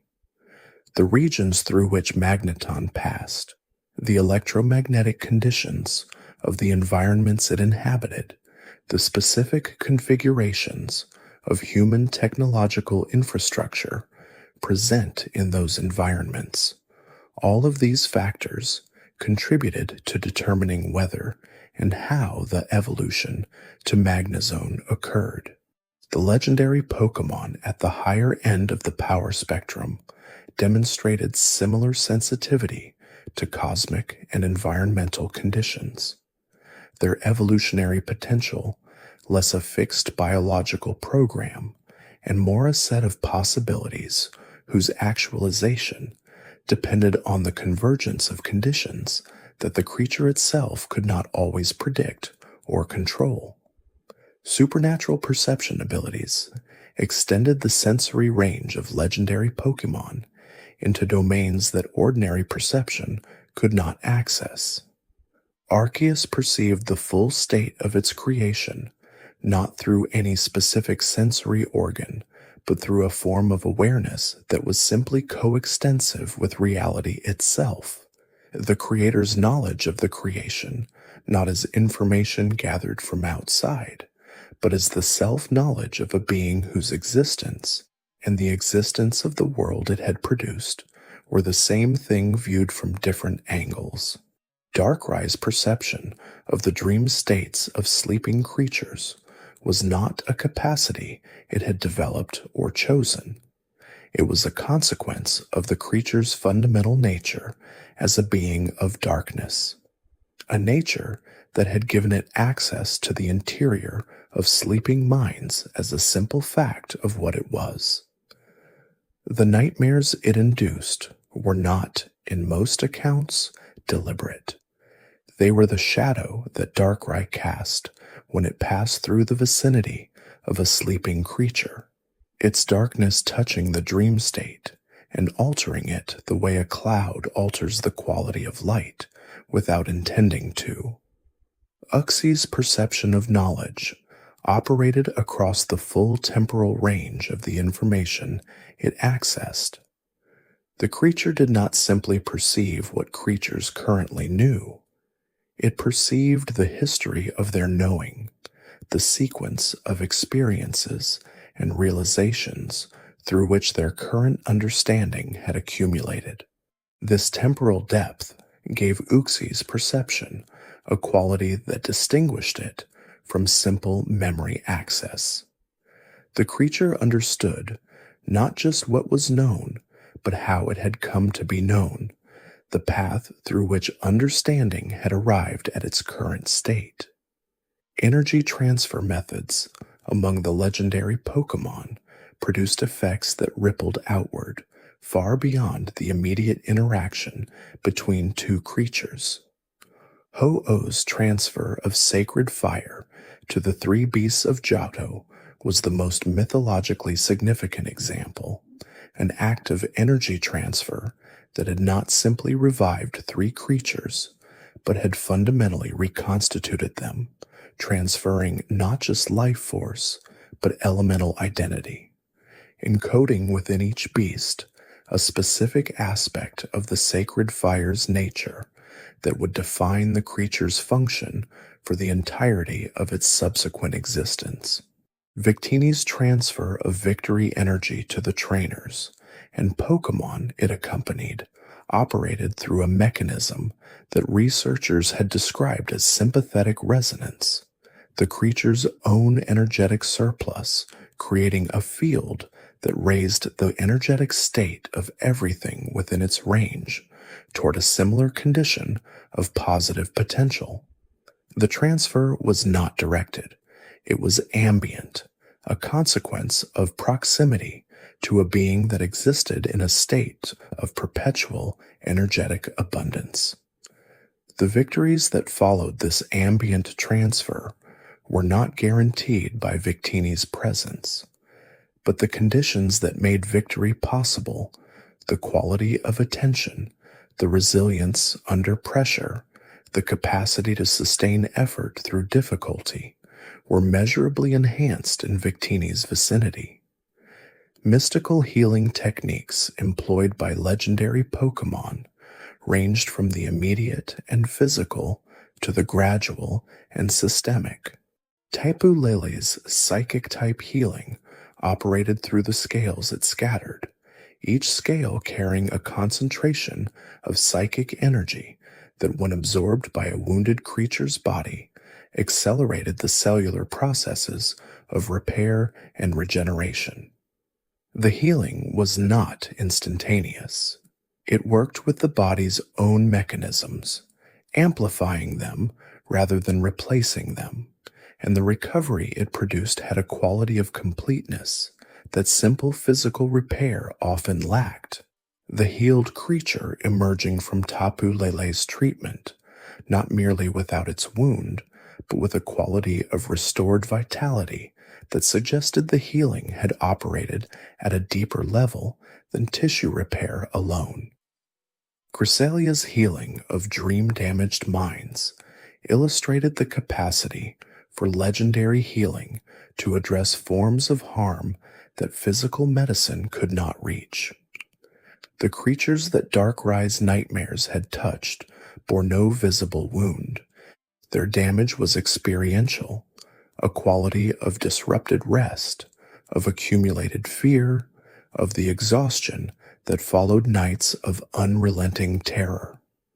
Chrysalia's healing addressed this damage at the level of the dream state itself, entering the sleeping mind and introducing the quality of calm that Darkrai's darkness had displaced, restoring the architecture of peaceful sleep not through any physical intervention, but through the direct introduction of its own nature into the dreaming mind's experience.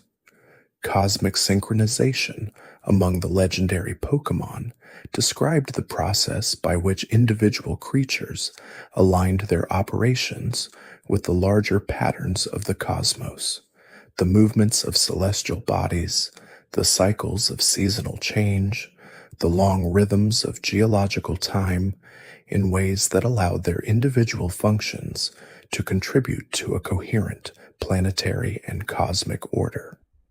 Solgaleo's activity patterns synchronized with solar cycles in ways that went beyond simple photosensitivity. The creature's capacity to generate ultra wormholes was influenced by the position of the sun, the intensity of solar radiation, the specific qualities of light at different points in the solar year, a synchronization so precise that researchers had been able to predict with some reliability the periods of Solgaleo's greatest dimensional activity based on solar observations alone. Lunala's synchronization with lunar cycles operated with equal precision. The creature's power fluctuated with the phases of the moon in a pattern that reflected not simply the amount of moonlight available, but the gravitational relationship between the moon and the planet, the tidal forces that moved through the ocean, and the atmosphere and the crust of the earth, all of which Lunala's biology had learned over the full span of its evolution to read and to use as a source of temporal orientation. Elemental equilibrium maintenance required among the legendary Pokémon most directly responsible for it, a form of continuous attention that never entirely rested. The weather trio of Hoenn maintained equilibrium not through active intervention in every atmospheric event, but through a kind of presence that the atmosphere itself responded to, Rayquaza's existence in the stratosphere constituting a form of environmental information that the systems below incorporated into their own dynamics. The storms that Kyogre could generate and the droughts that Groudon could impose were held within certain limits, not because either creature was prevented from expressing its full power, but because Rayquaza's presence in the system made the cost of unlimited expression too high for either to sustain indefinitely. The elemental equilibrium maintained by the legendary birds of Kanto operated at a regional scale, each bird's elemental nature defining the character of its territory and the territories between them, serving as zones of transition where the three elemental principles met and moderated each other. The balance was not static. It oscillated, as all living systems do, between states of relative dominance and relative recession, each bird's influence waxing and waning with the seasons and with the larger cycles of atmospheric and oceanic circulation that its elemental nature both reflected and influenced.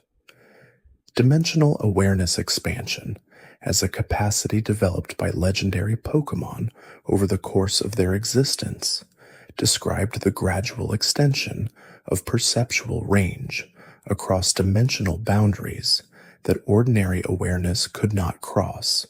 Giratina's dimensional awareness had expanded over the full span of its existence in the distortion world to encompass a perception of the primary dimension that was in some ways more complete than the perception available to creatures living within it.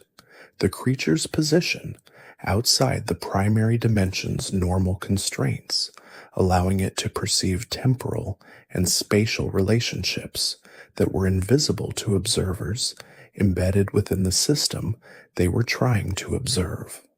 Hoopa's dimensional awareness had developed along a different axis, less toward comprehensive perception and more toward precise navigational knowledge of the dimensional fabric's topology. The creature knew where things were across dimensional space with a specificity that made its ring portals possible, not simply the ability to open a passage between dimensions, but the ability to open a passage between two precise points, to connect a specific location in one reality with a specific location in another, with an accuracy that implied a form of dimensional cartography far more detailed than anything human researchers had managed to construct. Magical resonance patterns generated by legendary Pokémon persisted in the environments they inhabited long after the creatures themselves had moved on. The locations associated with legendary habitation, the peaks where the legendary birds roosted, the lakes where the lake guardians rested, the ocean depths where Kyogre moved in its slow migrations, all carried a quality of residual energy that sensitive creatures and instruments could detect. This residual resonance was not simply the lingering warmth of a creature's passage. It was a structural modification of the environment's own energetic properties, a change in the baseline conditions of the location that persisted because the legendary's presence had altered at a fundamental level the way energy moved through that place. The resonance patterns left by Arceus's original act of creation were, in this sense, the most pervasive and the most foundational of all legendary resonances, the organizing principles of reality itself constituting the permanent trace of a creative act so total that it had left its signature not in any specific location, but in the structure of existence as a whole. Every interaction between matter and energy, every relationship between space and time, every instance of a Pokémon expressing the elemental nature that defined its type, all of these carried within them the resonance of the original creative event, the signature of a being whose act of creation had become indistinguishable from the reality it had produced. Protective energy generation, in its most sustained expressions, produced environmental conditions that persisted across timescales that dwarfed the span of any individual civilization. The protective fields maintained by the tapus around their respective islands had shaped the ecological development of those islands over periods long enough that the distinction between the guardian's protection and the island's natural characteristics had become impossible to draw. Tapu Koko's electrical field had influenced the evolution of a lowland species in ways that researchers were only beginning to document. The persistent low-level electrical environment having created selection pressures that favored certain biological configurations and disfavored others, producing a fauna subtly but measurably different from what would have developed in the absence of the Guardian's continuous presence. Legendary Pokémon's universal connections, the threads of relationship and influence that extended outward from each legendary creature into the broader fabric of existence, formed in aggregate a network of interaction so complex and so pervasive that it constituted, in the understanding of those who had studied it most carefully, a form of planetary intelligence. No single legendary was aware of the full network. No single legendary needed to be. Each operated within its own domain with the depth of attention that its role required, and the connections between domains were maintained not through central coordination, but through the overlapping and mutually reinforcing nature of the individual functions that each legendary performed. The connection between Xerneas and Yveltal illustrated this network principle at the level of a single complementary pair. Neither creature was aware of the other's operations in any continuous or detailed way, but the cycle they sustained together, the generation and absorption of life energy, the creation and redistribution of vitality across the ecosystem, operated with a coherence that suggested coordination, even though the coordination was structural rather than communicative. The two creatures were connected not through any channel of active communication, but through the shared system they both served, the ecological cycle that required both of them to function as it was designed to function. Mystical transformation processes, at their deepest level, described not simply the alteration of a legendary Pokemon's form, but the reorganization of its fundamental relationship with the principles it embodied. Necrozma's absorption of Solgaleo, or Lunala, to assume its Duskmane or Dawnwing's forms, was not simply a fusion of two creatures' power. It was the temporary reconstitution of a relationship between light and the forms that light takes, the prism returning to wholeness by reabsorbing the specific wavelengths of light that its own fracturing had previously released.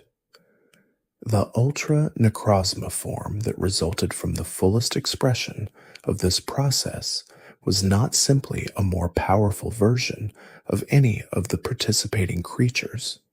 It was the expression of light itself at a level of purity and intensity that the component creatures could not have achieved individually. The transformation of Groudon and Kyogre into their primal forms through primal reversion illustrated a different order of mystical transformation, one oriented not toward integration, but toward the recovery of an original state. The primal forms were not more evolved versions of the creatures.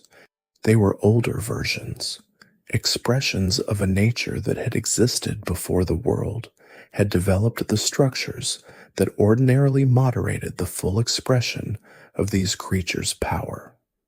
In their primal states, Groudon and Kyogre did not simply become stronger. They became more purely themselves, more completely the elemental forces they represented, less mediated by the ecological context that their ordinary forms had learned over long ages to inhabit with some degree of restraint. Cosmic energy manipulation, as practiced by the legendary Pokémon at the highest levels of the power hierarchy, operated through mechanisms that blurred the boundary between the manipulation of energy and the manipulation of the fundamental conditions that made energy possible. Arceus's capacity to alter the properties of reality through the plates it carried was not simply the direction of existing energy toward specific ends. It was the temporary reorganization of the principles that determined how energy behaved in the first place. The introduction of new rules into the local operation of physical law, rules that persisted for as long as the plate's influence was maintained, and that dissolved when that influence was withdrawn, leaving the world exactly as it had been before, as though the alteration had never occurred. Dialga's manipulation of temporal energy expressed itself through a capacity to accelerate, decelerate, or reverse the flow of time within a defined region, not the global reversal of time's direction, which would have consequences too vast to be intentional, but the precise local adjustment of temporal flow that allowed the creature to address specific threats without disrupting the broader continuity of the timeline. The energy required for this manipulation was drawn from the creature's own reserves, reserves that replenished themselves through Dialga's continuous existence within the flow of time, the creature's metabolism, and the metabolism of time itself having become, over the full span of its existence, effectively the same process. In the quiet that settles over all of this, over the full expanse of legendary Pokémon lore, from the first stirring of Arceus in the void to the guardian deities maintaining their island watch, from the temporal corridors that Dialga navigates to the dream states that Chrysalia restores to peace. What remains is not a catalog of powers or a taxonomy of types. What remains is a sense of proportion, a sense of how large the system is and how precisely each element within it has been fitted to the role it performs. The significance of legendary Pokémon, considered across the full scope of what they are and what they do, lay not in their individual magnificence, though that magnificence was real and measurable, but in the relationships between them. Each legendary defined its domain most clearly in relation to the domains that bordered it. Each elemental principle clarified its own nature most fully in the presence of the principles it complemented or opposed. The fire that Reshiram carried was most itself in the presence of Zekrom's electricity. The ice that Articuno embodied was most itself in the presence of Moltres' flame. The life that Cernaeus generated was most itself in the presence of Eviltal's capacity for absorption. This was not a weakness in the system. It was the system's central design, the recognition that no single principle, however powerful, could sustain a world alone. The world that the legendary Pokémon inhabited, and that many of them had in some sense created or organized or protected across the full span of geological and cosmic time, persisted as a living expression of their collective function. Every mountain range bore the memory of Grudon's passage. Every deep ocean trench held the echo of Kyogre's motion. Every forest that had recovered from catastrophic damage carried within its root systems the residual signature of Celebai's care. Every clear lake reflected in its stillness something of the quiet that the lake guardians had maintained at its bottom since before human civilization had arrived to name them. What remained unresolved was not a problem.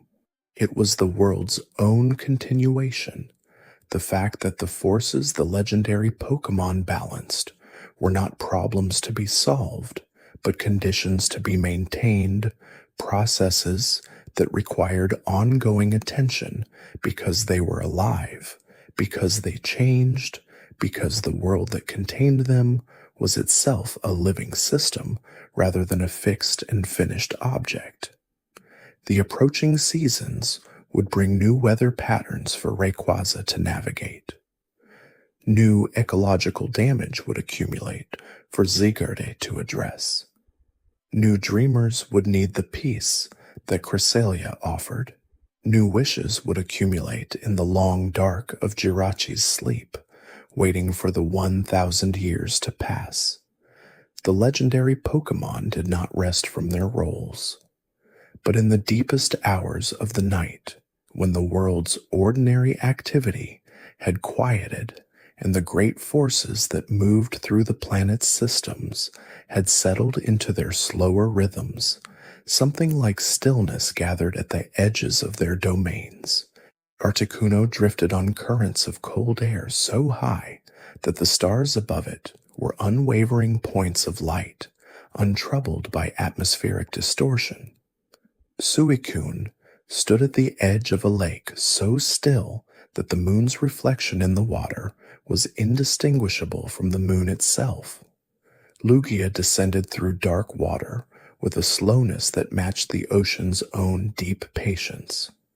Arceus, if it rested at all, rested in the way that a creator rests, not through the absence of awareness, but through the quiet satisfaction of a system continuing to function, of a world that had not yet stopped becoming what it was meant to be.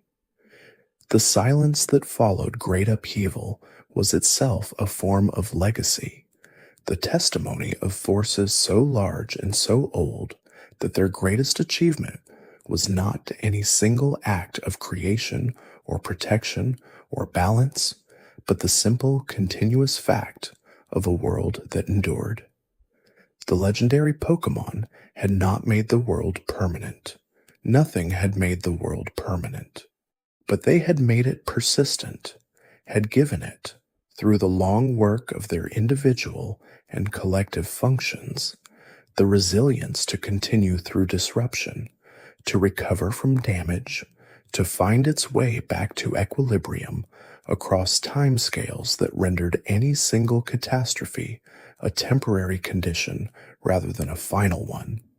And in that persistence, quiet and vast and still continuing, the full significance of legendary Pokémon found its most honest expression, not in the thunder of Zapdos above a storm-lit peak, not in the sacred fire of Ho-Oh crossing a broken sky, not in the dimensional corridors that Solgaleo opened between realities, but in the world that all of these together had made possible, a world still breathing, a world still becoming, a world that held in every mountain and every ocean and every forest and every dreaming mind within it the accumulated work of creatures whose existence had been, from the very beginning, an act of care so large that it had become indistinguishable from the world itself.